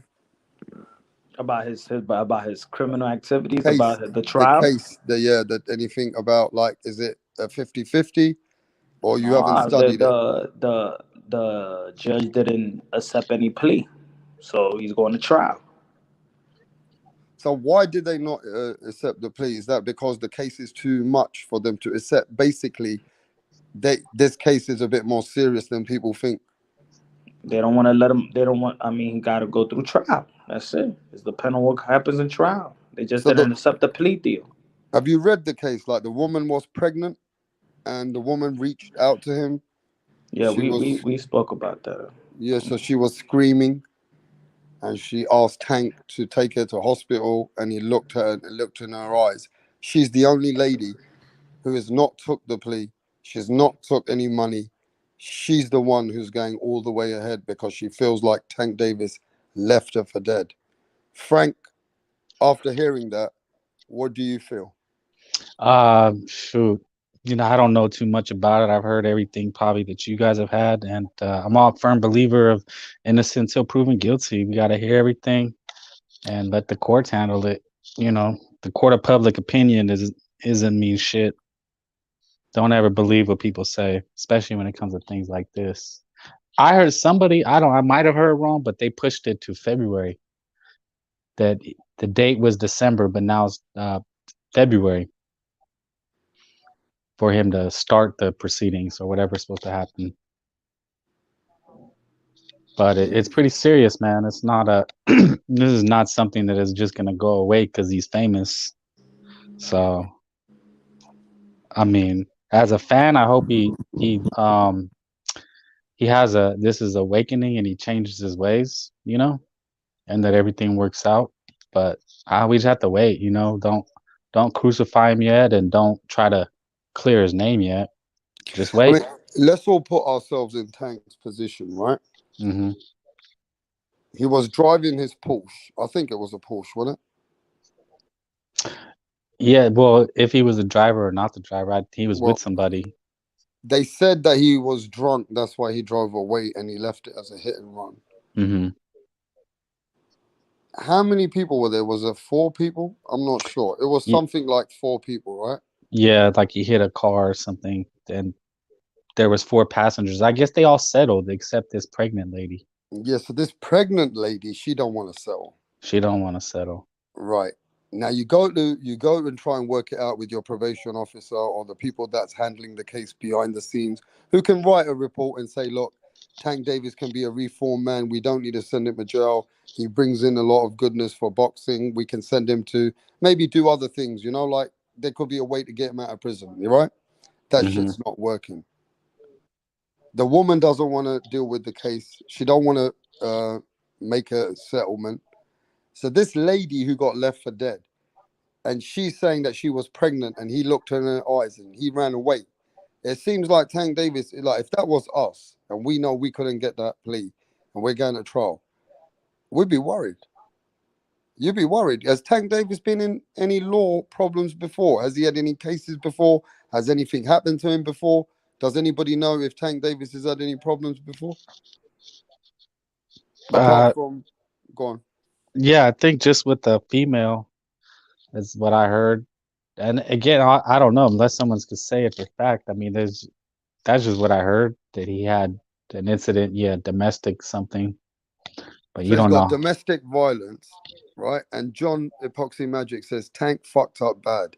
He was never supposed to be driving at all in the beginning because his license was revoked already. Yeah. No, I mean, yeah, it's pretty serious. This is not going away. Tank probably can go to prison then. I don't. You have to look at what he's facing, but it's not going to be till February. So they pushed it back because it was supposed to be December, and then I think it was January. Now it's in February, so he's getting some time to figure it out or see what'll happen. Yeah. Man, I don't know, man. Tank Davis need to be in the right fucking... He got to get through this shit. This could fuck his career up. They can lock him away maybe 3 years, and then he has to do a year and a half, 18 months, or maybe he just gets 6 months. Maybe he won't even go to prison, and it'll just be a lot of pressure, and he'll have to settle it in court. But the reason why he's going there is that he's got to face the punishment. He's not going to get away now without facing something. He's already guilty with this. He couldn't get away from this, so he got to deal with this. And we just don't know what way it's going to go, bro. Yeah, you would think, like I said, the other people settled, they were ready to make it go away. And then this happened. So, yeah, I mean, he has the money, though. He has the money to help him out. They got to make an example out of Tank. The chef says, I'll say this, nobody is above the law. No matter who the fuck you are, let them get away with it with this, and they'll keep doing more illegal, dangerous things. So at this point, they're going to have to make a little example out of him. You know? Well, we'll just have to wait and see. We don't know. I mean, unless you know all the facts of the case, then we got to just let it play out. You never really know how these things are going to play out. It's a lot of money you put into these things, Yeah, I guess. And there could always be a deal can always be reached. Sometimes that's what they do is they may make a deal. The lady, you don't know what she's asking for, So we just got to hold judgment. The public wants to hang people right away. Yeah, well, and let me tell everybody this, yeah. My brethren, Mauricio Solomon's going to be doing the convention now. So everybody who's going to be knowing who they're fighting, who's going to be up in the ranks, who's going to be getting step aside, or whatever fights are going to take place, one of the topics are going to be that the WBC are going to mandate Keith Thurman versus Errol Spence. There's going to be a lot of different topics that's going to be mentioned in the 60th convention. I don't want to hear about one of the other topics that Punch has been speaking about is the transgenders in boxing. Oh my God, are you serious or are you joking? I don't know, Punch has been saying that's one of the things. I read it up, it was. So I don't know about that. But what I do know is that this is going to be one of the topics, bro. Wow, that's crazy. Yeah. That's actually a thing? That there'd be a man fighting a chick? Well, I don't know about no man fighting a chick, but they're looking at putting transgenders into the sport. Well, isn't that what it is? Transgenders want to have their say in boxing. So there's some people must be reaching out for transgenders in boxing, bro. Wow, that's crazy. That'll be the day. What's your opinion on that? My opinion, I mean, I'm open-minded and you can be who you want to be, but that seems like a lot of legal problems because a man would kill a woman, right? If that's what they're talking about. Or maybe they're thinking about a transgender versus a transgender. How does that work, man? Sounds confusing. They're going to get a transgenders ranking system. Oh, Get I see. transgenders into boxing and give them their own lane. Oh, okay. Well, then that's still the same thing. A man fighting a man. So what's the difference? It's just a man fighting as a woman. Like that's what I'm saying, man. It gets sticky. Like, what are we talking about? Yeah. You know? I don't know, man. I don't really like the conversation too much because I That's feel what I'm that saying. It's it's very not. sticky. I mean, it's their own conversation, bro. Tip Bayless, are you there? Are you quiet, bro? It's hard to get into conversations where you could be accused of discriminating, you know, and you never want to be accused of that of discriminating, you know. But in sports, there has to be an what's the main thing we want in sports? The big thing, even playing field, right? That's why we have weight classes. That's why we have Yeah. weigh-ins because we want to pretend our sport is clean, even though I'm pretty sure we know it's not. But we want the illusion of it being fair, right? Well, Javon 007 says there should be an 8-man single elimination lightweight tournament. Haney, Loma, Shakur, Tank, Ryan, Cambosis, Cruz, Zepeda, whoever alternates, Ortiz, Martin. Yeah, and I want to win the lottery. Now, that would be great if they did a tournament like that, though. That would be good, though. Yeah, that's how boxing would elevate, because now fighters need to make themselves known. But honestly, Rap, I'm sorry. I really truly believe this. I don't think the fans want that. I really don't believe the fans want that. I think the fans are happy with their fighters kind of doing what they're doing, you know, because out of those lists, you know, everybody will have to come out with a loss. I think people like arguing. Oh, my fighter will whip your fighter. Haney will beat everybody. Shakur will beat everybody. Ryan will beat everybody. Like, this is what fuels the arguments, right? Is these hypotheticals. Yeah. And you know, they're so intent on arguing all the time rather than seeing the fight. I've argued with so many people about Haney and Lomachenko, and I promise you, there's at least 100 fans that don't want Haney to fight Lomachenko. They really don't. They don't want him to fight Lomachenko. That's not real boxing fans, bro. Well, that's the state of the game, and Tank fans too. They're like, no, he don't need to fight Haney. I think the tournaments are very important because years ago they used to do the tournaments, and they did the tournaments with Andre Ward. They did the tournaments with Inaoue and all them guys with Nanito and that, and they did tournaments with the cruiserweights.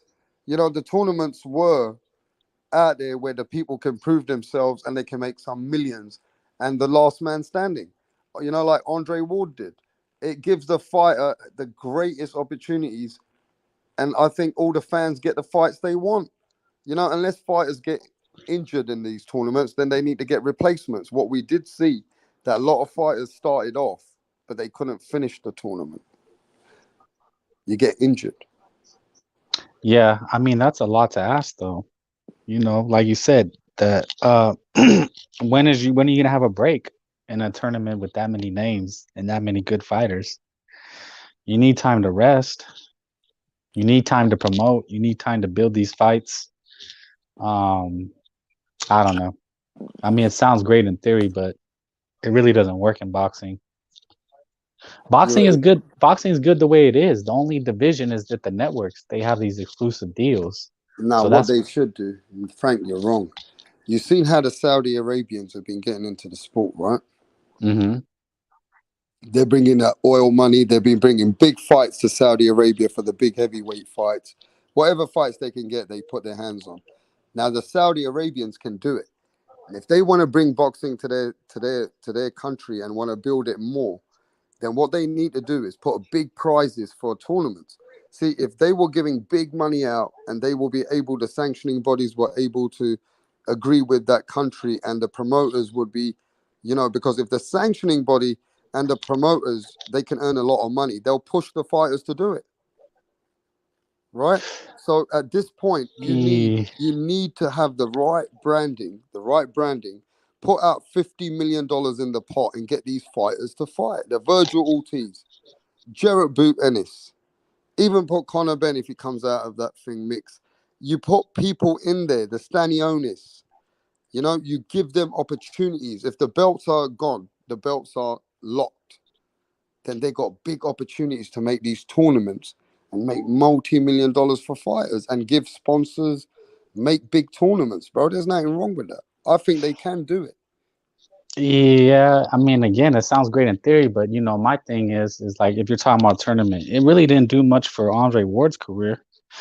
I mean, really, what you want to do is build a star. Like Zurdo and Bivol probably should have been in LA. You know, when you watch the fight, it was kind of empty. You know, you want that big fight atmosphere, and part of these fights is the you know, do you really want Spence Crawford in Saudi Arabia? I mean, doesn't it kind of lessen the fight? You know what I'm saying? Don't you want these fights in like a big Vegas atmosphere, or New York or LA? That's Frank in the chat, bro. If you don't know his name, that's Frank. Frank's cooking with Rapstar right now. Go on, Frank, get it off, man. Oh We'll yeah. be back in a minute, Frank. Hold the panel. Okay. Yeah, I mean, part of it is building the fighters. You know, I don't agree with a lot of what Leonard Ellaby says about building attraction, but he does make sense. You know, if you're that's what I'm talking about. How do you build a fighter? You know, these guys got to start somewhere, and they got to be able to build a name. Like Tio, you know, he's an attraction. He's doing Heisman night. You know, if he's fighting in Saudi Arabia, what does it do for his career? He doesn't want to fight in Saudi Arabia every single month or a couple months. I don't think, you know, what Tyson Fury is doing. He's facing a lesser opponent, but he's fighting in his home, and he's going to bring a big crowd. So, what does he really do if he's fighting in Saudi Arabia all the time? Now, what it does look like is that Fury and Usyk, for the money that they're asking, would be in Saudi Arabia, but that's because they know they'll do pretty good pay-per-views. But for the most part, you know, what fighter can go to Saudi Arabia right now and sell pay-per-views? You know, is it going to do anything for their brand, for their name? If T.O. Taylor, you know, that would be a good pay-per-view. What's it going to do in Saudi Arabia? Does it do anything for anybody when you could probably go do it for a big mega fight and where Taylor's from, or have it in New York, Madison Square Garden, and all the press, and then you build T.O.'s career off that fight if he were to win? To me, it does more than just fighting in Saudi Arabia in a one-off. Yeah, but I mean, you're thinking longevity, a career. You know, someone says they want, what did the guy say? Boxers want the bag, doesn't matter where it's at. Well, yeah, it depends what kind of deal they're getting, though. You know, if it's pay-per-view, if you're fighting on pay-per-view, so let's say T.O. Taylor, how heavily is it going to be promoted where he's at if it's all the way in Saudi? You think people are really going to get behind that? Or do you think where it matters, where T.O.'s base is New York, and it's in Madison Square Garden? I think maybe he gets more money there. You know, Top Rank, one of the is still staying. They're not taking the Saudi money because they're building an attraction. They're trying to build their fighters' names. Or I'm sure they could easily do it right now. T.O. Taylor in Saudi, they can throw all their fighters in Saudi Arabia. But you think that's going to build them? It doesn't do anything. Some money in it. They get a lot of money as well. Look at UFC. UFC's transcended to Saudi Arabia as well. Yeah, but where's the majority of their fights going to be? Of course, that's his point. But Saudi Arabia has become one of the prime marks.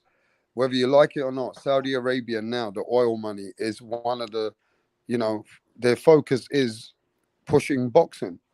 They're getting a lot of attention in pushing boxing. They're bringing a lot of kids into boxing. They got Amir Khan now. Amir Khan's been getting, you know, people promoting over there. They're getting their own gyms out there.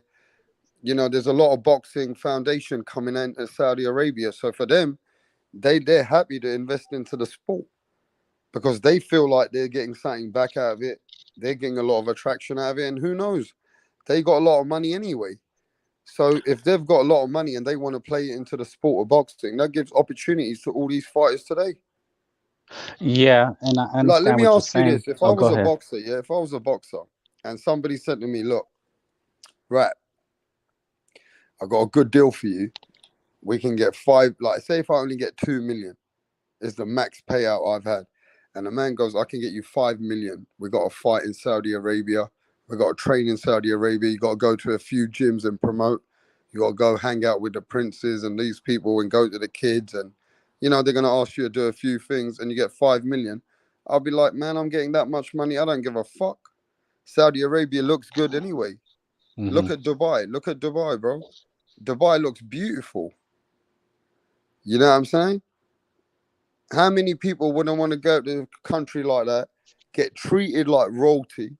Think about it, Frank. You get treated like royalty, and you get loads of money. That's why you got people like Anthony Joshua, Tyson Furies, everybody who's been there, even the Amir Khans and people who've all had fights out there, bro. They're enjoying the experience. It's a lot of money. You can't say no to money like that, bro. And you make all good points, but you have to get to a certain point in order to get that offer. You know, Bivol, I got to that because he beat Canelo, and he's not really a name in the States. And then Zurdo, same thing. But you know, it takes a while to get to that point. But I mean, what makes more sense for T.O. Taylor? You know, do they want to do that in Saudi Arabia, or do you want it in Madison Square Garden really hyped? Who's gonna care about that fight? Like, if you're a fan of boxing, then you're understanding where like I'm trying to come from. Like, if you're a fan of boxing, those fights need to be where they're gonna get the most hype, you know. And why would you take Taylor Tiafimo out of either the UK, where it'll probably be bigger, but even New York, Madison Square Garden? You want that in the dead zone, Saudi Arabia? Like, are you gonna feel it as much, rap? Look, listen to what Vigilante Williamson says. The Saudis got money to burn. They spend more money flying out Instagram models. Look, the boxers have got a taste of the money, bro. Money talks, bullshit walks. You building the foundation don't matter as much if the promoter, the sanctioning body, and people are getting the oil money, and it's more money. People are going to go that way. So what are you saying? I'm saying Saudi Arabia is going to get bigger and bigger. Yeah, but so that's what I'm saying. What are you proposing? Like one major pay-per-view fight a month over there? No, for boxing? I'm saying what they need to do is what that guy said earlier. They need to make a tournament and pay for it. Nah. Okay, this is what they need to do. They need to bring something different to the sport. They got to show that they're going to be able to bring something that America and England's not doing. You get what I mean? Yeah, I hear you, but I think that's fantasy. I think they're just doing one-offs. It's not like Bivol's fighting all his fights over there now. And I don't think Bivol wants that. You think that's what he wants? If he fights Beterbiev, where do you think it'll be? Probably New York, right? You think Top Rank wants to do that fight over there? Like, that'll show you where it's at. I think you win the argument if we're talking, and I'm saying, no, I don't think that's a good idea. I think it's a good idea for just fights here and there. But for the really big, meaningful fights, they need to be where the people that support them, right? Because that's how you build a fighter is you build support from your fan base, and then they'll follow you. Like, you're kind of going backwards, Rap Star. Look, at the end of the day, right, everything I agree with you, yeah? But when it comes down to money will make you change your whole vision. You pay me extra 2 million, fuck this fucking shit, bro. I'm going. Yeah. You know what I mean? So I say they're gonna be able to bring some fights that you didn't expect. And that's gonna happen. So you think Tank Garcia just somehow magically ends up in Saudi Arabia? It could do. Nah. Because if the money that they're looking for. No, those guys, they know where their base is. They're not going to do that. They would be ripping the fans off. I hear it, man. But look, at the end of the day, we saw it happen with Joshua. What? Why wouldn't they just then let's do that for everything? Let's put the World Series in Saudi Arabia. But Let's I'm put the saying, Super Bowl. I'm sure they'll do it. I'm saying that you're right as well. That some fights have to happen in their native country. Yeah, like Tyson Fury, Anthony Joshua. Don't you think the okay, fans will riot if it happens in Saudi? Let me Don't you think explain to they'd you. be pissed to hell? But do you know when that fight was getting announced, when they were making that fight, it was going to be England fans went a bit upset because they were making this fight in Saudi Arabia. Yeah, don't piss off your base. Maybe if it's Fury Usyk, okay, I could reason that. But if you talk about a fight like Fury and Joshua, there's only one place it can, like it has to be. You're gonna piss, like you have to know who supports you. Now, if it's a one-off and it's kind of like an in-between fight, like let's say for well, no, even Joyce and Fury would be UK, right? Right, Rep? Or like Yeah, Joyce keep cooking. I'm just finding a picture for you. Joyce and Wilder. I could see that in Saudi Arabia. You know, I think Wooder's fan base can justify it, and Joyce's fan base can justify it. Like the best place for Wooder Joshua would probably be New York or where Joyce is from, the UK, right? I want to say. But I think to get the fight, and they said, look, the only way we can reach these guys' demands is to put in Saudi Arabia. And I think they'll reason that, look, you're getting the fight. We can't put it where you want because of their demands. But, you know, I think people will be willing to buy the pay-per-view because it would be such a great fight. So I think something like Wooder and that guy Joyce is something you can justify in Saudi Arabia because of the purses.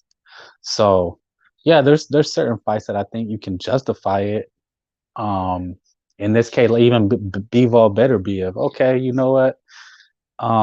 There's really nowhere there for them to go. Let's put it in Saudi Arabia. That's where they're gonna make the most money. Okay, but a fight like Tank Davis and Ryan Garcia, you can't put that in Saudi Arabia. Come on, you'd be breaking the hearts of all the fans.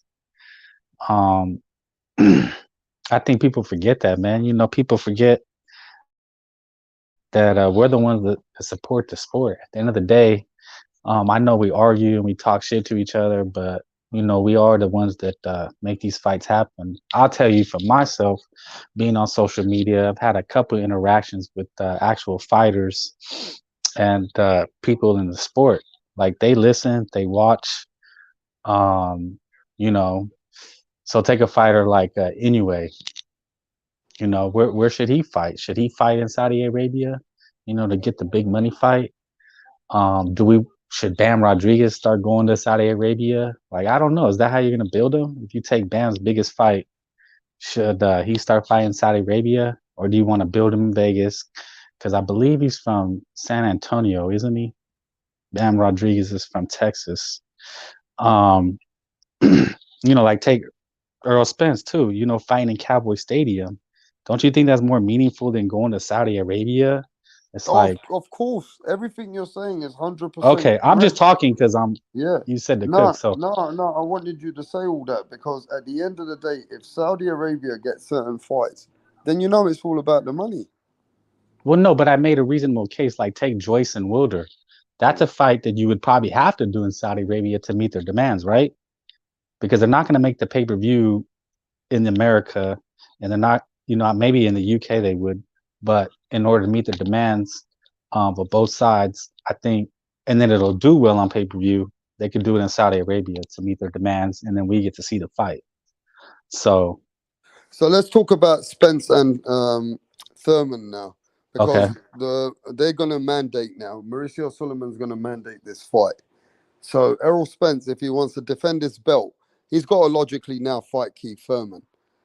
Who's dumb enough to pay money for Thurman and Spence? I think a lot of people are gonna pay it. Focus says you are gonna guarantee go because pay-per-views are hurting. Tip Bayless says Thurman has a record number on ABC and Fox. Focus says that's not pay-per-view, my good brother. Tip Bayless says, John, this is a fucking legacy fight. Stop buying garbage, says John, and stop making garbage. Okay, It's a basic economics. Right, pay-per-view is becoming harder to sell, says Focus. Focus says, I want to see Furman. I'm with you. So now what do you want to see? Furman and Spence. People say it's still going to do good pay-per-view. People say you can hate the fight, but Furman Spence is a good when they're going to speak. You know, when it's going to be the press conference, they don't like each other. This is a much bigger fight than Terence Crawford versus David Avanesian. Furman is still a big name. Whether he's still a big fighter anymore after the Manny Pacquiao loss, people think he's lost his gift. People think now he's lost his mojo. Is Keith Furman now yesterday's story? You know what I mean?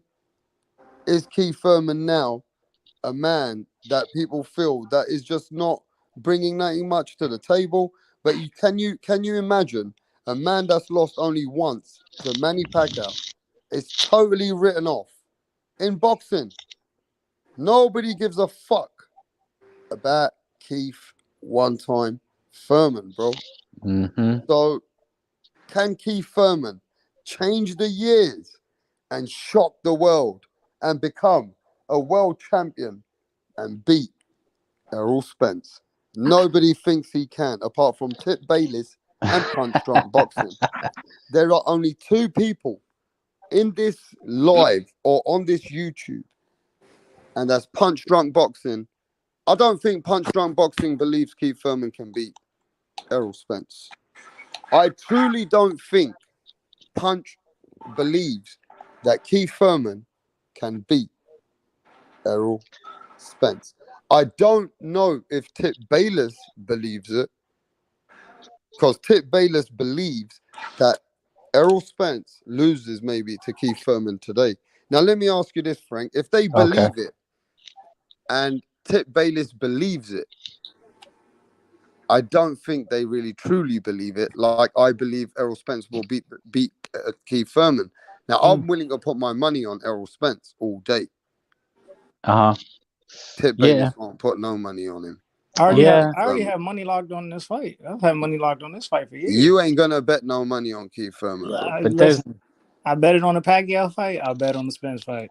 Okay. How much you gonna put on Spence? How much you gonna put on Keith Furman versus Spence? We can lock 50 on it. Oh, big spender. Okay, I gotta give Tip Bayless his respect. Tip Bayless wants to put $50 just for the respect. Just for the respect. The stamps will eat that up. Now, shall I take Tip Bayless's $50 because he's my boy now? Don't take his 50. Come on. Shall I take his $50? It gotta be 100. If you're gonna make a bet, make 100. Make something you believe. Like put your chest in it. Nobody truly. That ain't even a fool taking gas now. Nobody fucking truly believes Keith Furman can beat him, bro. You ain't even bet a fool taking gas at least. Hey, damn. Listen, you guys. What's he gonna do with 50? You can't even get an appetizer with that. Hey, now. Look, that Keith Furman on the left-hand side. Look at that Keith Furman. He ain't beating shit. Errol Spence is gonna stop this guy.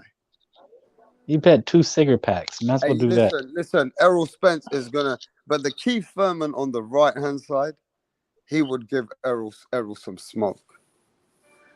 That Keith Furman, Frank, on the right-hand side, it would give Errol smoke. Yeah, Rap, there's a difference between belief and hope. You know, it's very similar. Keith Furman on the left-hand side, bro, he's married. he's made over multi-millions and millions. Hey, Keith Furman's got a beautiful wife. He got his kids. Keith Furman's got a nice house. Keith Furman eats a lot of food. He got a woman from the mountains. Yeah, I have a confession. I really thought De La Hoya was gonna. Keith Furman is not this Keith Furman, bro. Yeah, I have a confession. This Keith Furman, man. This Keith Furman. Errol Spence can't leave 147 without fighting Keith Thurman. No, he's talking about you believe that he's gonna win though. Like, do you really believe it? Hey, Jay Santiago. I don't think he believes that you believe. Put your money down, bro. Put your money down. Bro, I've been waiting on this fight for so many years. I've been waiting for Keith to beat this man so bad. Would you put your relationship on it? Would you tell your girl, hey, if Keith loses, then it's over? Like, look, you wouldn't put it. My last girl was a Pacquiao fan, and we no longer together. So man. Oh damn, he puts his relationships on the line. All right, I believe he believes. She was Hawaiian, bro. She was Hawaiian, so she was pulling for Pacquiao. So I was like, all right. And now she gotta go. Oh, she was a non-believer. Yeah, Hey, man. listen, like Jevon says, Spence beats Thurman like he did with Danny and Porter and gives him a tougher fight. Yeah, these people tripping. I mean, Tip Bayless, listen, at the moment, what is Spence's toughest fight? It ain't about Porter. that, man. It ain't about that. Porter's his toughest fight. Hey, you're looking at it all wrong, man. I'm gonna let you both cook. I'm coming back. Go on. Oh, I'm just saying. So we're saying Porter is Spence's toughest fight, right? Don't let down Spence now, Frank. You better put it on him. Go on, I mate. don't care for Spence either, so it Yeah, doesn't really exactly. matter. But keep it real here. Go on, mate. I think Spence beats Thurman pretty handily. I think he'll be competitive, but I don't think he has a. I hate saying he doesn't have a chance. I hate people saying wash.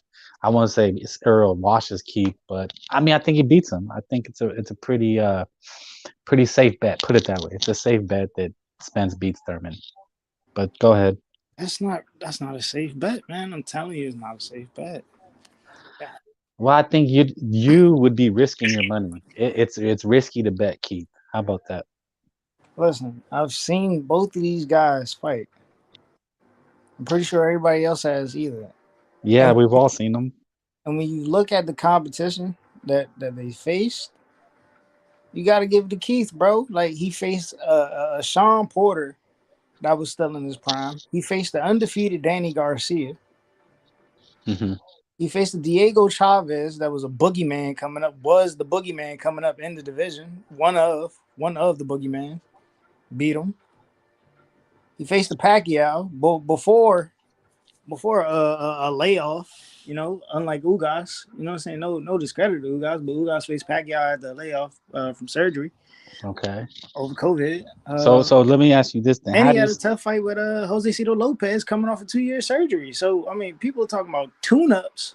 Keith Thurman, like, Mario Barrios is probably his lightest tune-up since being injured. Like, he's been in wars, bro. Yeah, so and let me ask you this then. How do you see the fight going? I mean, because the way I see it is Earl walks him down and kind of just bludgeons him. Nah, man. See, the way Thurman fights go, because of his hand injury, you don't know which Thurman you're going to expect. I don't think Keith is going to come out this fight testing him with his power early. Okay. And normally Keith does that. He did it in the Danny fight. He did somewhat against Sean. Like, he'll come out, hit you with a boom, boom, make sure you feel the punch. And you know what I'm saying? Now you got to respect his power. I don't think he's going to do that with Earl. Well, I think he's going to box him in the early rounds. Okay. And then you think he's going to stay on his stick? Because Keith is he's an okay boxer. He's not really a boxer though. Because it's going to come down to the point where Earl's going to want to work on the inside. We know that. He's not going to keep continuing to try to box Keith from the outside. It's not going to happen. Yeah. It's not going to happen. And this is why I say Keith has to box him in the early rounds, and then come like the second. Let's see. It's 3 halves. It's 3 halves. Yeah. You got the first half, you got the second half, and then you got the third half. Yeah, in the second half. Motherfucker, it's not 2016. Carry on. That part. I was just about to say that. In the second half of the fight, this is where we see Keith pick up, and he's gonna start landing these power shots. Okay. And then in the third half, you already know. But does you think he's backing Earl up at that point? Earl starts backing up, or Earl's gonna be walking him down, and Keith's just gonna be throwing shots at him? Earl's gonna try to come forward.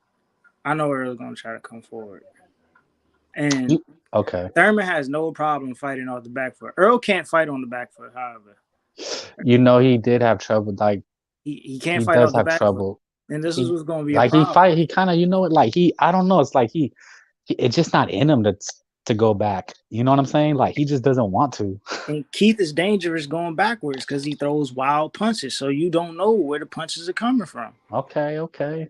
Okay, I'm That's what I'm speaking to telling a you. man who has his mind made up.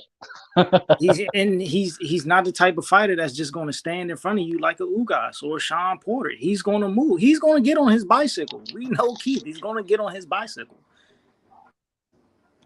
So Okay. like I said, like Earl's got to cut the ring off. He's got to try to get to the body. You know, there's gonna be moments in the fight where Keith always does this shit.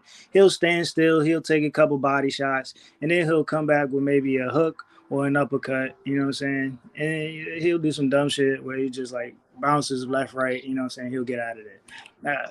Watch this guy a lot. Earl, he's the type of motherfucker. He's gonna stand in front of you, and he's open for that fucking overhand right. That overhand right connects every time if you throw that bitch at Earl, bro. And Keith has a strong enough punch to connect that bitch and put him out. Oh, you think he stops? He stops Earl Spence? I think he stops Spence. Whoa, you're a true believer. Yeah, if he doesn't stop him, he knocks him down. Frank's fucking confused. He's thinking, do you really believe it or are you just saying? No, he means that. And after listening, that's why I asked him. Like most people that they give you a standardized, oh, he'll just beat him. But he's breaking it down. That's why I asked him what I asked him. Bro, look what happened to Jose Cito when he came back. He dropped Jose Cito. He didn't step on the gas, but he dropped him. He hurt Manny Pacquiao. We know what he did to Mario Barrios. He rocked him at least 11 times in that fucking fight.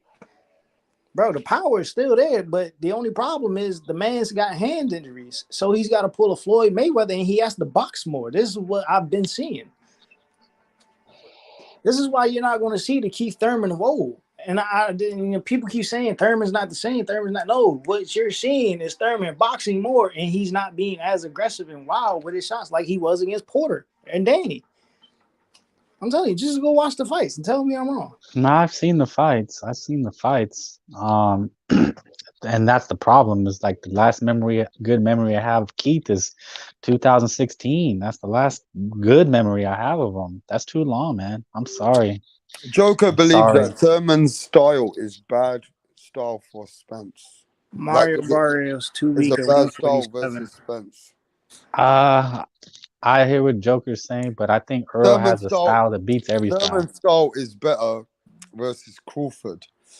So a lot of people believe that Keith Thurman's style is better versus the Terence Crawford. Keith Thurman beats them all. No, come on, be real now, Punch. Come on, please. Cap. Why not? That's why not? Punch. We want you to break it down, like where. How do you see it? Like, how do you break down a fight like Keith Thurman today and where he is?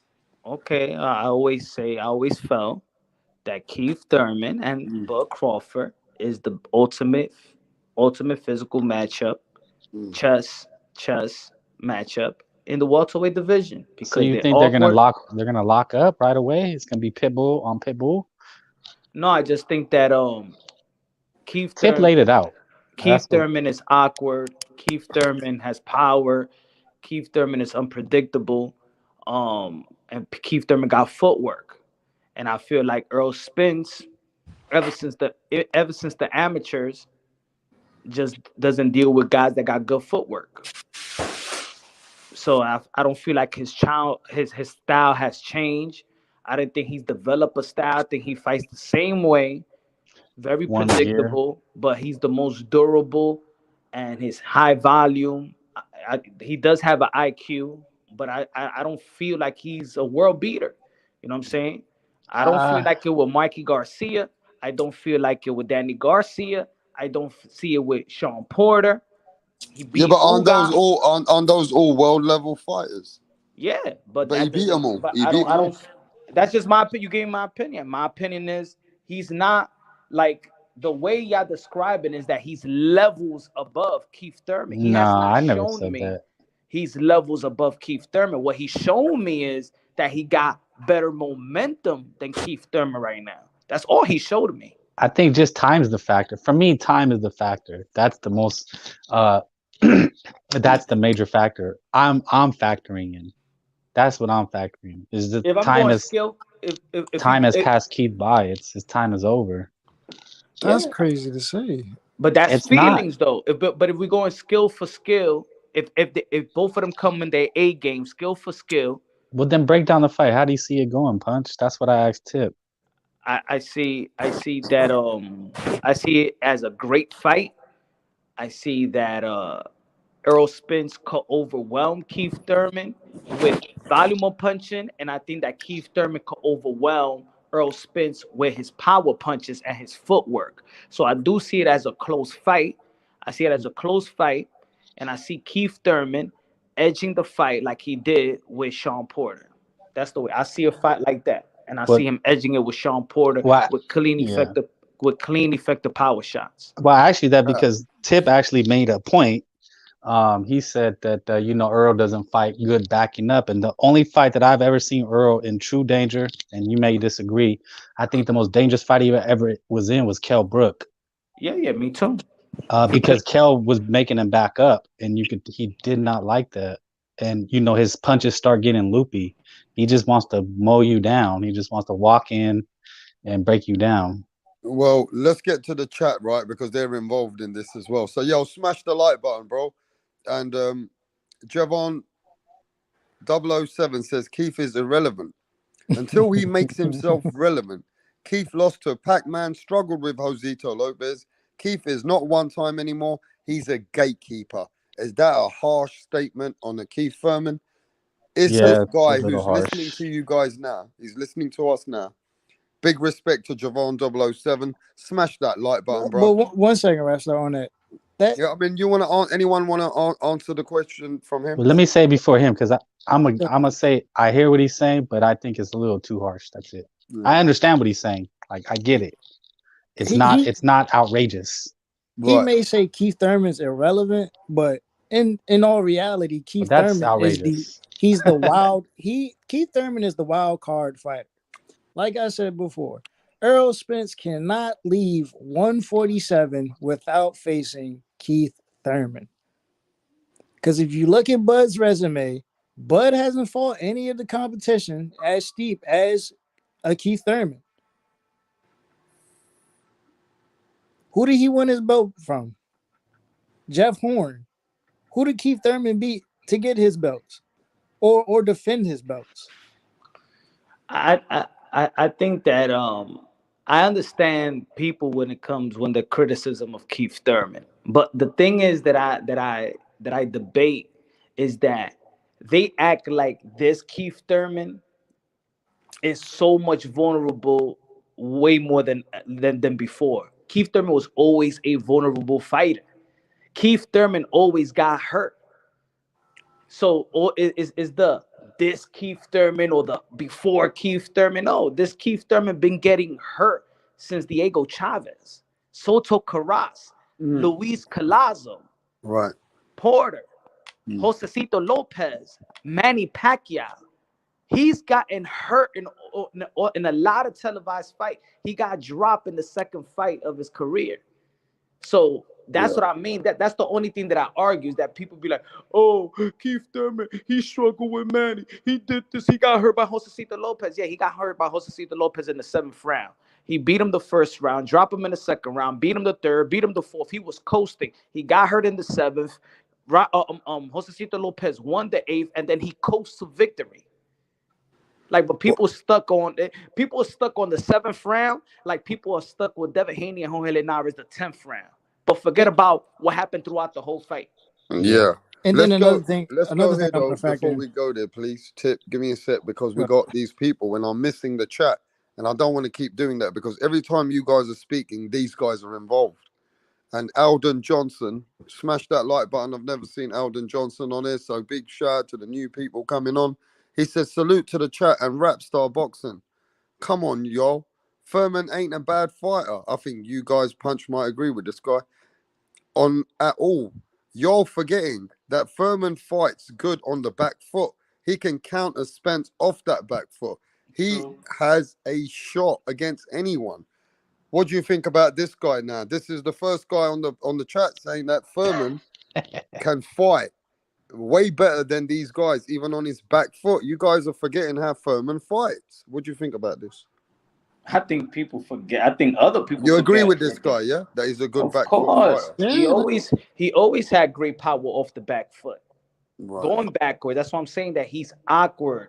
Mm. He throws from different angles. He throws different combinations. He don't throw the 1-2-3 or 2-3. He throws a 2-3 with a follow with an uppercut, and he has his left hook is 1-2. His left hook is when he's yanking it like he's stepping back off the left hook.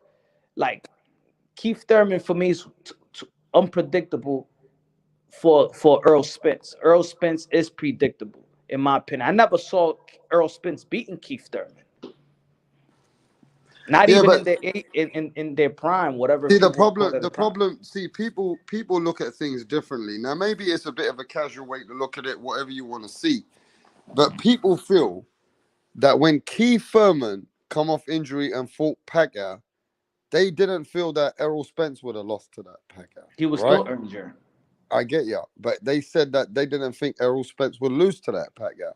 Now, what people don't recognize is, the fight with Mario Barrios. When Keith Thurman come back, they're judging the Mario Barrios with the one that was outboxing Tank a little bit and then got knocked out. Now, then they're saying that Keith Thurman outboxed this kid Mario Barrios, which come up in weight, which was never the guy to really be at that weight, and he was designed for Keith Thurman to look really good and show out to the world that Keith Thurman's back with the one time. Now, Keith Thurman showed skills. He showed that he can still outbox a young guy like Mario Barrios. But even Mario Barrios had one good round in there. One round where he shook Keith Thurman a little tiny bit. mm-hmm. And this is what's taking people when they're looking at that and they're thinking, fuck that, bro. This shit Keith Thurman ain't the same, bro. This is how they're looking at it. In eye test, Keith Thurman ain't looking good at the moment. Yeah, because everybody look at the last fight, just like Mm. Lomachenko. I'll throw these guys a bone. I mean, there was a time we wrote off Shane Mosley. You know, guys can have second careers. We wrote off Cotto. So it happens. You know, we just write people off for really no reason. But my thing is this: why are we writing a guy off at the age of 33 and Spence is 32? Like, I don't know. do they not almost have the same amount of time left in their careers? Bro, I'm telling you, the hardcores are becoming the casuals of boxing. Probably worse than casuals. But no, to be fair, it's the inactivity. Like, we can't just hammer them. They're casual. Yeah, but you got to think it's the inactivity. This guy, right? He's fought almost his last 8 fights with hand injuries. Well, this and is layoffs. This so is I what mean, he should be even better coming back now because he's fully rested and healed, and he got a tune-up in.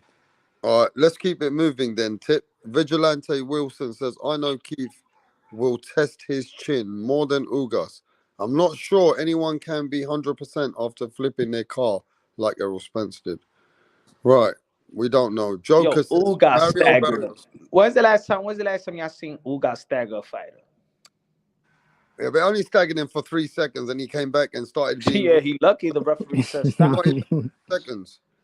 So he lucky the referee says stop. Joker says Mario Barrios too weak at 147 and had his nose permanently damaged for life. Alden Johnson says Barrios was landing a lot of shots to Thurman in that fight. Thurman showed no signs of hurt. Barrios is strong. Thurman has to use his speed, back foot, counter, and box. Thurman ain't that same fighter no more. A lot of people think that Thurman ain't the same fighter no more, bro. And they got to their opinion that Thurman is not the same fighter they feel no more. So what? All right. So what Thurman is the Thurman that people talking about? If Thurman wasn't the same fighter, what Thurman is? Name me the fighter that is the Thurman that beats a Thurman that would destroy Mario Barrios. First of all, no. Show not Mario Barrios, bro. That's all I gotta say. Not the what if. Show me the Thurman when people say, "Oh, this Thurman, the now Thurman is washed up." For example, show me the Thurman that everybody feels is the guy, the man that beats them all. What Thurman y'all talking about? Which one? What Thurman do you remember? Is the chat? that For was me, is Danny Garcia. That's tell what I him. remember. Told him about that. That's the last I remember him being good or looking good. Yeah, what Furman? That one, the one that fought Danny Garcia. This one here, right? This is the Furman that you're talking about, bro. The one, not the one in the left, the one on the right. Yeah, You're that's talking one about time. Furman.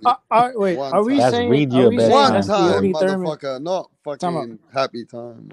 Watch this. Are you saying that's the only Thurman you remember looking good because he No, didn't? the last time. He said Oh the wow. last time. No. All right, the last time he looked good because he didn't take a body shot that he had to move around from. Because his last 3 fights, he took a body shot that he had to move around from. So Yeah. that's my assumption. I mean, he's been moving around from a lot of people in body shots. But that's what I'm Well, no, exactly. So Yeah, because he's been getting hurt from Jose Lopito, then Soto Carreras, then all these people hurt Thurman to the body. So, but yeah, Furman's a tiny bit vulnerable to the body. But look at what Joker says. Joker says Spence will break Furman down to the body. He's telling you this. I Punch. heard that so Punch. many He's times. telling you guys, look Jeez. at Joker. Joker's hardcore, you know. He's in chats, bro. He's hardcore. That's Joker the says same narrative Spence for will. years. Let me finish. I like this. Come I up like with a this new topic. come up with a new You never narrative. let me Ain't finish, nobody. When's the bro. last time we seen Earl Spence break Let anybody down to Joker the finish, body? man. Didn't he beat The Ocampo Joker to the getting body? shit off, bro. Joker says you guys are Man, capping, tell him to bro. get off the panel. Get him on Joker the says panel. Spence will break Furman down to the body easy. He says easy. He says Furman won't even put up a good fight. Spence will sleep Furman after a brutal punishment. It won't even be Like close. the punishment he gave Mikey. Yes, Punch. That one. No, he said he wanted to box Mikey. That's why. Yeah. Come on, man. Come on. Why would you want to box a He wants to 135? box. I'm He just wants to saying. show the Hey, But how world. many I'm just saying what he guys? He want said. to show the world that he Guys, can That's what box. he guys, said. let's be honest. Yeah, he said he wants to show the world he can box. Let's be honest, guys. For how many years you heard that narrative that if Earl Spence fight Keith Thurman, he gonna break him down to the body because Keith Thurman is vulnerable to the body. How many times you gonna hear that shit? So Yeah, well, that's why they fight the fights, man. But did Earl Spence hurt Ugas to the body? Did he hurt Porter to the body? Did he hurt Danny Garcia to the body? Did he hurt Mikey to the body? The last person he hurt to the body was fucking Ocampo. Then my thing is this: why would you want to sit in and outbox a 135-pounder for 12 rounds? no, I know He that. could have knocked him out. That's what he said. I don't believe it for a second. It's like when Floyd said he wanted to, when he fought Cotto, he said, what did he say? Oh, I wanted to give the fans a fight. Like, come on, man. He threw 1,000 punches. Earl Spence threw 1,000 punches. He threw everything in the kitchen sink. He would have never Haney. Mikey's a good boxer, though. Can't take nothing away from Mikey. That's the way I look at it. Alden even says, yo, bro, Barrios was landing a lot of body shots. I meant not every shot. What I meant is Thurman ain't the same. He has to box, land his stuff, and get the heck out of the way. That's his style later on. Tell me, I want to know the Thurman. I want to know this Thurman. I want to know this. EJ will stop Thurman, bro. These people are saying, bro. I want to know that Earl Spence, the Spence makes Earl easy Spence. work. They said Spence makes easy work of Thurman. He not, man. He don't do no easy work no more, man. Hey, look, I'm gonna put it like this. Ain't nobody doing no easy work. The only one that looking like is doing some easy work is Terrence Bud Crawford. He's fighting less. So, Punch, are you underrating Spence, or you're saying Spence is that good, but Thurman's that much better? Nah, I'm actually elevating all of them. I think that they all on the same level, just different style fighters. I think and I don't think none of them have actually shown me at welterweight.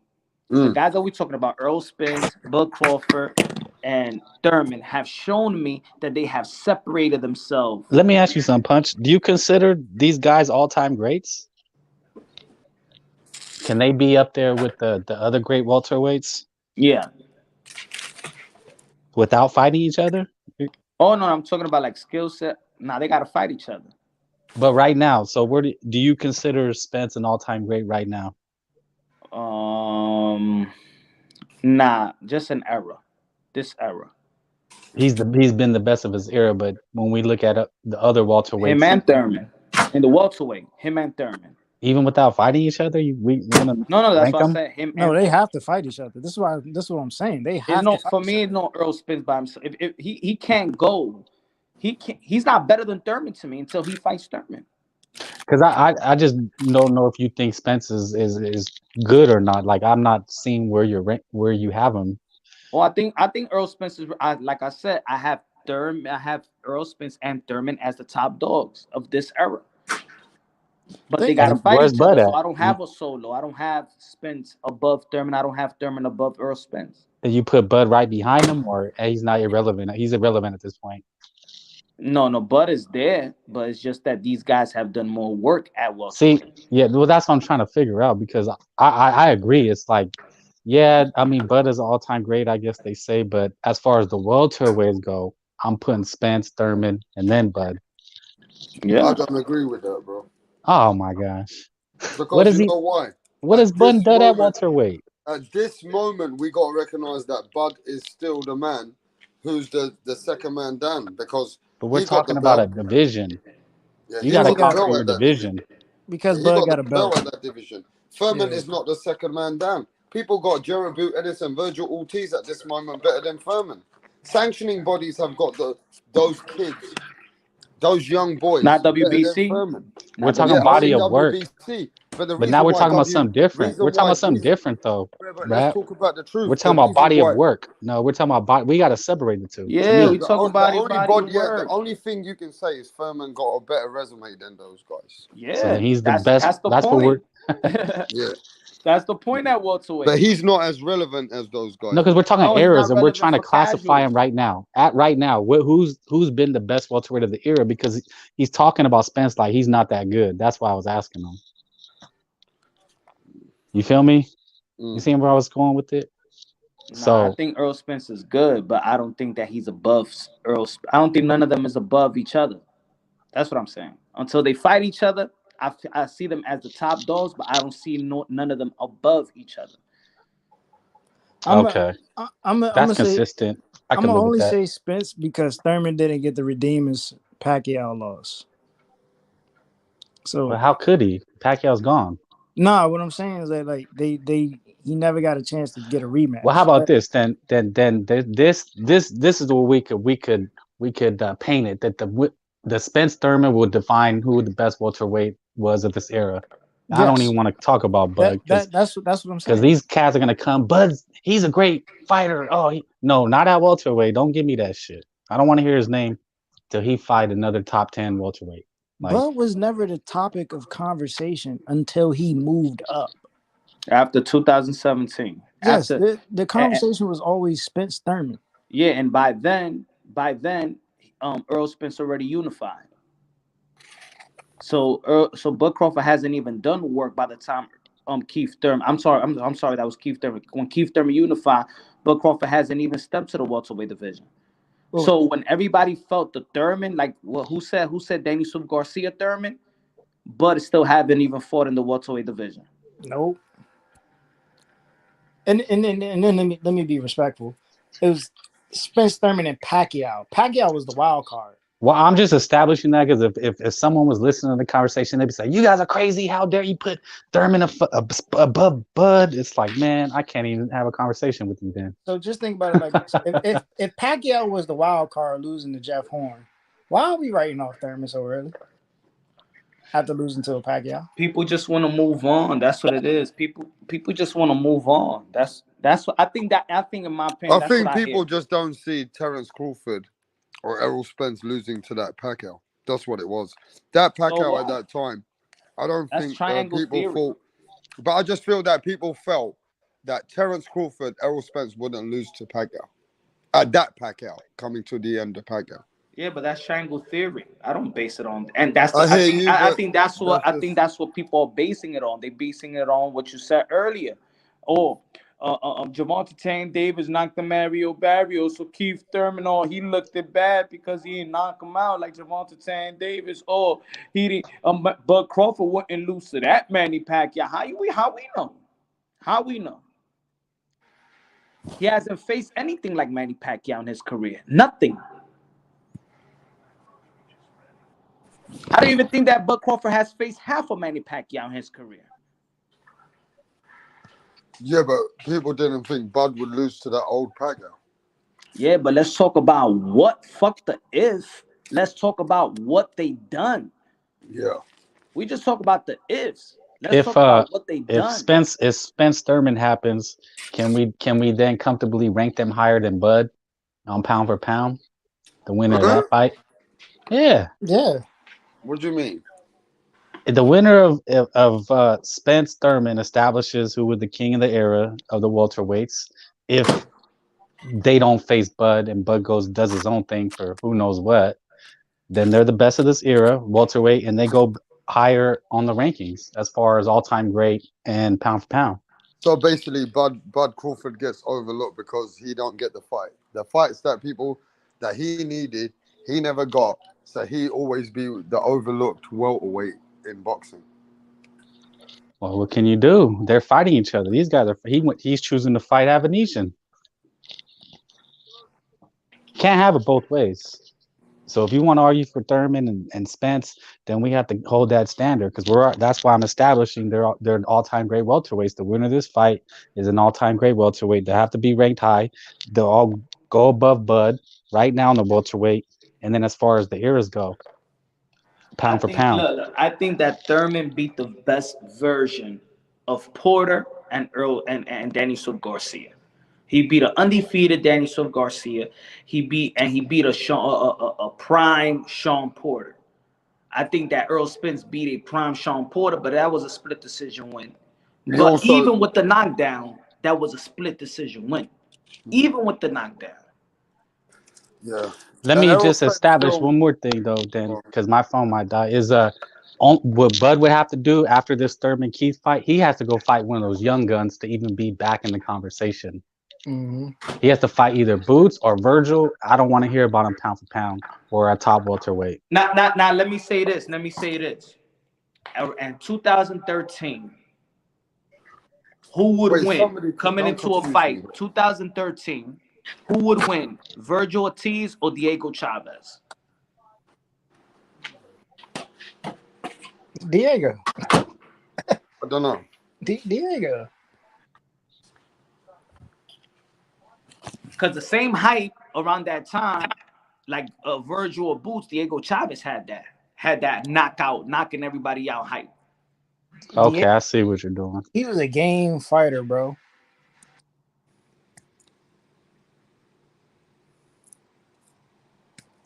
All right, let's go back to. And then remember, Keith Thurman beat Soto Carras after Soto Carras beat Andre Berto. Mm-hmm. So that's what I'm saying. What Keith Thurman was doing, even beating the guys that people might not know the name of, he was beating these guys up that coming into the fight, they was good money. Let's see. Alden Johnson. Spence can't look at Thurman as an easy fight. Thurman been studying Spence whole career, so he should already have a game plan against Spence. The question is, will it work? If so, is it a close fight? Jay Santiago. People underestimate Thurman because he got knocked down by Manny Pacquiao. Alden Johnson, the old Thurman KOs Barrios. Focus, not librarian Thurman. I don't even know that. That's what I'm saying. Look, Keith Thurman ain't KO or Leonard Bundu. I think Thurman could have KO Barrios. I think he could. For me, I just see. I see the body of work. You know what I'm saying? Remember, around that time, before Leonard Bundu, they were trying to critique if Keith Thurman could go the extra round, if he could go 12. The same critique that young fighters get. Oh, could Keith Thurman go an extra round? Keith Thurman didn't have a jab in the amateurs. You saw the growth of Keith Thurman. You know. Leonard Bundu also said Keith Thurman was a harder puncher than Errol Spence. Yeah. Olden Johnson. Thurman's power as well been in question when he fights real name if I was fighters. Leonard Bundu as well, I got knocked the fuck out by Errol Spence. I'll say the same thing just to spike Spence. Then all of them say the same thing. I'm just Because saying. all of them say the same thing. The way Spence knocked out Leonard Bundu, bro, and then he killed his and retired him, I'd say the same thing. What fighter said that Errol Spence hits harder than Thurman? Tell me one fighter. What do you mean? Tell you one fighter? There's only been a couple of fighters that's. Tell me one fighter that stepped in the ring with both of them or sparred them that said that Errol Spence hit harder than Thurman. But there's only been a couple of fighters that's fought through. All right, so show me one. Okay, the Danny Silva Garcia said Thurman, Porter said Thurman, Bundu said Thurman. So show me one fighter. So that means they all lying. Bundu's full of shit. That's all I'm saying. I don't give a fuck about anyone else. But Bundu got knocked the fuck out. Let me show you the picture. That doesn't mean you Bundu hit harder. nearly got killed by Errol Spence. That doesn't mean you hit life harder. got over. He went through depression. He was on retirement. That knockout, what Bundu got done by Errol Spence destroyed him, bro. So that means you get hurt with Keith Thurman went 12 rounds with the guy. So you're saying he's like, so you've been hit by Errol Spence, right? And Thurman. That's what I'm saying. We get to the point also now you've been in the ring with Errol Spence and Thurman. Okay, because Bundu was a liar. What did I miss? Bundu been knocked the fuck out, bro. So what? What did I miss? You should know that the punch that you get knocked out was the punch that you don't see. I just think that's a bit of a hypocrite from Bundu, bro. That's a big hypocrite. He's not a hypocrite, bro. What are you talking about? Bundu's capping, bro. John McSmith, Benavidez. Who's defending the Thurman fight? Are they shielding for? So you don't know in boxing that you get hurt with the punch that you don't see. That's the one that you get knocked out. I might agree with others, but not Bundu. He got beaten up bad. I don't know, man. I got put down off an uppercut. I ain't see that motherfucker. I went into a shell. That shit slipped through. It was an uppercut right hand. I ain't even see it. That shit slipped. You got no chin, bro. You got no chin. Look at what. I have a chin, but when you don't see chinny, a punch man, coming, I can tell. when you don't see a punch coming, I think that we're heading to the ignorant part of talk, because all the fighters are saying the same thing. Not one fighter. You can't even bring me one fighter that says that. But a fighter that got in the ring with both of them, you're saying that he's lying and no, Errol Spence hits harder. I'm saying he's telling you. Bundu's lying. All right. But yo, what do you think about what this guy's saying? He says that Thurman power as well has been in question. When he fights real big name fighters, he ain't getting no KO. And them ones who are supposed to be the most of his knockouts came from guys, the name guys. He hasn't done that to big guys. I mean, when you step up in competition and you face those elite fighters, you know what I'm saying? Like, you're not always going to be knocking people out. But he showed that he's hurt them in fights.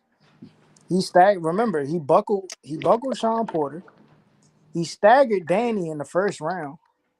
He dropped Josecito Lopez in the comeback. Yeah, Manny Pacquiao. He hurt Barrios. Yeah, he hurt Barrios. Yeah, but the difference is when he came against world champions, he could never do what Errol Spence did. When Kell Brook was at his best at 147, he was still a champion. He stopped that champion. He stopped Ugas, who is a champion. Keith Thurman hasn't stopped those champions. Man, Kell Brook was damaged. Oh, whatever. He was still the best at 147. Man, you supposed to be in the UK. And he still stopped the champion. But let me just say this. He still stopped Ugas. He stopped the man who beat Manny Pacquiao, bro. So you already know that Errol Spence has stopped champions. Keith Thurman hasn't stopped those guys, those elite guys, bro. Yeah, he stopped the 42-year-old that had a 2-year layoff. This guy's so easy. He fought a 42-year-old that had a 2-year layoff at 40s, in his 40s. Joker says Crawford is a top dog on his skills and talent alone. Crawford is undeniably a potential great. I just think Crawford needs that. Oh, that career defining win. I don't like what is Crawford's career defining win? Like if he retired right now, what is it? I mean, for me, like the fight that actually impressed me, to be honest, was Sean when Porter. When he beat the way that he beat Felix Diaz. I didn't think that was going to be that easy. Was that for a championship? No. So, what did he impress you in the championship level when it was for belts against other fighters with belts? Gamboa. That's it. So Gamboa is his legacy-defining fight, bro. A guy moved up a division, wasn't even in his best division. That's it. That's a great fighter. Yeah. That makes you a great fighter. No, I said that's the best defining win for Bud. Yeah, which is pretty mediocre, right? No. No.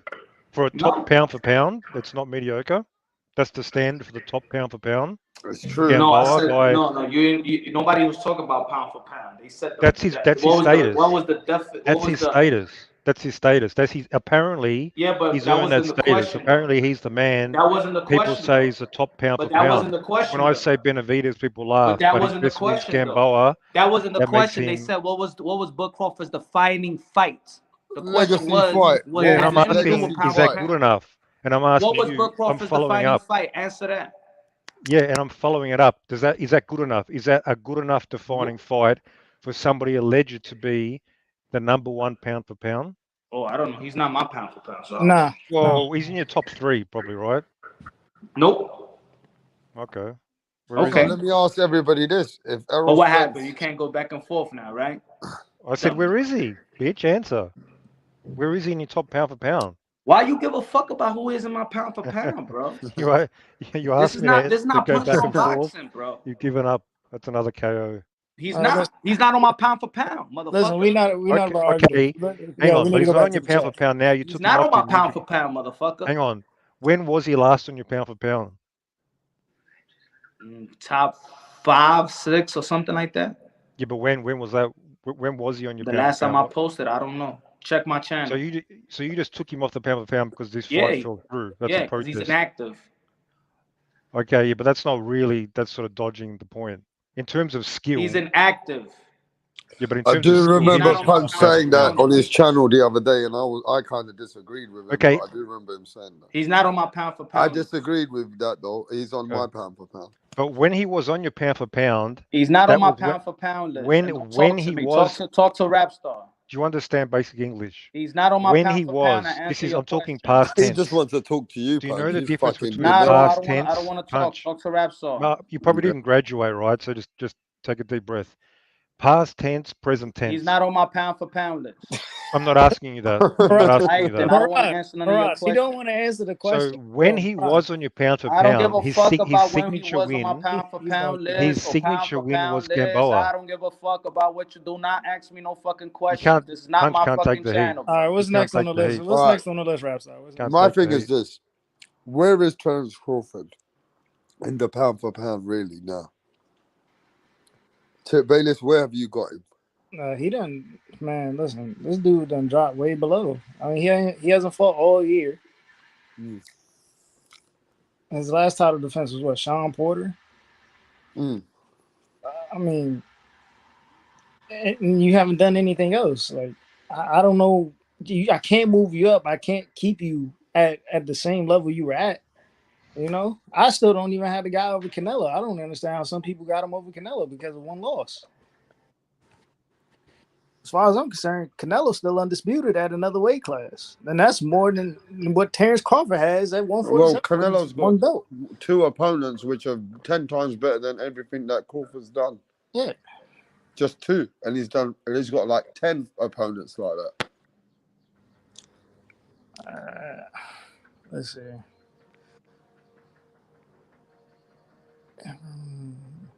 Crawford is that dude. He's a great talent, but has never fought a big-time name. The only true name he fought is Porter. If he fought Spencer Thurman, that will help, but if he was to beat one of them. I agree. I think Bud needs to be a Spencer Thurman. I think Thurman needs to be a Spence or Bud, and Spence needs to be a Thurman or Bud. I mean, it's just they're in a triangle right now, in my opinion. And they're all fighting easy fights. Thurman is not a threat. He's fighting him. It's a comfortable fight. Yeah, he's not a bum. He's decent, but he's not. He's not a threat. He's not a risk. These are fucking pussies, all of them. All right, let's see. Oh, Be a Frank's a fan. Be a Frank's fucking supporting this fight. Joker says You must be the biggest pussy though. I don't believe you would fight anybody, Mirage. Well, I'd fight you. we Let need me to see. get. You know who we need to get Pudding, mate. Mirage to You're a fight? pudding. I'd Let's no do problem this. with Let's you. do this. Let's do something You need to for get a off the charity couch event. first. That's going to be a problem. Let's do something for charity, and let's see if you can get yourself out to fight even anybody. Yeah, because you speak a lot like fighters are pussies. I feel that you the biggest fat pussy motherfucker, tranny looking fat cunt. All Who right. the? I'm just saying. I don't get you must. offended, man. I don't get offended like Punch. I'm not No, going but to I'm start saying you insulting your must be a mum, fat fuck, man. Are you a daughter. fat fuck? Tell the truth. No. Okay, how much do you weigh? We need How much Mirage do you weigh? versus How much do you versus weigh? Charlie Zulanov. Dude, I'm not going. How much do you I'm not weigh? fat.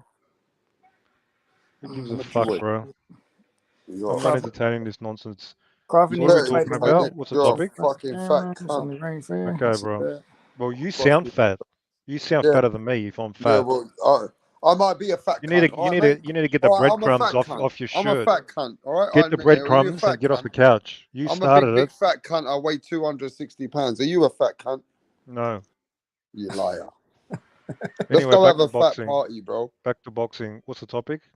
The topic is Terence Crawford will beat the fuck out of you, you fat cunt. Those guys aren't even worth talking about. That's why I'm not interested in these lower divisions. There's so many pretenders. They don't fight. It's fucking not doesn't interest me, bro. I mean, all right, but who are they supposed to fight? I mean, Ortiz, Ennis, they're the top guys. They're in the rankings and also the eye test. They're the guys. Why aren't they fighting them? Why is he's fighting Thurman some mandatory bullshit? Mirage, you could also ask why aren't they That fighting each civilian other? guy, what's his name? I don't even know his name. He's a plumber from Russia or something. He's fighting him. To make it interesting, Mirage, you could also say why aren't those guys fighting each other? You got a Blair Cobbs over there. You got a Virgil Ortiz. You got a Rashidi Ellis. You got a bunch of guys. Yeah. So nobody is really fighting each other. But I mean, that's why I call it. That's why I'm calling him all out. And Rapster goes, "Oh, you're too harsh, bro. You're too harsh on boxers. They don't fight. They're just in it for the money." I don't know how long you've been watching boxing, Rapster. Never used to be like this. Back in the 90s, but you got to think about the it. 80s, It they is used to fight each other. It is a business. I mean, Dude, and they're making a livelihood off of it. It's a sport. They've made it into a business. That's what you need to understand. What year did it become a sport? What year it became a sport? Since day one. It's about combat in the ring. It's a sport. No, now, it wasn't a sport. It was pugilism. The cronies, the old men in the background, they want to make prize it into a fighting business. in the beginning. There was no prize. There was no belts. There was no such thing as champions. So it's called prize fighting. There's no prize. So it wasn't a sport. Hey, it's still a sport, and it was a prize. And I asked you when they got money. They got money for fighting. When it became a sport? What year? Dude, I told you from day one it was a sport. It wasn't a sport since day one. Well, I disagree. How wasn't it a sport? So you show me where? Where in history it became a sport? Why did they get in the ring and fight? Why did they get in the ring and fight then? What was the reason? Before they never used to have a ring. When it first started. Why did they fight? Why did they fight? They were fighting in the center of a crowd. What do you call it then? Back when they started, they never got paid. You're the one that said this. I'm asking you, genius. Yeah, it's a sport. You show me in history when it was when it became a sport. They fought for the sake of combat. Now, when did it become a business? Motherfucker, it was always prize fighting. Yeah, they were always getting paid, Mirage. That's what he's saying. The winner. Okay, just because you get paid, of course, but it's still, it's primarily combat. That's the foundation. What was the name of boxing? What was it before? Before it was called boxing. What was called? Prize fighting. Didn't you say they never used to even get paid?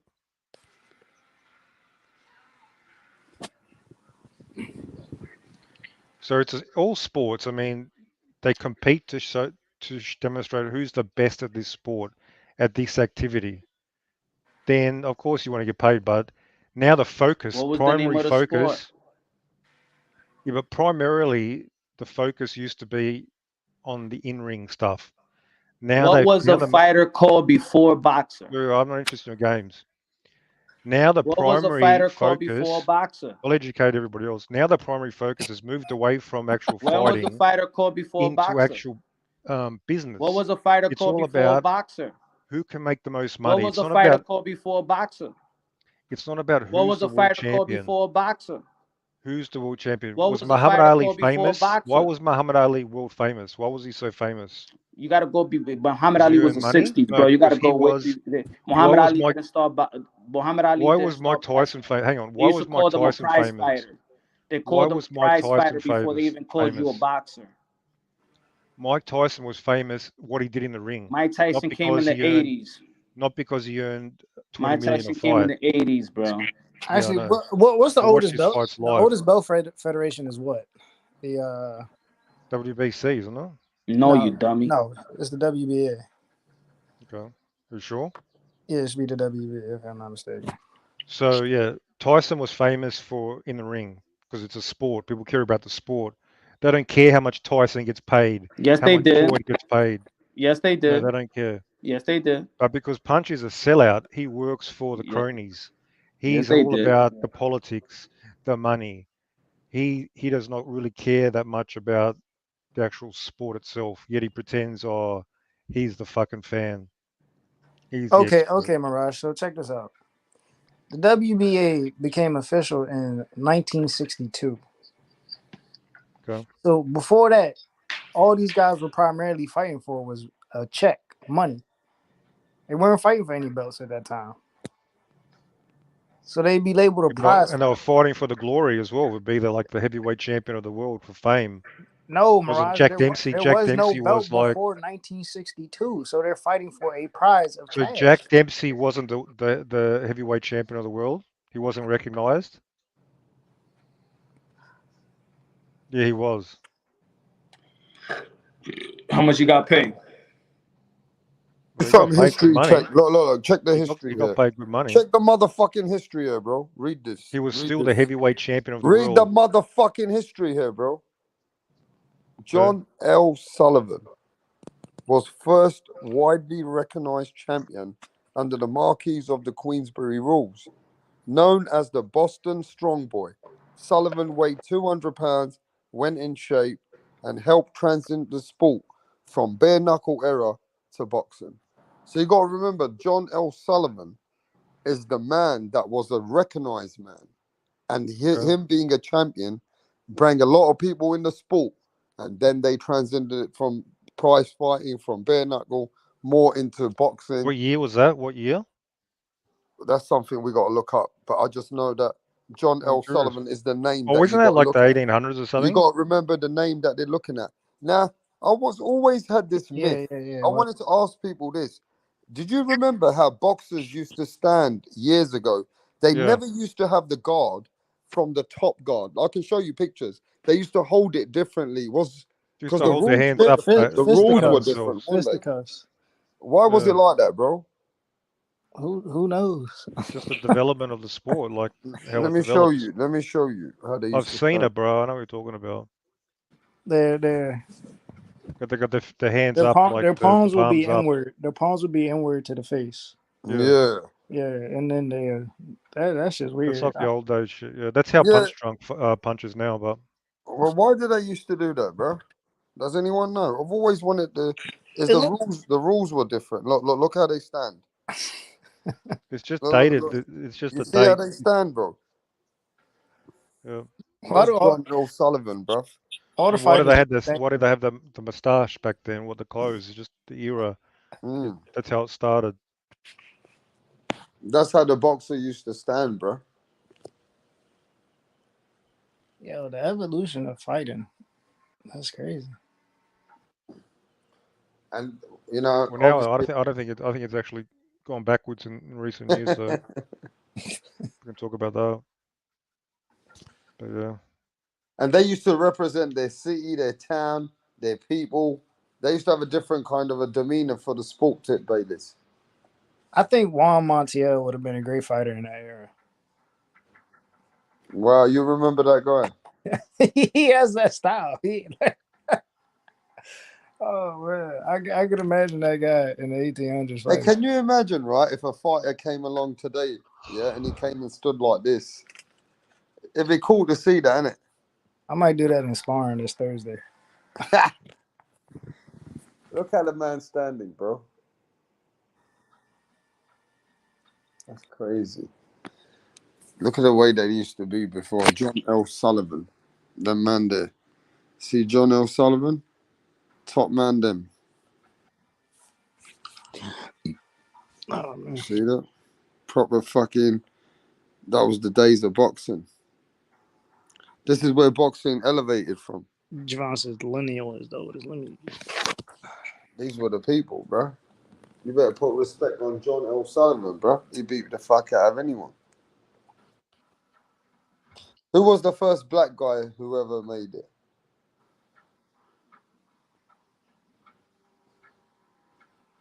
Because boxing was a white man's sport years ago, wasn't it? Then years later, a lot of different cultures got into it, and then it started becoming a multicultural sport. I wonder who's the first ever Mexican fucking champion, bro.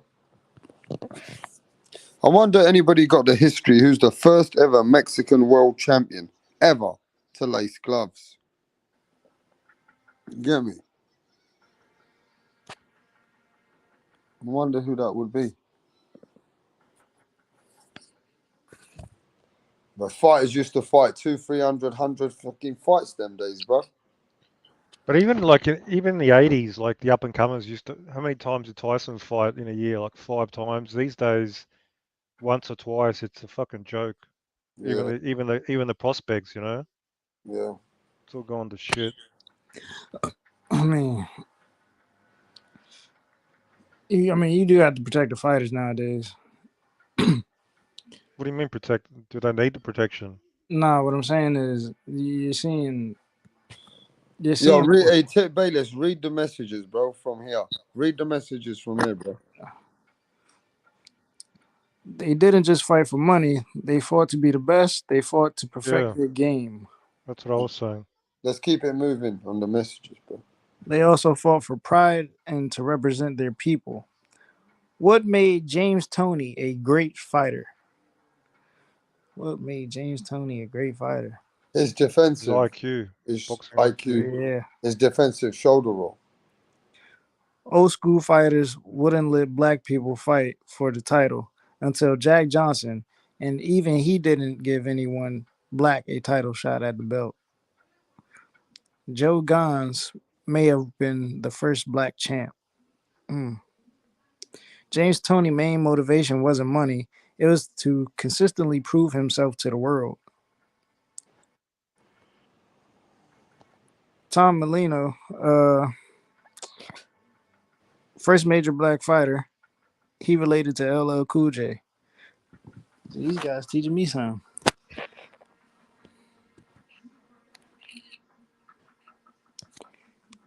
I think a lot of fighters want to fight to be the best, but at the same time, if you're making this sport your livelihood, if you plan on making money, you got to put yourself in the best position to get paid and not go back and have to work, you know what I'm saying, outside of the sport. Yeah, but years and years ago, Frank, before my time and your time, and Tip, they were fighting for slavery, like Mark says. They were fucking fighting for a meaning. Years and years ago, after the white man dominated, the other cultures like the Mexicans or the Irish, the hungry people like the Irish, the Mexicans, the Latinos, the black people, they fought for slavery, bro. It was a different motherfucking time.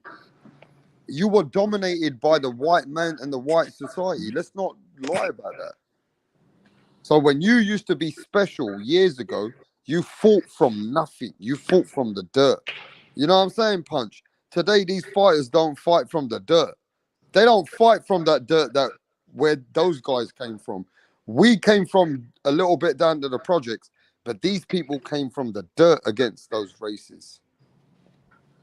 There was a different kind of a hunger and a demeanor for boxing. Today's boxers are more divas. They're more divas, bro. They're That's not why like I these criticize them, people. bro. They don't That's why I have the criticize DNA. them. They don't have the DNA from the struggle and the dirty, the way society was at that time. It was a very big struggle. These people have never been through that. These boxers have never experienced that. Even compared to the 80s and the 90s. It's not just back in the old days. Yeah. Even compared to those fighters. Or that's what we just want to believe. No, it's facts because we watch it with our eyes. So the Roberto Duran quit in the ring, yes or no? And what else did he do? I'm asking you a question, yes or no? What else did he do? Anyway, Rapstar, did Roberto Duran quit in the ring, yes or no? Yeah, we know he got quit in the ring, but okay, so he also is beat the guy. that He gave diva that guy like? the first loss. Is that diva like, yes or no? At No, that time. it's not Is diva that like. diva? It's Well, weak. but Sure, look, it's weak. Okay. punch. Nobody's perfect. No, well, wait, let me get this off, Mirage. Oh. This geezer, Jack Johnson, yeah, bro. He was a black man in a time, yeah. The first black man to try to get a white woman to date him. He was known and hated, and they wanted to kill him because he dated a white woman. The black man like Jack Johnson went through so much hatred, and the way that he was a fighter came from a different kind of a demeanor. Today's fighters never went through what he went through. They will never be able to see the poverty or the madness. And when he did it, he made people believe, and thousands of black people were able to elevate to boxing because Jack Johnson showed you that you can fight up against the white man. You can stand up against it and you can date a white woman. He was one of the first men to ever date a white woman without getting killed. But it was a different time. You fought against all odds. Oh. I think it's a different time, but I think that people fall hard. Hey, Jack Johnson was accused of taking a dive. Is it? That's corruption. Yeah. Okay, so there's always been corruption in boxing. There's always been divas. There's always been good fighters, warriors. And there used to be more real fighters back then compared to today. So I'm asking you, how many fighters you think quit? When was the last time you seen a good fighter of this generation quit in the ring? AJ quit. Did he say no mas? Hey, Mirage, did he quit? Who asked if he quit? Now you changed it. Why'd you change it? Quit in the ring. Yeah, he he quit in the ring. He quit. Nicholas Walters quit. AJ quit. We haven't got past that Nicholas yet. He's Walters a heavyweight champion of the world. He stood there and he didn't want any more. Like we could have. That's what I mean. We have a good discussion, but stop telling lies. Act like you fucking know boxing. He didn't quit? Anthony Joshua never waved to the ref that he don't want to come out and fight. Hang on. Is that the only way you can quit? Yeah, you have to sign. You have to say it. Yeah, there was you have no to mouth TKO. the words I quit. Yeah. You have nobody to maybe quit sign a statement. Nobody quit like Roberto Duran. But that's not what you said. Who quit like Roberto Duran? Okay. Who quit like the Roberto Duran? You can quit in multiple ways. Who quit? Okay, so show me. Show me. He didn't quit exactly the same. Show us. Send us the link. He didn't quit exactly the same. Show us the link. Show us the link. AJ quit, the heavyweight champion of the world. Show us the link. He quit against the link. Show us the link, bitch. Link for what? All right, let's keep it moving, bro. Let's keep this shit moving, bro. Yo, Tip Bayless, can you imagine a time, where the white people are running the whole show of boxing and you got a Oscar De La Hoya quit on the stool. Yeah, that's another one. Did. Yeah, we know that Oscar De La Hoya quit on the stool. Costa Tszyu quit against Ricky Hatton. Probably lots more. And they were all-time greats. All right, then. You're trying to say that now people are divas, but before there was divas too. We were talking about today. What era? I'm saying what I'm saying is when I brought Roberto Duran, it's because I'm saying in the past people quit like you feel there's people divas today that quit. But the difference is some people think that's quit. The only standard but the difference is some people quit on their stool and they took a beating. Some people did as well and they quit. But some people like Roberto Duran, he just quit in the middle of the ring and walked away. Yeah, well, that was out of frustration, sure. Yeah, he Again, quit out Diva. of he just quit That's out of diva. When Yeah, frustration. shit that's don't go diva your like. way, you quit. yeah, Diva like. Yeah, and that was a diva like. That was That's diva a like. diva like move. okay, so he does that once every 100 fights, and that represents the whole era of the sport. What he did. Come on. My boy Mark Nash in the chat. They These created the guys, law. these days, they don't even want to Damn, get a Mirage. busted up face. Zurdo was losing. He was scared to let it go because he didn't want to get his pretty What the boy fuck are face you busted up. talking about, Murad? There's somebody That's a right now in a diva. coma. Right now, there's a motherfucking Mm. man and Oh, pray here we for that go. man that What's that he's got in to a do with coma it? because he was So now willing to fight to the death. fighters He shouldn't was like willing to actually fight for the go for it. death, and that just happened this Saturday. Is that That's not man? what Is what's that that got man to do still with in an anything I induced said? coma, Punch? Yeah, apparently he still People is. were That was dying. People reported were earlier. dying. What are you talking about? People Talking were about dying more today often. in the past. Okay, fighters were dying more often 40 years ago. What's your point? Name me the fighters that died 35 years ago. Are you denying that any Name fighter me the died fighter. 30? You the one that brought up the fighter. No, Name I'm me the not going to name fighter. the Name me fighter. the I don't have them 35 fighters offhand. that died. I don't need to name them. It happened. Exactly, because you don't know. So that never happened? Are you going to deny it? You don't even He's know. not denying it, that it didn't happen. What are you Okay, Hey saying? yo, you then from why does the name Australia, yo. matter? If he Who's doesn't the deny it, do you know why? Because he's just being bad faith argumentative as who's usual. Lionel Rose? Lionel Rose, isn't he Australian dude, Australian what? boxer? Yeah, what division? Dude, really? What he won the title? You from Australia? I'm talking to you about Who boxing. You know cares, bro? boxing? That is irrelevant. What? Playing 20 questions. Why not? What year he Hey, won what the was your title? prediction for Zurdo Bivol again? What year he won the title? You want to talk about something relevant? You want to play games? That shit is not relevant no more. Yeah. How is? Tell me who's more Who relevant, Lionel Zurdo Bivol Rose or won for Lionel the Rose? title? What's more Who Lionel relevant beat for today, the chump? title? That's your boxing. That's the Australian boxing. You should know this. Lionel Rose was one of the best Australians that ever lived. Yeah. Who he beat for the world title? I don't know who he beat. You dummy. Get the fuck Do out. I You need to can't know who fuck he with me in beat? boxing. Get the fuck Do I out need of to here. know who he beat? Fuck out of here. Troll. Your butt hurt, Punch. Go It's all Google right. your ass. Fuck out of here. Bro, you thought Zurdo could beat Bivol, bro. Now you're cut. You weren't even in the fucking same universe. Shit. And what was your pick? Canelo versus Bivol? Oh, you picked Canelo. I put Again, Canelo. clueless. Yeah, who you pick? Kovalev killed a I guy in the picked ring. Bivol to box his ears off. Let me Guess see what? I it. was right. Let me see your When was video. this? What year was this? Huh? Kovalev killed a guy in the ring? He killed the guy in the ring, and Julio Cesar Chavez Jr. killed a guy in the ring. I didn't know that. Hey, speak to the chat. Punch. Oh, I just want to ask him. Ted Bayless, get the chat, bro. Javon says, I think boxers should be absolved from criticism for quitting since their lives are on the line. Look at Yerbo. Oh, I forgot to say that guy's name, man. Ados. That's what I'm gonna say his first name. Some pussy would be dissing him if he quit. No, yeah, 100%, man. Listen, I wouldn't. if God, listen, I think your corner should protect you at all times, bro. If you're taking a beating like that and you're not gonna quit on yourself, listen, your corner got to be the second man in charge to protect you. Because you know what I'm saying? There's fighters out here willing to go out on their shield. And but that's tough. That's tough, though. Hey, Punch, you've been in the corner. Did you see the fight on Saturday? Was it hard to know that this geezer would suffer something bleeding in the brain or something? You know that it's not something very easy. No. You're not going to catch it every time. No. I think he was taking a beating, but because it was like 30 to 20 seconds left, I think the referee probably figured to let him finish the fight, and I think that's where he made the mistake. I think he felt like this fight is about to end anyway. Give him 20 seconds to survive and shit like that, but he did it. He was taking a beating even in the previous round. It should have been like nothing wrong with quitting or the corner stopping it. Yeah, but they won't stop it if you keep on throwing punches. Yeah, no, they're going. Well, they should. Who, the ref? You mean? Yeah. If you keep on throwing, they only stop it when it's unanswered punches. He kept throwing. That's why they didn't never stop it. No, I'm pretty sure even if you're throwing punches and you're eating punches at the same time, they'll stop it.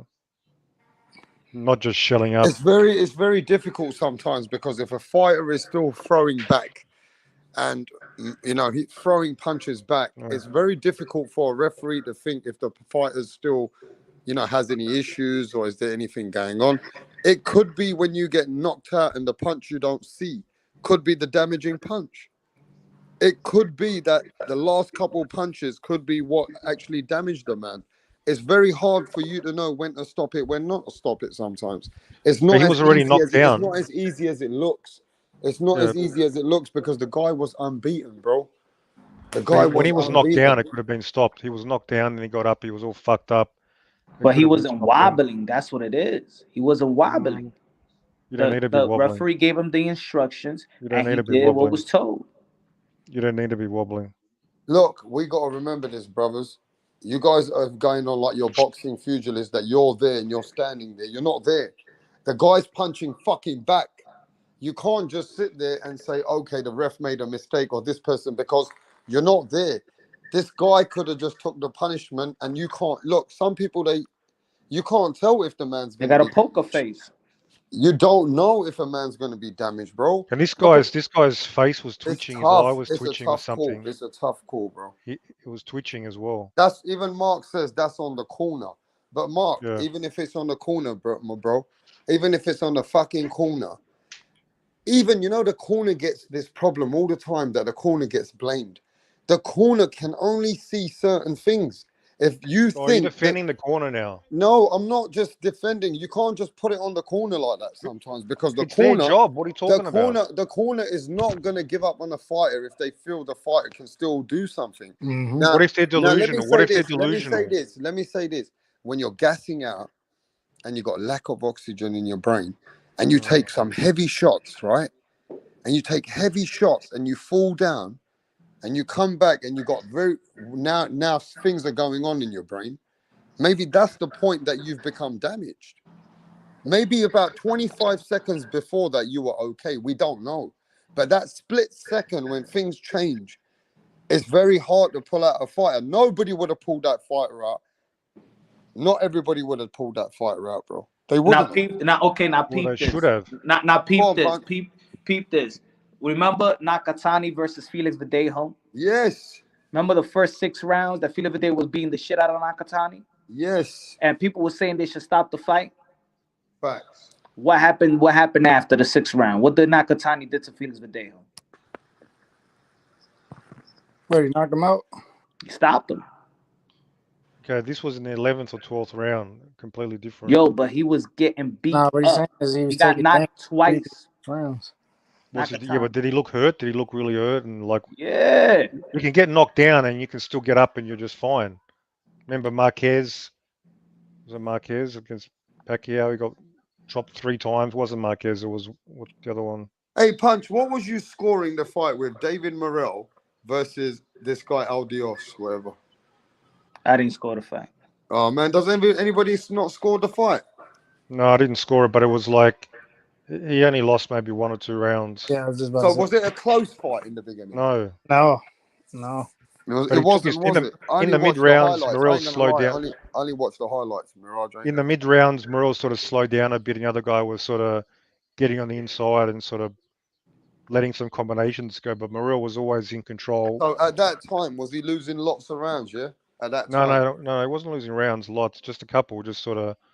It looked like I thought maybe, okay, he's slowing down, maybe he's out of gas, but then he just turned it back on. I think he was just... See, if he was losing majority of the fight, then you can say to the corner, all right, enough is enough. Let's stop this fight for another rainy day. You know what I mean? See, look, if I'm a trainer or I'm in the corner, I'm going to stop the fight.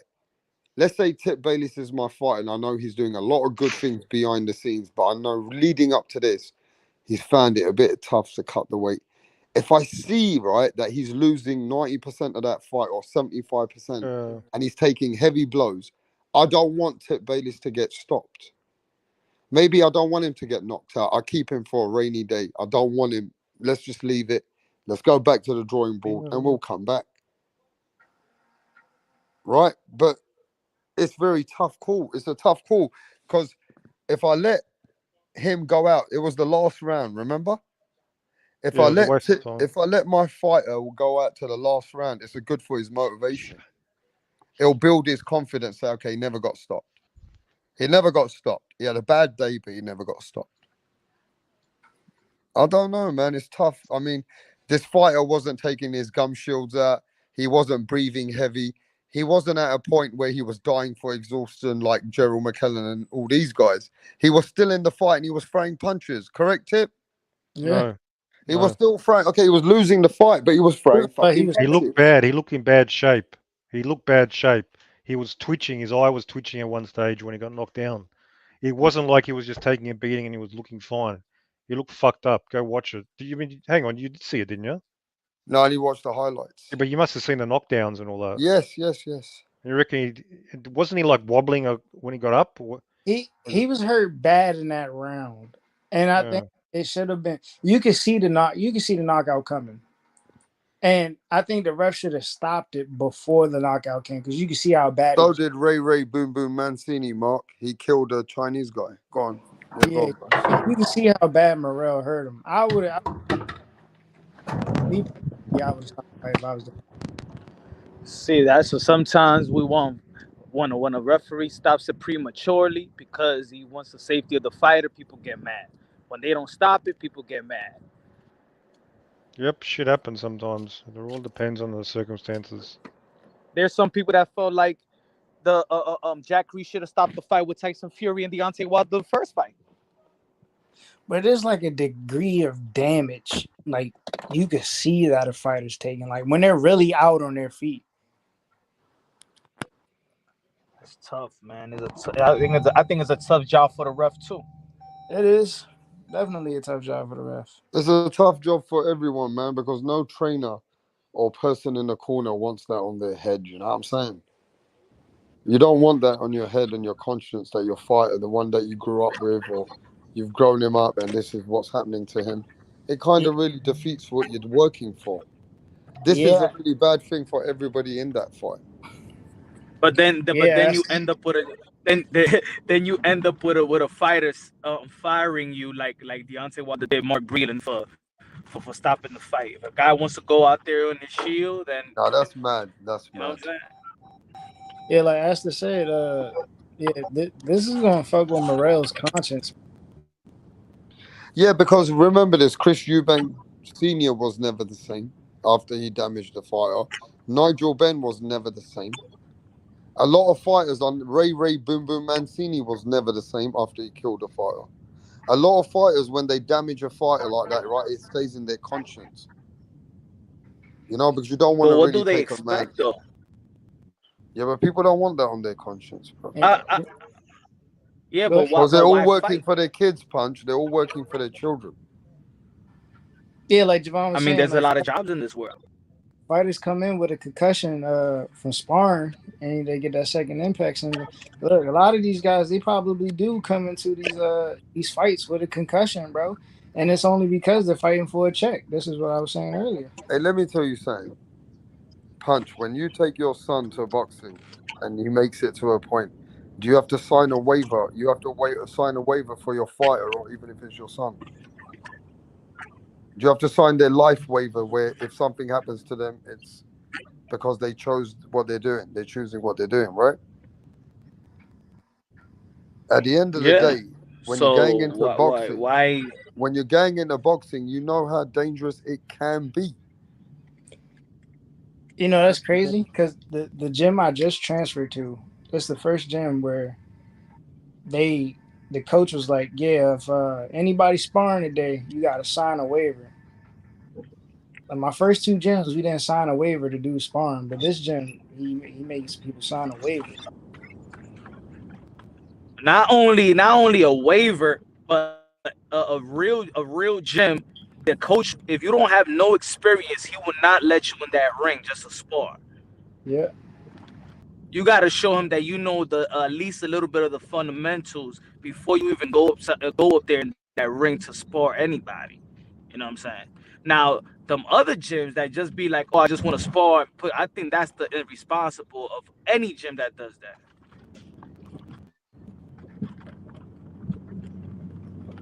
Yeah, I think it's a very tough situation, bro. But If a fighter, if a fighter, don't. go on. Yeah, No, go on. no, no. I was gonna say, don't tell me. Don't. I was gonna say, don't tell me that Nigel Benn, the Dog Destroyer, the way that he swings, is not there to do permanent damage to an opponent. So I don't understand this feeling sorry and stuff like that. That's one part of the game that a boxer could tell. They don't want to see it in their conscience. My man, you swinging like you want to kill the motherfucker. Mike Tyson ain't swinging to outpoint you. He ain't pity patting you. He's there to hurt you, to destroy you. Oh, so when you destroy the guy, what, you feel sorry for him? You went out there to destroy him. The fuck you think is gonna happen to that guy? But when it actually happens, it's a bit different than whether you think it might happen, right? It's reality. It's difference between, fiction and reality. So that's a mind fuck. Yeah, but remember Yeah. this: you got professional doctors in each side of the ring. You've got cornermen. You got people who know everything. They're analyzing. Sometimes it's not easy to get it right. It's very Oh, hard to see if a fighter's in such exhaustion that his brain is in a level that he's, should there be some, science should have a very, how can I say, something in place where they can check the brain level of a fighter during rounds. There should be oh, something that they should be able to check. That is the oxygen level in the brain, everything okay. There should be that's some kind of a way to check that, no? that's too much, I think, in 1 minute. But Mm. look at the sequence of Morrell knocking the gentleman out. Look at what did he do before he knocked him out? What did he do?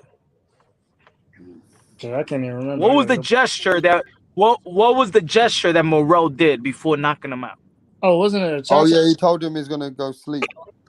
Oh, when he took his gloves. Exactly. And what did Yeah, he said he's about to put you to sleep. Well, you know what? God forbid, but he might, God forbid, by put him to sleep permanently. You saying you're gonna put him to sleep? What do you think you're gonna do? What do you think is Morrell's intentions right before knocking him out? He told everybody in the arena what his intentions are. No one's intentions are to permanently damage anyone, but they don't mind to put you unconscious. That's fake, bro. I don't know, man. Because when you in a sport like this, a concussion based sport like this, you can't really say that. I think a lot of people are just normal human beings, and being a fighter, you've got to have an animal mentality. But at the same time, your heart does not want any damage for the next opponent because you're in the same business. So yeah, you want to beat the fuck out of him, but I don't want bad for him after the fight, man. It is what it is for the business. Yeah, but you're not trained like that. You see how that sentence sound funny?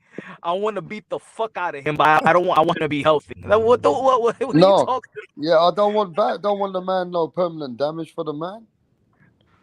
But that's what I mean. That's a fake. That's not for me. That's not being real. That's not reality. That's not the way you swing and the way you hit me.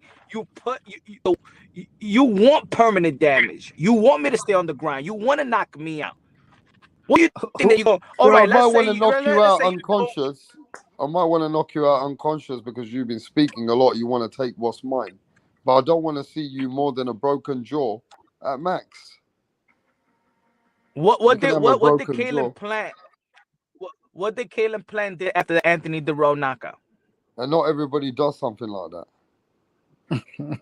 But what I'm saying, but I'm just saying, there's fighters out there that not every fighter thinks like that. I think that's the most professional thing to say. That you know what I'm saying, that you want to kill. I say when Deontay Wilder said about kid, he wants a body. That's not what he should say. But the way that he's punching other guys, their intentions is to do just that. Hey, let me tell Joker this. Joker says, I knew a dude that got hit so hard, and after that, he never fully recovered, and he's still never the same. I know people, Joker, and this is a fact, right, Tip Bayless? They've never been the same after certain amateur fucking hard fucking fights. Not even that, in the fucking sparring. some of the sparring has shook some fucking fighters up Yeah, that they've these never been listen. the same. And let me tell you how, because they took themselves off guard. They never had head guard. They wanted to go into it. Some of these guys have got cheeky. They wanted in big spars, and they never listened to their trainers. They went somewhere else. Some of the spars have fucked up some fighters for life. Listen, I had a coach in my old gym. We had a dude in there. He was sparring. He was against working, and he came in and he was like, "Why you got your headgear on and you a professional?"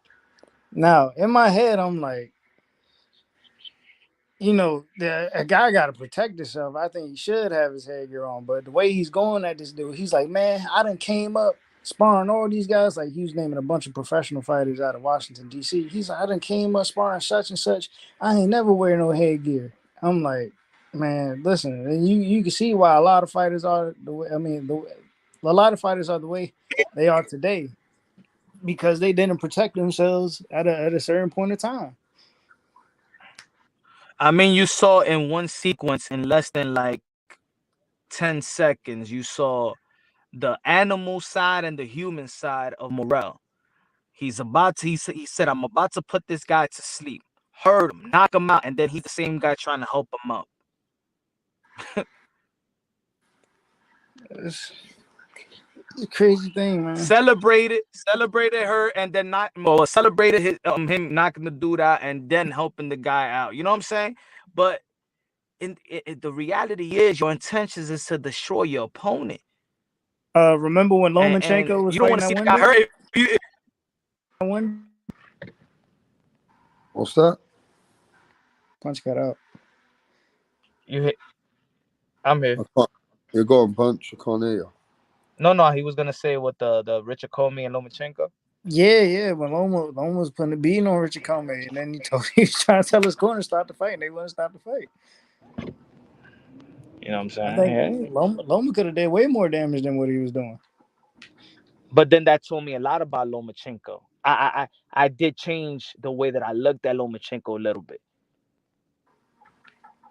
I said to myself that Lomachenko is not willing to take a guy out, and look how he performed his last fight. After that fight, I was like, nah, this is Lomachenko is not willing to finish his opponent, and maybe he carried that momentum to this fight with Ortiz. Hey, let me ask you something, yeah? No matter how much money a boxer can earn, if he ever goes into a situation like this and becomes in an induced coma, nothing's worth anything. Can you imagine if a fighter like that, who is such a strong man to his children, ends up coming back sitting in a wheelchair in front of his kids? Is any money worth fighting in the ring at that moment? Nothing. No matter how many millions you get, it wasn't, at this point it's over, isn't it? I mean, does anybody really check up on fighters that do damage? Like, anybody ask Julio Cesar Chavez Jr. how he feels? Maybe his mental illness is because what he did to a guy in the ring. Yeah. But I think at this point we got to recognize that the sport is too dangerous, and we really take this sport for an advantage. We really overlook how serious this combat sports world is, bro. When you take these punches, yeah. Hey, Punch, I'm going to tell you this before we go to Mark Nash. I know an amateur fighter, and he told me once it wasn't even the fucking fight in the ring. He said to me, Rapstar, he goes, my fucking sparring fucked my life up. He goes, at some points I was never the same. I've had dizzy spells. Fighters have scar in their brain. And I know me and you spoke about a fighter that we're not going to mention his name, but me and you know a fighter who doesn't spar right now because there's something in his brain, a little scar that he has to deal with. Am I right or wrong, Punch? You know already. You already know. And some of these fighters, they don't like to spar too much because they've been damaged in sparring.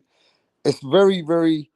It's crazy, isn't it? The training that they do can also damage them. But what do you think about that, Mark? Peace. What's Shout happening, out bro? Punch, Rapstar, everybody else up here. How your brothers doing? Man, we're good, man. We're just still cooking. Good.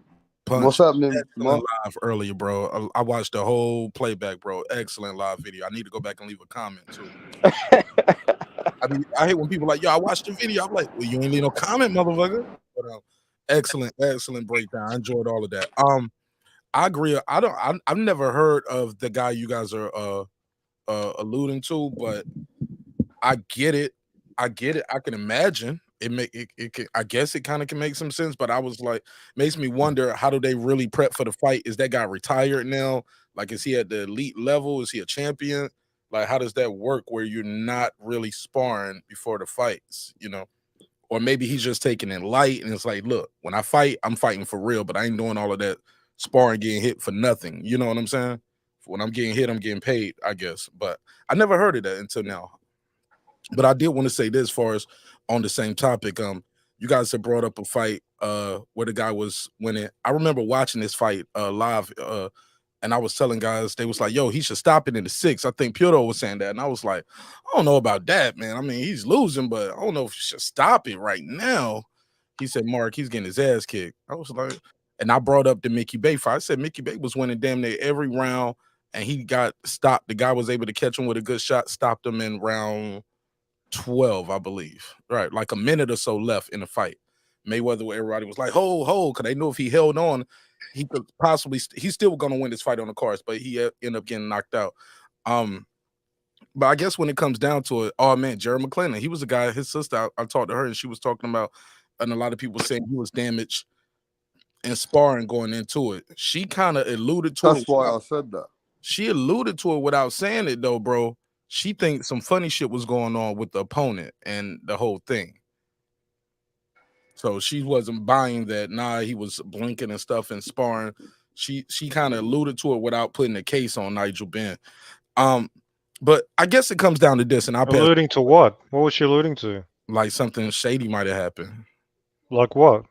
I mean, that's what I'm saying. She didn't say. I said she alluded to it. Well, yeah, but what do you think? Like, I don't even know. Like, he punched him in the head. Like, what else? Did they put something in his water? Like, or he had something in his gloves? Is that what they mean? She alluded to some things being not on the up and up. That's kind of what she said. She didn't say anything specific. She basically, you don't get what I'm saying, or you want me to say? He had loaded gloves. He had loaded gloves. She did. Yeah, she didn't say loaded gloves. She didn't say spiked water. Well, of course she's going to say that. That's natural. Yeah, fair enough. So, fair enough. So, but my point is, I guess when you're a trainer of the guys, I think it's up to that trainer too to say, hey, look, live to fight another day. I think punching somebody was like, well, what about Deontay Wilder? He fired his coach. I guess the coach got to make a decision. Do you want to get fired or do you want to go to a funeral at the end of the day? Because this guy right here did not need to take the 12 rounds of that beating. His face was changing right in front of us, and it was brutal. And I didn't see him having a shot to win. I didn't see the puncher's chance to win. I saw no way of him winning that fight. So yeah, it's just truly unfortunate, man, that this is still happening. I was watching the guy from CompuBox who was talking about the fight. I don't know if y'all saw his Instagram live or his Twitter feed, and he was like, yo, I was counting these punches. I'm counting the punches the whole fight. This guy should have. He was like, where was the doctor? Where was the commission? Like, why isn't anyone stepping in? People check. Why was nobody checking on him? So yeah, it's just, to say it's unfortunate is it's an understatement. But I passed the mic, man. I just wanted to say that part. It wasn't McClellan getting hit behind the back of the head a number of times in the fight, I think. Nigel Benn was sort of hooking his shots. There was a lot of things that happened in that fight. A lot of shots were behind British the head. Border Control had to change their laws. I think that does go unwarranted a lot. Shots behind the head because the fighter's ducking. I mean, let's not forget. Look what happened to Anderson Steve. What's his name? Adonis. What's his name? Adonis Stevenson. Adonis Stevenson. He was a warrior, bro. He was knocking everyone out. This geezer got into one fight, and all of a sudden, he nearly became a cabbage. I mean, if you want to talk about bad refs, man, look what happened to fucking Apollo Creed? I mean, fucking hell. What are you talking about? Rocky. What the fuck are you on about, man? No, I mean, we're talking fucking boxing, motherfucker. No, but look, this is a bad thing happening to the man in the sport, bro. This is a man who come out Where's there. your fucking sense of humor, you fucking pudding? Ain't shit funny about this, dog. That's a real That's what I'm No, that saying, was man. I reckon that was a good one. I can't rock That was a with good that. one. I can't just be having What fun about the about chat? this shit. That was a good one. Can you give Yeah. me some credit or Why what? don't you just shut the fuck up for a moment so we can get this shit off? Because we gotta respect this guy. That what's happening to him in his induced coma. Does he have children? Does he have a wife? Does he have a mother? He has a sister. He has people that he defends for. What is boxing gonna do for him now that if he might end up in a bad situation? Yeah, I mean, probably nothing, right? Exactly. No So union. at this Same as point, in MMA. I mean, it's all fucked up. at this point though, this is what I'm saying. We overlook the sport. And look at a fighter that knocked this man out, that carried him to the corner. I mean, is this going to play on your mind? You're only human being. I mean, let me ask you this, Mark. If you're a boxer and you nearly kill someone, and say if you do kill someone, do you think that will fuck with your conscience coming in your career, in your future? Or do you think that will play in your heart? Or are you somebody to be stone cold and still keep winning and doing great things? Well, shit, I'm gonna be honest, man. Even As if you, what about you? How do you that's feel what I was about about it? to say. Yeah. Me being in my situation, even if it in my experience, even if you're not the one who did the damage to the guy, if you're in that same field and you see it happen, it makes you feel a way. Like me being a combat medic, right? I was treating guys who had injuries, and it still gives me nightmares. You know what I'm saying? If I close my eyes long enough, I can see all their faces, just like I was looking at Punch on the screen yesterday. I mean earlier today, like that clear, that vivid.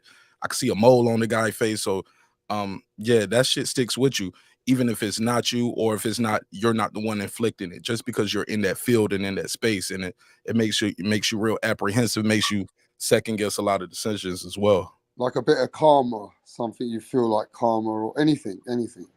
More anxiety than anything, though. That wasn't a calm thing for me. For me, it was more anxiety. No, not you, but you know when you see that you do something to a fighter like that, yeah, even if it's an accident, you went in that fight. Like Punch says, you don't go into boxing. Like Punch knows fighters. You go into the boxing, into the mindset, I'm gonna fuck this guy up. This guy is not taking away what I got. He ain't taking away from my kids what you got. Now look, let's say tomorrow this never happens, but you got a YouTube fight and things go out of hand and it takes it to the YouTube and YouTube makes you guys have a 5-round fight.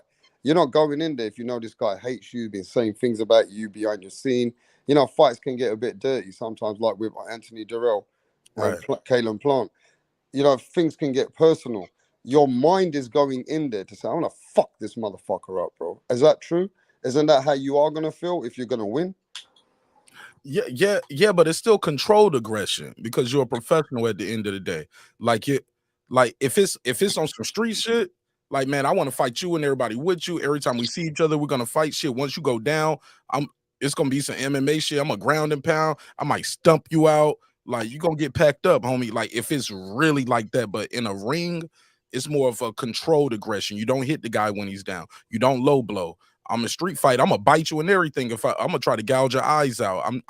I gotta make it home to my family. I can't let you knock me out, because once you knocked out, they're gonna put you on World Star, strip you naked. You know what I'm saying? Do whatever they want to you once you laying there. So it's this right here is a little more controlled aggression, though. I mean, I'm gonna say this: when Nigel Benn was younger, he was asked a question, which he changed and rephrased, and then he broke down when he became older. But when he was younger, he was said, "You're still in boxing, and you nearly killed a man." He said, "Let me tell you something. He tried to kill me." He said, "If I asked you a question, if it rather be you or him, and you're in the same game," he goes, "That's just the game we chose."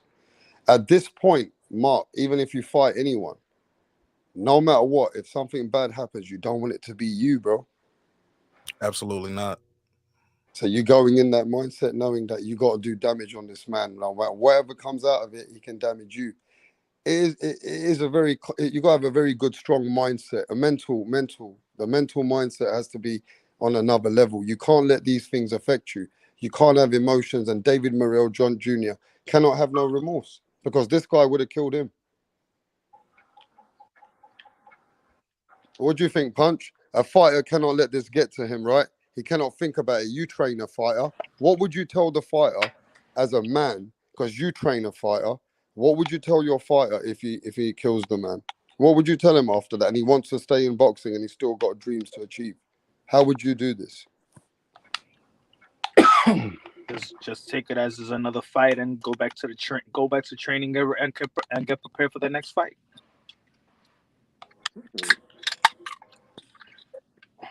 What more can you say? Either we're in or we're out. That's it. We know what we're in. In this game, that is life or death. That's the only way you gotta think. You know what I'm saying? It's the only way. You know, of course, you're gonna feel sorry for the family and stuff like that. And you know, fighters have camaraderie. Even if once you step in the ring with somebody, you always have some type of camaraderie with them. That's what fighters feel. You know, but it is what it is, man. It's either them, it's like either him or me type of stuff, you know. Yeah, but is that something that you know? It comes from the trainer. The trainer has to have the right mindset around his fighter to know that he's got to be basically. You just basically can't have no remorse or emotions. You can't have you can't feel sorry for no one because it'll fuck your brain up. You need to move forward. Go on. I think in boxing there's a lot of recklessness. You know what I'm saying? A lot of recklessness. You know what I'm saying? I don't really think that they care about the fighter's safety at all. You know, there's a lot of things in boxing that goes. It's really crazy, bro. Like you could go. I could get a license in Atlanta to be a trainer in less than a day. Let's say you have a fighter, and in Atlanta, a state like Atlanta, I don't know what other state, I could get a license in less than a day. What, to be a trainer? Probably within minutes. But you're about to go and train this guy. He has a fight. Because remember, every time when you train somebody or a fighter is going to fight in whatever state, he needs to get a license for that particular fight. You apply for the license. That license, there's no physical. Your manager will apply for. There's no mental check. Nope. There's no. You can just apply. You get it you just get it as a license. Yeah. You know, you get recommended by the commission or whatever and stuff like that. Like, it's very, very unprofessional. So let's say me, I got a fighter, right? I got a fighter. I'm going to this particular state. Oh shit, you know what I'm saying? We gotta get a license. I apply for the license, go do that shit online. You apply for the license, you get the license, and then let's say you in a fight, and then your fighter is getting beat up, right? Getting beat up, and you ain't do the right thing in the corner, and something happens to your fighter. You know that trainer wasn't even in position to be in that corner. You shouldn't never been in that corner, but then you're licensed. What I'm saying, in boxing, there's a lot of even trainers that's not even supposed to be in a professional bout. There's a lot of shit in boxing that's just it's overlooked. It's very unprofessional, man. It's not overseen by a lot of stuff, man. It's crazy. That's the way I see it. Hey, listen, this guy makes a good point. Why don't they weigh in the fighters really, really early and let them just carry on refueling themselves afterwards? What do you mean? Like, instead of making them weigh in, just make them weigh in earlier. What do you mean they do it on Fridays if the bout is on Saturday? Yeah. A lot of fighters that pray before they fight are praying for the safety of themselves and their opponents before the fight. That's like Manny Pacquiao. Then they do what they need to get to do. I mean, you got to do what you got to do at the end of the day, bro. I mean, this guy's coming in there to punch your fucking head in. this guy's he could do damage to your brain. Let's not forget, yeah, you take a lot of punches to your head, right? You're never the same anyway. At that point, how much is $10 million Yo, bro, you worth gotta to you? remember Go on. Yo, you gotta remember a lot of this shit is ceremonial. Let's say the weigh-in is ceremonial. So let's say you weigh in. Let's say the weigh-in is at 1 o'clock. You weigh in at 1 o'clock, but then the ceremonial weigh-in takes probably like 15 minutes, especially if it's televised, right? It even takes longer. It could be half an hour, 20, let's say 20 to half an hour. But you already was overweight. Okay, you go to the ceremonial weigh-in, and then they say, okay, it takes you 2 hours to come back to weigh in the same way. Yeah, but they already gave you a good half an hour head start.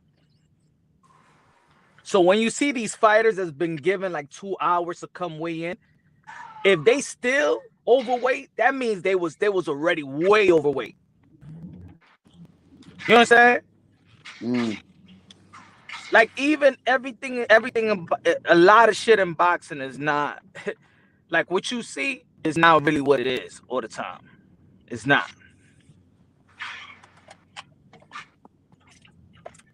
And if people care about the safety, if people care about the safety in boxing, then we wouldn't see these stacked up resumes. You know what I'm saying?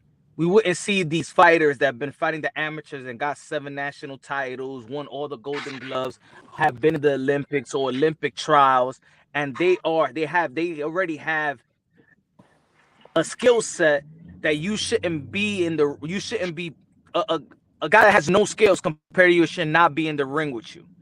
You know what I'm saying? And even the commission overlooks that.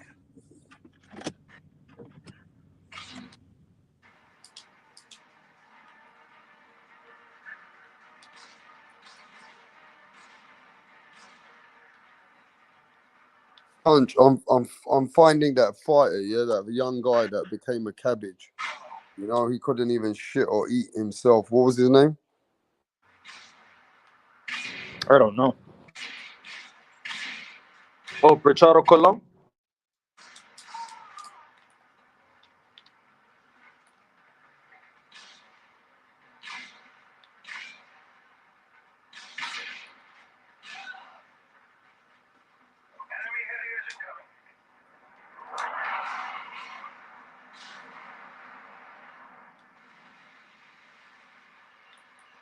Yeah, I found him, bro. That's exactly the guy's name.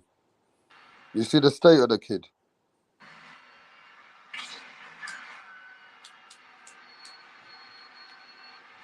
You see this guy punch? He doesn't even know where he is anymore. You know?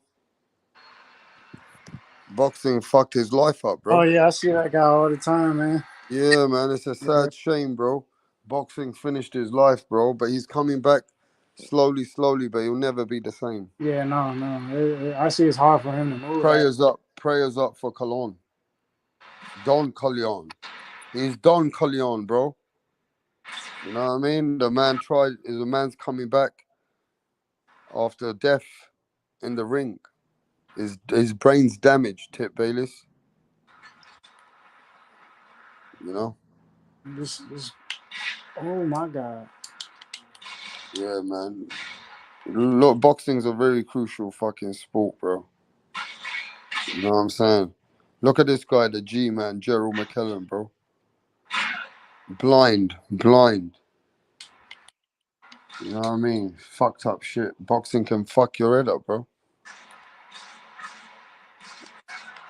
But let me tell you this, man. Prayers up for the fighter who fought Morrell Jr. You know what I mean, Tip Bayless? Yeah. All these fighters, man. Yeah, prayers up for that kid, man, who's in the induced coma right now. Prayers up for Colon. What video game this dude playing? What video game you playing, Tip? Oh, so you can hear that. I'm on Modern Warfare 2, the one for the 360. He playing the Modern Warfare 2, bro. That's back in the day. Yes, man. Yeah, I remember. Let me see what the chat's saying, bro. I'm just chilling right now. I remember when Gerald McKellen beat Julian Jackson. You would never expected him to lose to Ben so badly. It's true. Never expected that, bro. Jackson did most of the damage to McKellen in the first fight. Yeah, it sounded familiar, says Pat Greedy. The game sounds familiar, bro. But yeah, man, respect to this kid, bro. Punch knows this kid. His name was what's his name? Prachado Colon. Yeah, man. Prashanta Cologne, bro. Man, it's a sad story. I saw the pictures, bro. It's such a sad story about this kid as well. Boxing was his life. And one fight just changed his whole entire life. Now, at this point, yeah, oh man, it's tough, innit? Tough, bro. What a fucking man. That's crucial, bro. I don't care how much money can a man make. I don't want to be like this, bro. Fuck that. Not me either, bro. No, that's just fucked up. That's why I think boxing fighters get really angry quick.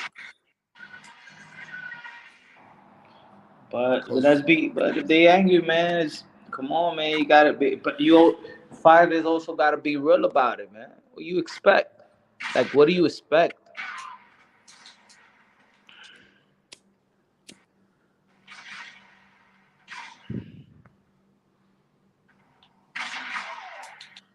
Now, if it's illegal, like when he was getting rabbit punches and stuff like that, if it's illegal, then of course that's the problem.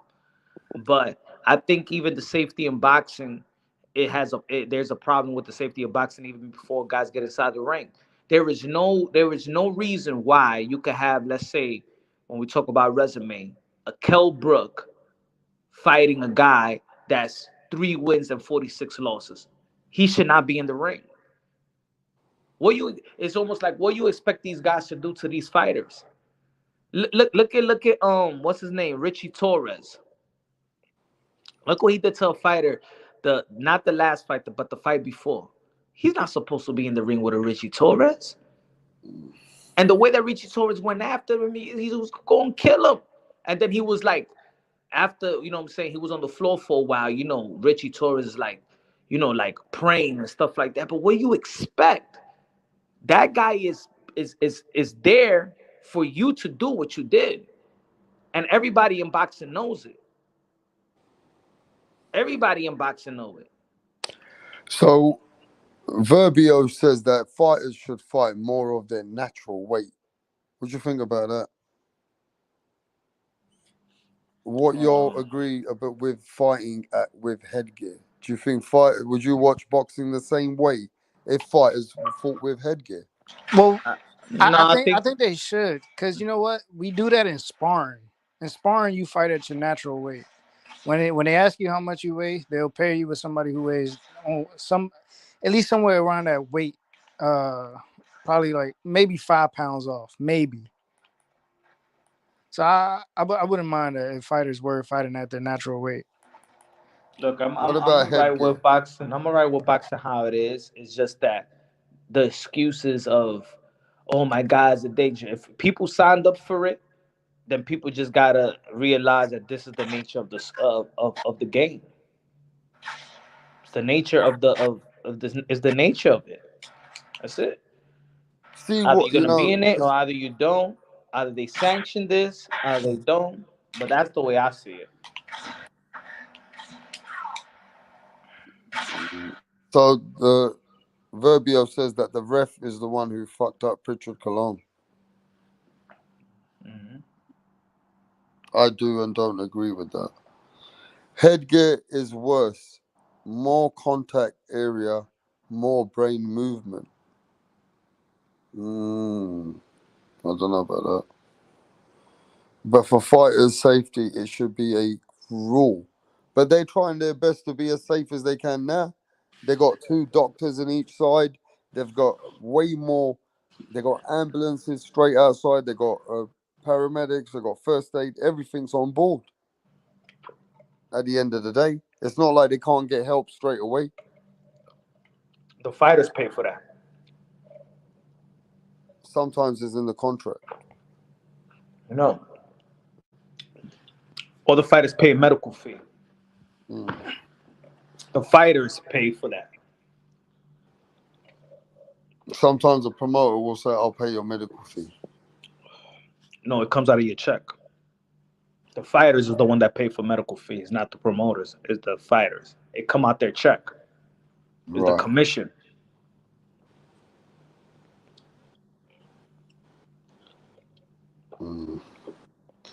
That's actually true. That they only use headgear in sparring so you don't get cut. That's true. But man, bro, I've seen more tougher fights in sparring than in the fight itself. Bro, some people be going too hard in sparring, bro. Like that's why they don't last long. It's like I understand it, but it's like, how can you prepare for a guy to empty up the tank? You got to do it in sparring. Yeah, but it's tough. It's a tough call.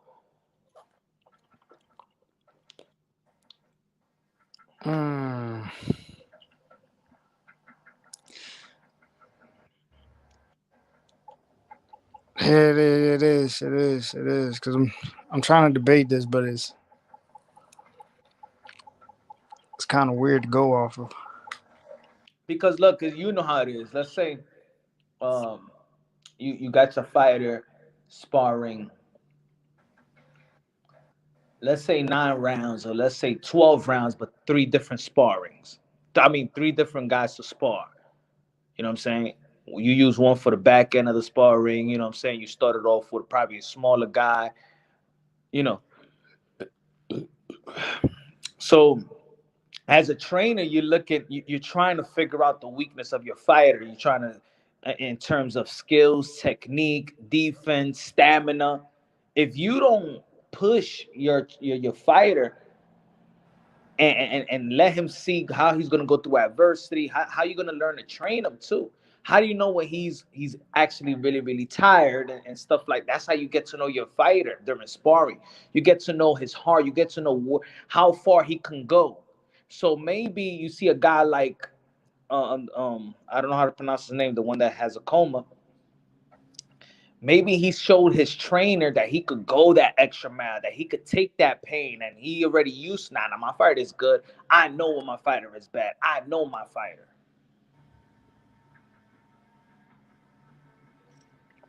But as a guy, yeah, sometimes you got to go in there and you got to tell the other people they can't be taking it heavy in sparring because your fight is just about getting prepared as he's going in. So it all depends who they're sparring, when they're sparring, what weight they're sparring. You know what trainer was tight? Gamboa's trainer versus Pitbull Cruz. Throughout the fight, I'm like, yo, stop the fight. This dude is fucking 38, 39 years old. He's taking enough fucking punches in his whole fucking life. And just stop it, bro. And the guy wouldn't stop the fight. He'll let Gamboa take that beating. And I'm saying in my mind, I said, Gamboa, after that Pitbull fight, he ain't never going to be the same. He never going to be the same. That's a good one. Should fighters use heavier gloves? Oh, man, I don't know. They're already using heavier gloves after 154. I don't know, because is it true? When you have 47, you're using 8 to 10 ounces, right? After 147, yeah, 154 is 10 ounces. Gambo still ain't retired. Is that true?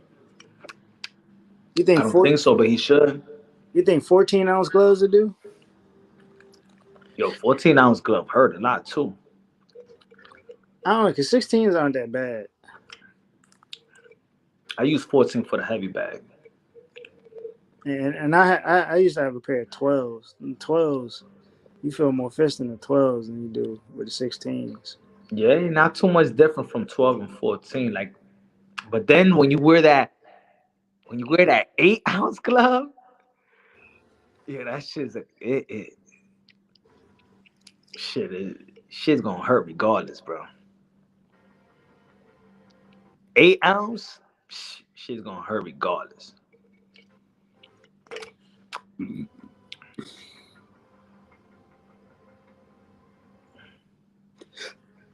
How much do they talk about these things in fighter commissions? Yo, I'm telling you, they talk about it. It's like things are written down. Let's say in the commission, if you ever even read the commission rule, they say that fighters, these fighters got to be on the same level to be sanctioned. They even skip that.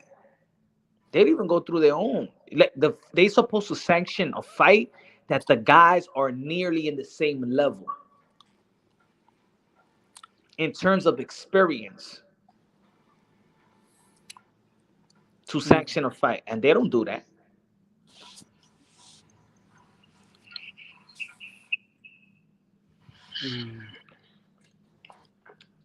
You see Keyshawn Davis, I say a guy like Keyshawn Davis that he been in the world level, silver medalist, Pan American Games, all these tournaments.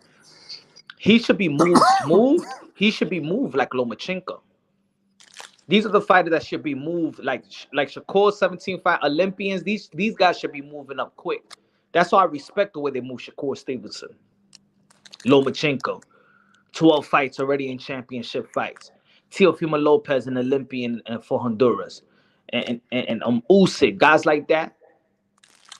They already should be fighting tough fights.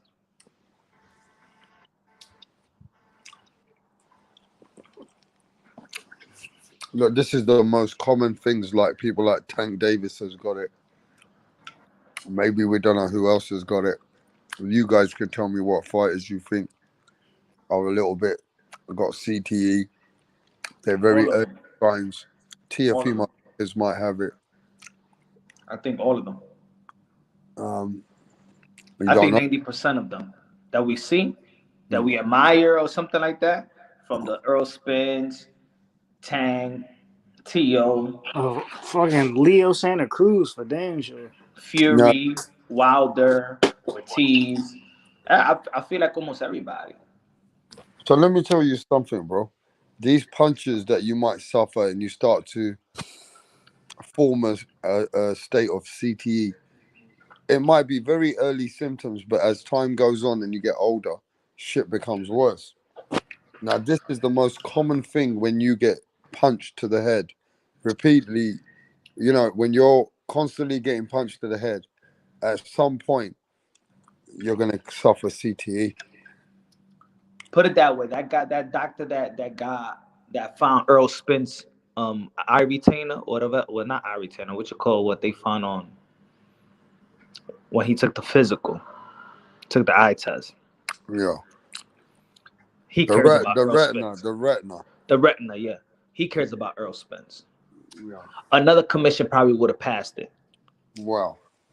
And I know this for sure because I've seen tests. I've seen guys that I know suffer from brain damage pass the test for a fact. Like they did to Muhammad Ali early days when he was brain damaged. They were still letting him fight for money. Of course, bro.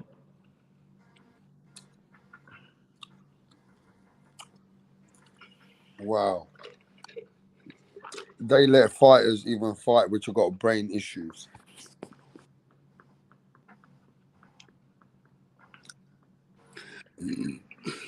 I give you a good exclusive on the inside.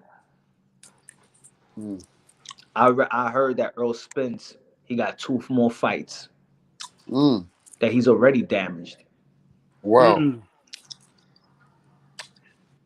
Errol Spence already got some issue.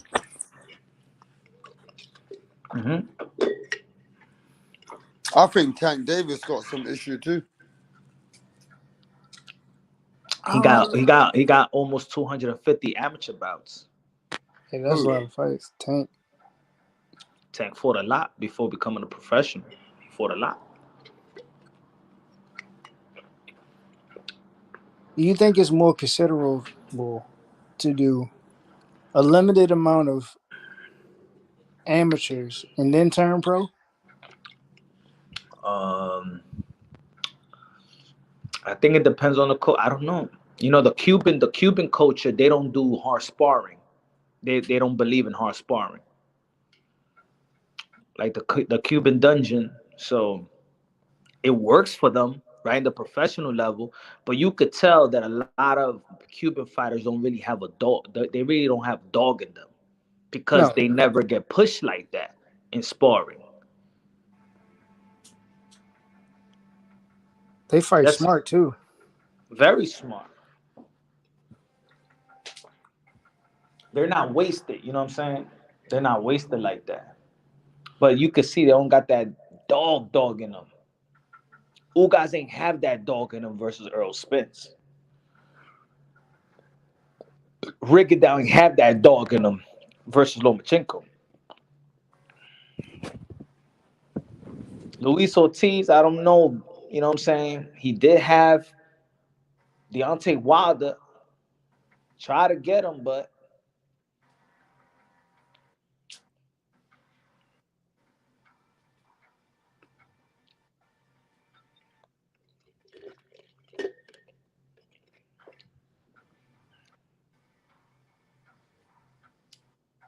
I think over here, I mean, the great fighters spar the greats.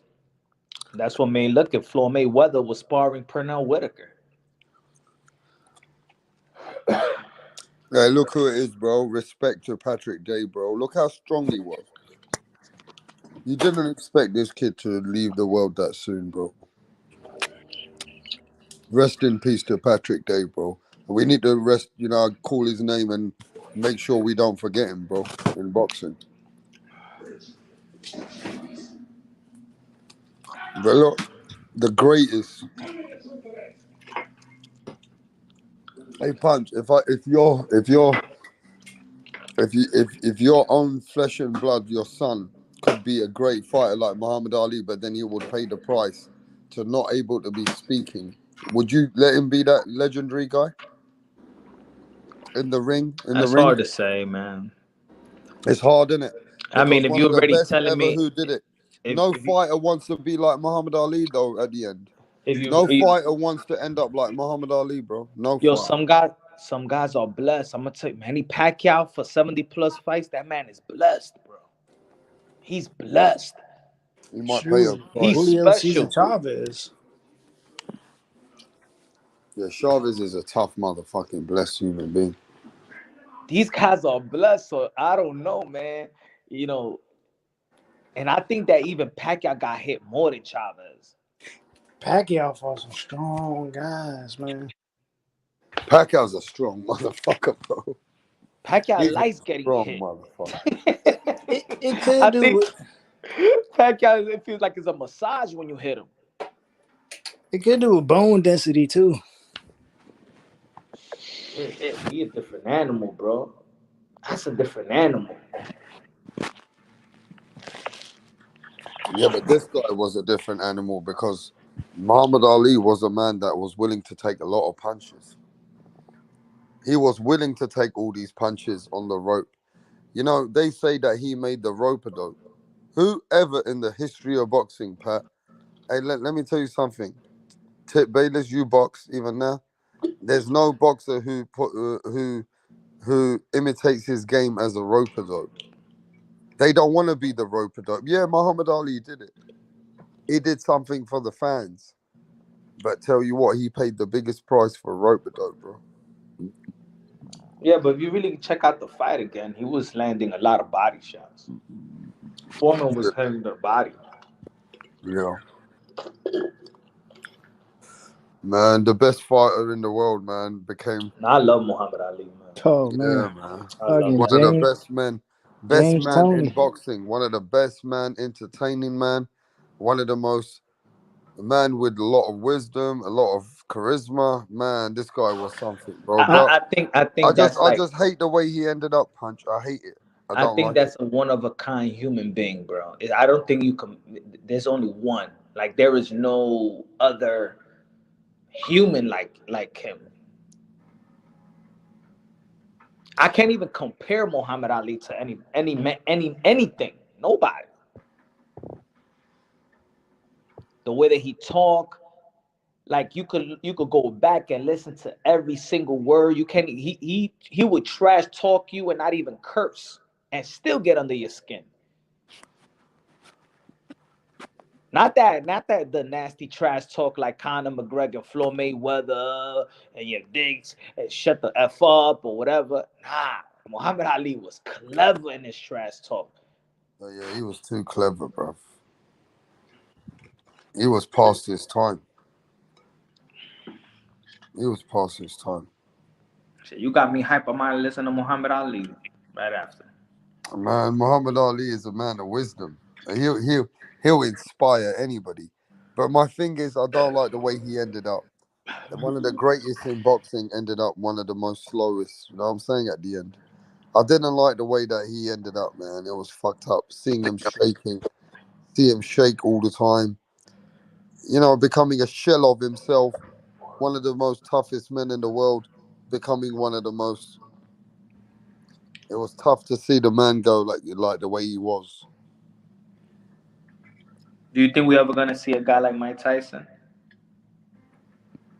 Probably not. At that size, speed, and that athleticism, Mm-hmm. I don't know. It used to be this one guy who was big on social media. I think you seen him before. He was like a Hawaiian guy. He had a son. Oh nah, yeah, I got that. He used to imitate Tyson, and Yeah, he got yeah, all his yeah. kids working out. I thought that guy would probably be the next Tyson, but he fooled me. Nah, you know the difference between Tyson also is that he got schooled well. He got schooled. With Tyson, he was a fucking gym rat. He had him like a machine. Custom Model had him like a machine. I don't think there's a lot of teachers like that in boxing. Punch this Tyson. It was all about this geezer here. No, that Mike Tyson already was. That Tyson right there was not nurtured. This Tyson was lethal. Nah, that's when he fucking bit Holyfield's ear. Nah, he didn't have no tattoos, nothing then in his face. No, he ain't had no tattoo on his face when he bit the ear. That picture right there is when he bit the ear. But he still looks mean as fuck. That's Like, let dangerous, me tell you man. something. Let me tell you, see this one day some guy said to me, I think it was D Calico, right? He said to me, yo, Rapstar, there's one man that Tyson wouldn't be fighting on the street. His name is Kimbo Slice, right? And then I showed him this Tyson. He said, nah, man, I'll take that shit back. He goes, this Tyson would have killed Kimbo Slice on the street. This Tyson, bruv, if he ever catch you in the dark alley, bruv, he gonna fuck you up. I think a nurture Mike Tyson. I don't think nobody in the world beats Mike Tyson. This Tyson was mad, bro. Not Mike, not Ali, not nobody. Mm. I believe there's evolutions in certain in boxing, and I do think it plateaued. But when it came to that Mike Tyson, even Muhammad Ali, and they knew it. Just the way that they spoke of Mike Tyson. Look at the way that Mike Tyson and George Foreman spoke of Mike Tyson. They was humbled by seeing this young guy.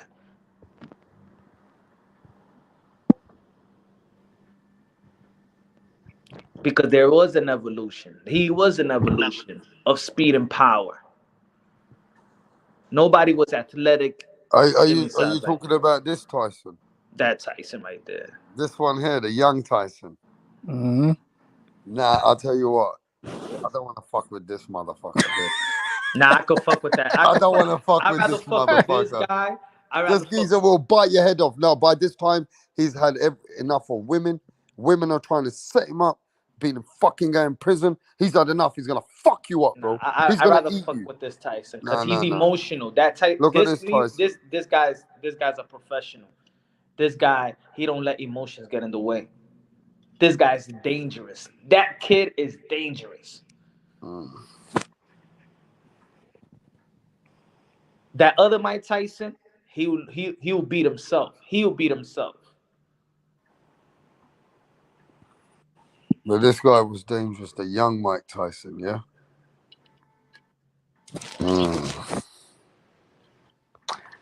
That's crazy. Yeah, I can't believe a small guy like that dominated the sport at one point. It's mad to know that Mike Tyson was dominating the world boxing. There may be another Tyson out there, but he's just in the wrong place at the wrong time. Shit, I don't know. That's the beauty. That's the beauty in boxing. That in the history of boxing, there's never a double. It's either there's one Mike Tyson, either there's one Muhammad Ali, Floyd Mayweather, Oscar De La Hoya. There's no duplicates. Look at all the greats. Like mention all the greats. There's no duplicates.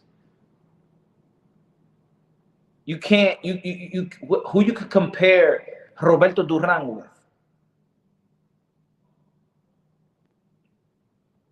Who you could compare Manny Pacquiao with? Who can you compare Muhammad Ali? Who you could compare Joe Louis or Sugar Ray Robinson? Who could duplicate these guys? What about this Mike Tyson punch when he was young? Look at him. The younger, the better. Look at this Mike Tyson, bro. How old was he when he was beating the fuck out of men? How old was this Mike? Look at his fucking neck, bro. Yeah, this Mike Tyson, yeah? He was about 18, 19 years old, beating the fuck out of grown men. Beating the fuck out of them. Can you imagine, how old was he when he was an undisputed champion? Yo, look at his neck, yo. It's crazy. He's a young boy. Just a young kid. And they talk about these fighters being young. Look at this geezer. Yeah, he was a fucking madman, bro. Yeah, somebody says a lot of pro wrestlers, they get a brain injury too. That's because they're always hitting the mat. The way they hit the mat, the chair shots. Wrestlers take a lot of bumps, man. And you got to be very... And the thing about wrestling too, even in pro wrestling, a lot of these guys don't even take care of each other. They're reckless. And I can only imagine, like, in the 60s, 70s, 80s, the 90s era, what these guys were doing. A lot of these guys were drug addicts too.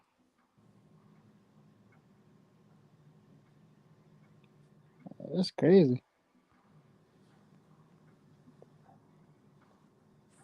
But the professional wrestling isn't too far off from boxing. It's almost as if it's the same. The business, the bumps in the sports, all of that shit.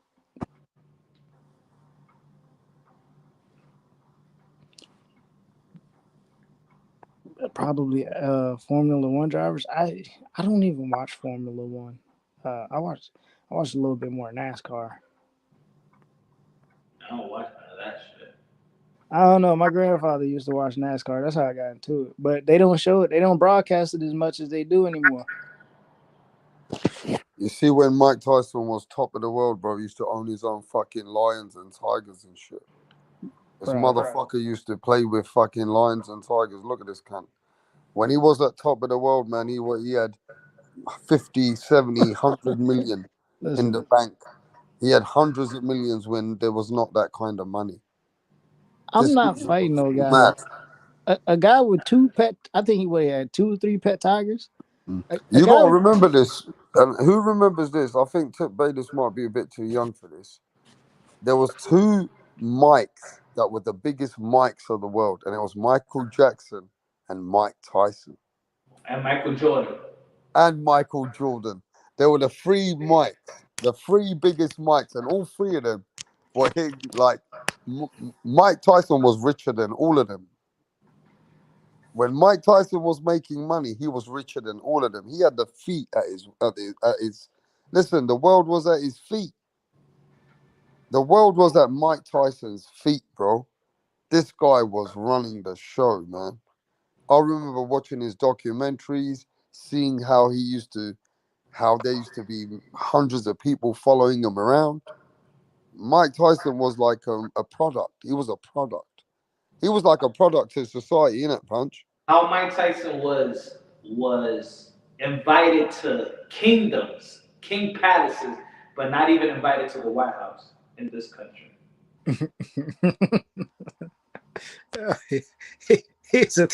he's a domestic threat. And you know something, Tip Bayless? Every rapper, even till today, has Mike Tyson on in their videos or songs. Sorry, they'll talk about Mike quickly, but Mike was a man that every rapper wanted to be around. Tupac, rest in peace to Tupac. Tupac used to idolize Mike Tyson, bro. Tupac, you know Suge Knight, and all these fucking gangsters. He said Sugar Knight. What's his name? Suge Knight. Suge. Man, I call him Sugar Knight because he used to act like a sugar man. The Sugar Man. I used to call him the Sugar Man. I was trying to figure out who you're talking about. You see that guy Suge? That Suge fucking, I used to call him the Sugar Man. He said Man, Sugar listen, Knight. I used to see this geezer, yeah? The whole rap scene was scared of fucking, I call him Sugar Knight. I used to see all these people scared of Suge. But Suge used to be there fucking trying to get fucking attention from Mike Tyson. Mike Tyson used to just flink at Suge, and Suge went, yeah.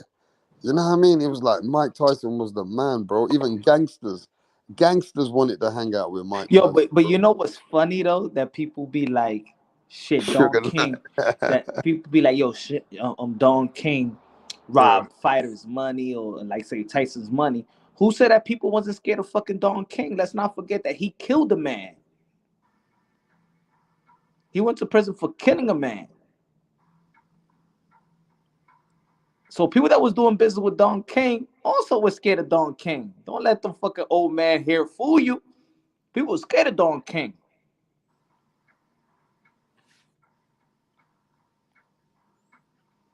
Don King will pull the trigger.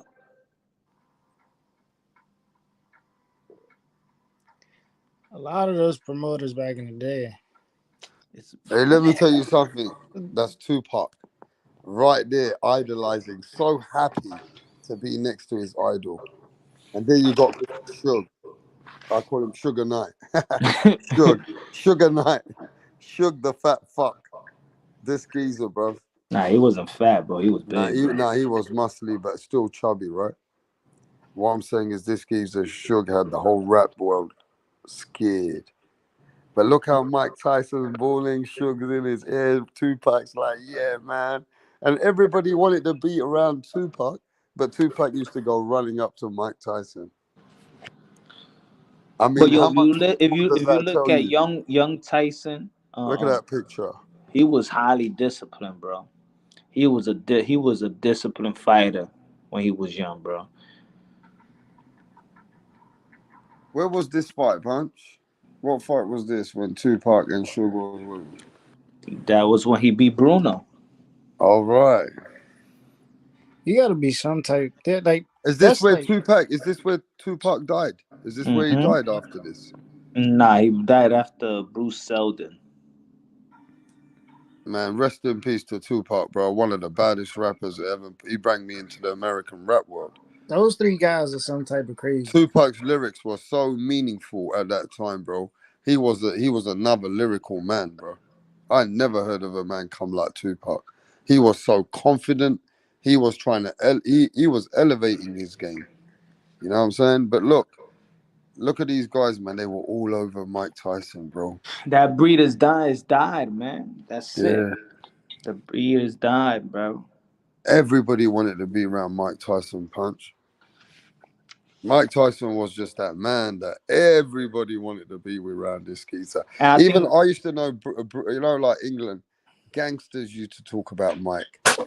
Gangsters used to say, bro, Mike Tyson is a fucking sick guy. Like, I think that's why people is not gravitated to boxing right now. Because before, the champion, the heavyweight champion, was the champion of the world. Like he was the guy that could beat up any man in the world. That was the image. Yeah, he was a true. After that era, he really came as the baddest man in the planet, innit? That's why, to be honest, we used to talk about this. That's why I was never convinced by Tyson Fury. I think that Tyson Fury was a bad representative of a heavyweight champion. The way that he looked, sloppy, big, fat. You know what I'm saying? Like, this is the heavyweight champion of the world. We went from this to this. It's just the how it looks. That's why I think people gravitated so much to Anthony Joshua in the beginning, because he looked like a superhero. He looked like he could fuck you up. He looked like a heavyweight champion of the world. Shoot, it's like I said, wrestlers back in. You remember everybody was taking steroids, all fucking ripped and buff. But Mike had a lot of love for his little brother Tupac, innit? Mike always had a lot of love for Tupac. You know what I'm saying? Like, look at Tyson. Put the picture of heavyweight champion. Then look at fucking sloppy ass Tyson Fury. Yeah, we already know that. Well, that's why maybe boxing's that way. He's not convincing. For the world, maybe for England. It is what it is. Today, maybe we got a different era. We got fighters that it just don't look the part, but are the part. You know? But like I said, you're never going to get another Mike Tyson. There's never going to be another man coming out like Mike Tyson, bro. He was one of a kind. And I think boxing, it's very hard for us to replace that. It's tough for us to compare with fighters to give us that kind of a, you know what I mean, kind of a feel. But only Canelo, then that's it. So after Canelo Alvarez, even you're going to get less legacy fighters, Punch. That's it. There's going to be less legacy fighters. Canelo Alvarez is probably the last of the guys who's really gone out there and done extra shit. I don't think there's a fighter right now that could capitalize the imagination at this moment. I don't know a fighter, and of course, even we can't even mention the. Come on, like, yeah, Inaoue is the monster, but he's a fucking midget, bro. It's not like he's not gonna capitalize the world. Who there is, I just don't see nobody right now. And he hasn't even got a charisma where the people can relate with him like that. Yeah, but he's a midget. Yeah, but there was midgets who nearly did capture the world before. I think capture the excitement, entertaining, yeah. But the heavyweight division is the guy that you be like, yo, he could fuck up anybody. Or at least the middleweight division, you know what I'm saying? Hagler was a tough motherfucker. Hagler, you know? Thomas Hitman Hearns, even 154, middleweights, but below, especially below welterweight, because welterweight is like, that's your regular guy. Welterweights, because they rehydrate in 160. So welterweight, that is 147, but they're really 160. But that's it. Below that, it's just a bunch of midgets. Yeah, man. Little men. But look, I think at the end of the day, we got to recognize something, man. There's always going to be some kind of elevation every 10 years. Every 10 years, somebody comes and shakes up the game. Now, there has been people that have shook up the game. Now, they haven't been after Floyd Mayweather, the Manny Pacquiao. We haven't had people which have really captured the imagination of the world like that. It won't be an American, I'll tell you that. I don't know who it will be, but there will be some guys coming up soon. I guarantee you somebody's going to come and shake up the game for a little bit. But it's going to take some time, and some people are just going to be captured to it. But they're going to have talent, and they're going to have a mouth, and they're going to have a showpiece. They're going to come with the showboat, the Prince Nassim Hamed, the Muhammad Ali, the Sugar Ray Leonard, all that kind of look. The man who's going to give it. These are the people which are going to elevate the game because it's going to sell a story. You're so what does boxing need? A Mike Tyson or Muhammad Ali? You need a bit of both. You need a bit of both. Muhammad Ali brought a lot to the table. Mike Tyson brought another aura to the table. So you need both, bro. Hearns was taller than Ali. Yeah, man. That's why. Hearns That's is why boxing. To be honest, we need Deontay Wilder. We need Deontay Wilder. Pat Greedy says he's already here. Rolly Romero. Nah. You're funny, Pat. That's funny, man. Now, someone's gonna elevate the game. It's gonna be a new generation. Like we never expected Prince Nassim Hamed to come and do something for the featherweights that's never been done before. We never expected certain things to happen. So there's always going to be somebody who does something and capture the imagination. Today I you got think Jake Paul. I think people just make money differently now. Like you can make money on fucking reels. Like you don't even gotta. Yo, I know trainers that do boxing that gets more money than fucking boxers. Like I think the struggle is just different. Mm. Remember, boxing was a poor man's sport. Now boxing is like a choice. And boxers They're have not become producing no fussy. heavyweights out here. Like they only got Jerry Anderson. Who's the next one up? They don't produce fighters like that, Look, like it used to. I agree with you 100% that boxers 30 years later have come with a different breed. They're different kind of hunger. Social media life, everything changes you. Too many people in people's ears. Even the fighters you bring from other countries, when they come to America and England, they change their attitudes when they see the lifestyle. They don't want to listen like they used to listen. They don't have the hunger like they wanted. They want quick money. Yeah, it's Things like have look at all the changed. sports. I wonder what they're going to do now. Now that they're taking the Olympics, boxing out of the Olympics. I think it's a waste. I think it's bad, but just think about look what boxing is. I mean, I don't know. I think it's bad. I don't know, to be honest. I just think that fighters ain't even pumping their own sport, man. I think they're doing bad selling the sport. I think they do a bad job selling the sport. I think the promoters are doing a bad job, and I think the fighters are doing a bad job. And let me tell everybody this, right? Before I leave in a sec. Years ago, right, when I watch all these documentaries, I see all these fighters standing in front of the crowd, and the crowd is parading them, right? Even down to the Floyd Mayweather era, he came to England and came and saw us, came and shook our hands. Do you remember Punch? Stood there in front of thousands and thousands of people in our country.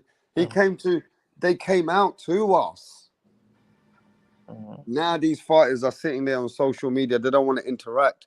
They don't want to stand there. They don't want to come out there and embrace the fans either. You don't see fighters with thousands of fans anymore standing next to them while they're out there and doing a parade. You don't see fighters celebrating their cities or their hometown in front of all their fans unless you're fighters in England. Yo, bro, They do look. that. They do that for fighters in my country. They don't do that around your country as much. Yo, Triple G could walk from Madison Square Garden to the hotel, across the street of the hotel. Ain't nobody stopping him. When Anthony Joshua and Andy Ruiz did their presser in Bowery Street over here, when Anthony Joshua came out, it was like a regular guy that came out the Bowery place. Ain't nobody surrounded him. Ain't nobody asked for autographs. It's like these fighters are just not like They're not advertised enough. they're not advertised, and I don't think that people see them as anything, to be honest, anything special. Or probably they Yeah. just don't know them. What's special today, Punch? What fighters have got attributes and qualities to capture the imagination to be that special? What fighters I can think the capture the world? quality is there. Look, I think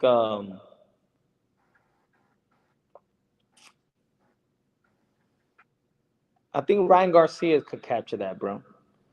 To be honest, yeah, I think it's a guy like Ryan Garcia and Gervonta Tank Davis. I don't give a fuck how many people hate him. We need that fight because I think that they are doing, especially Ryan. Ryan is doing things good in boxing. He's having spectacular wins. and he's being out there in social media, and he's transparent. He's just a transparent boxer. He keeps us updated. He'll say something on social media. He'll do interviews here and there. He keeps himself relevant enough. You know what I'm saying? I think Ryan Garcia. Matter of fact, I'm gonna say it right now. I think Ryan Garcia should be the face of boxing because I think he wants to be. He's going out there trying to be the face of boxing. Aside from Jake Paul, ain't nobody pushing boxing like them. As active fighters in America, ain't nobody pushing boxing like Jake Paul and Ryan Garcia. Name me somebody else if y'all could help me out.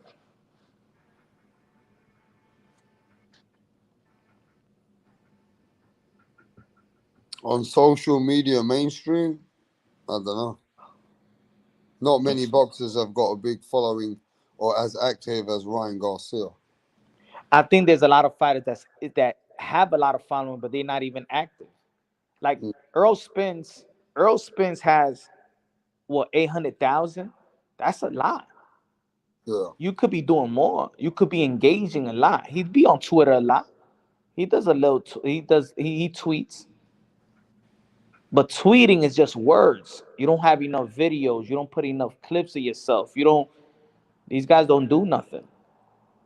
Right. Yeah, maybe you're right. Maybe nowadays the fighters are different, bro.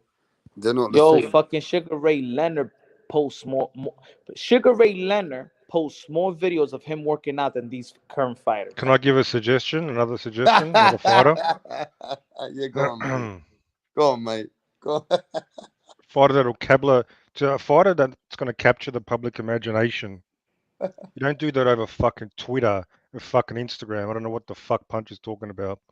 You need to be an exciting fighter. Tyson captured the public's interest because he was a monster. So what you need today, you need a monster to capture the imagination. Especially, say, a Mexican monster. That combination, that will capture the public imagination. Somebody exciting, not some fucking pretty boy on Instagram. Maybe he's your type, Punch. Maybe you swing that way, from what I've heard. Yeah, man, I'm shutting the channel. But people want real fighters. Live down. Where did he come from? People want vicious fighters. He's funny, isn't he? He loves Punch. This guy, I'll tell you. Benavidez is a type of fighter. Well spoken, young dude, nice guy, but in the ring he's vicious. That's the type of guy that can capture it. But he needs to get built up. That's why he needs to take out the current cash cow, the fraud Canelo. Once he takes him out, that'll boost him. Punch just left. He said, "I'm done with this, man. I can't handle this one now. I'm done with this mirage." That's the real shit. But okay, let's be real. You need to be an exciting fighter in the ring. You obviously agree with that, Punch? Yeah, but that's not David Benavidez. That's not the guy who's going to capture the public. Why? That's not the guy. Because he doesn't have the demeanor or attitude of a Mike Tyson. Yeah, but nobody does. No, nobody does. He's funny, bro. Yeah, but I'm saying obviously there's not going to be. Well, a fighter did capture the imagination already, but not in boxing. Fucking Conor McGregor. He was, to me, the modern day phenomena of like closest to Mike Tyson, like 3-4 years ago. Well, in the UFC. But he was. Yeah, but I understand. He was global. He was big. He was big. That was a crossover. Huge crossover. Yeah. And his pay-per-views, literally comparable to Mike Tyson prime pay-per-views. Every single fight, even against guys who never drew 1.5 million, 2 million pay-per-view, on social media, talk shows. He was literally like the modern day Mike Tyson, the best we can get. But I don't think it's because he had a personality like the charisma. He wasn't like a he was charismatic and different personality to Tyson, but yeah, he had his own. You need personality. He was some type. He was good enough to back his shit talk up. Yeah. You got to back it up as well. Not only that, he played that heel part so well to where people hated to like him. like You saw his press conferences, right? Like when in his prime, like against Eddie Alvarez and Dos Santos. Have you seen them? no, I don't really pay attention much to the UFC, but Okay, I'm saying forget about just watch them for entertainment. Literally, like people appreciated Muhammad Ali's smack talk. yeah, that's what I say. Like a lot of these Yeah, guys in boxing, they don't market themselves right. Come press watch conference. McGregor in his prime destroying these guys. It's like it's the best. You'll laugh so much. This is what captures your imagination, and there's nobody like in boxing on that level for sure. But what Mirage forgot is not what Conor McGregor was doing it. At that time, everything he was saying, he was backing it up. Mm-hmm. Yeah, See, what it was with Conor McGregor, he backed it up for about yeah, 5 fights. And he yeah. backed it up one after another. Then he captured the whole world's imagination. The wrestler, remember Keith Thurman? You better not duck me, son. So Paulie, he's like, you better But you That's need funny. you need you need the combination. You can back it up in the ring, but if you're boring out of the ring like Bivol, whatever he does, he's not going to capture the imagination. People just No. no. he's not going to draw. I don't give a fuck if he's the greatest of all time. That's just the way it is. That's human psychology. Yeah, you got to have So, charisma and personality. so what would you say makes Canelo a draw? I seriously reckon a lot of it is what gave him the platform is his looks, what he looks like. He doesn't look like a typical Mexican, right? Imagine he looked like a typical Mexican. He just like any ordinary. To me, he um, he just wouldn't have had the impact. Marketing. The fucking ginger Mexican looks Irish, that type of thing. That's been a factor in my opinion. Because he doesn't talk as much. No, he's got a good image. Just I think visually, just like I think that was an important factor. Trying to figure out like who else can talk shit in boxing today. I like Blair Cobbs, but Blair Cobbs, he I don't know, man. I feel like he could be bigger in the sport, though. I feel like Blair Cobbs could be bigger. Don't know who that is, bro. You know who Blair Cobbs is? He's over at No. is it Golden Boy or Matchroom? It's Golden Boy, right? No, I don't know. I think Blair Cobbs is with Golden Boy. He should be a guy that should be fighting. What's the dude's name? Or Ortiz? yeah, he should be fighting him. Yeah. I mean, even Mayweather, like, he got big, but a lot of it was to do with the guys he fought. He wasn't a big draw until he fought Oscar De La Hoya. No, what it He was? needed dance partners. Yeah. His last fight, proper fight versus was it Berto? Like drew fuck all. But you know what? He performed in the ring, Yeah. and it was after. It was everything that happened after, like the interviews on ESPN. Yeah. It helped. Him talking to Larry Merchant. You know what I'm saying? Like if I was 50 years younger, I'd fuck you up. All And that Brian shit. Kenny, his interview with Brian Kenny. Yeah. The Brian Kenny interviews are the best. Yep. You know what, Brian? You don't know shit about boxing. Yeah, that's a classic. We don't have that. We don't have that anymore in today's. But a lot of sports aren't marketable today. They really aren't. What do you mean? And I've said this before. Like you got ESPN, right? ESPN is a huge. It's the most popular sports network. But all we see on ESPN every day is either the NFL, the NBA, or just the NFL and NBA. I mean, and then the MLB, Major League Baseball, when the season comes up, or the NHL. But like other than that, we don't. Basketball is probably the most advertised thing nowadays. You don't see boxing, like NASCAR or PGA, all these other sports anymore. They there's no money in them, I guess, being marketed towards the big networks. Definitely not boxing. Yeah, it's not on free to air enough. All the top fighters are hidden behind paywall. All right, guys. I'm gonna catch you guys later. Yeah, I'm gonna shut this one down. All right, bro. All right, been fun, bro. All right, See you man. I'll guys catch next you time. guys soon. All right, peace. Later.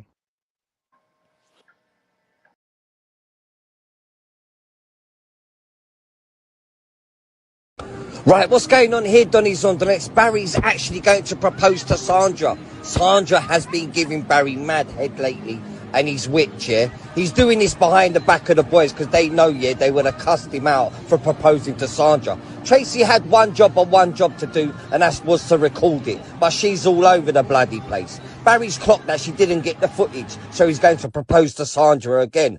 Oh, for fuck's sake, Tracy! What's going on?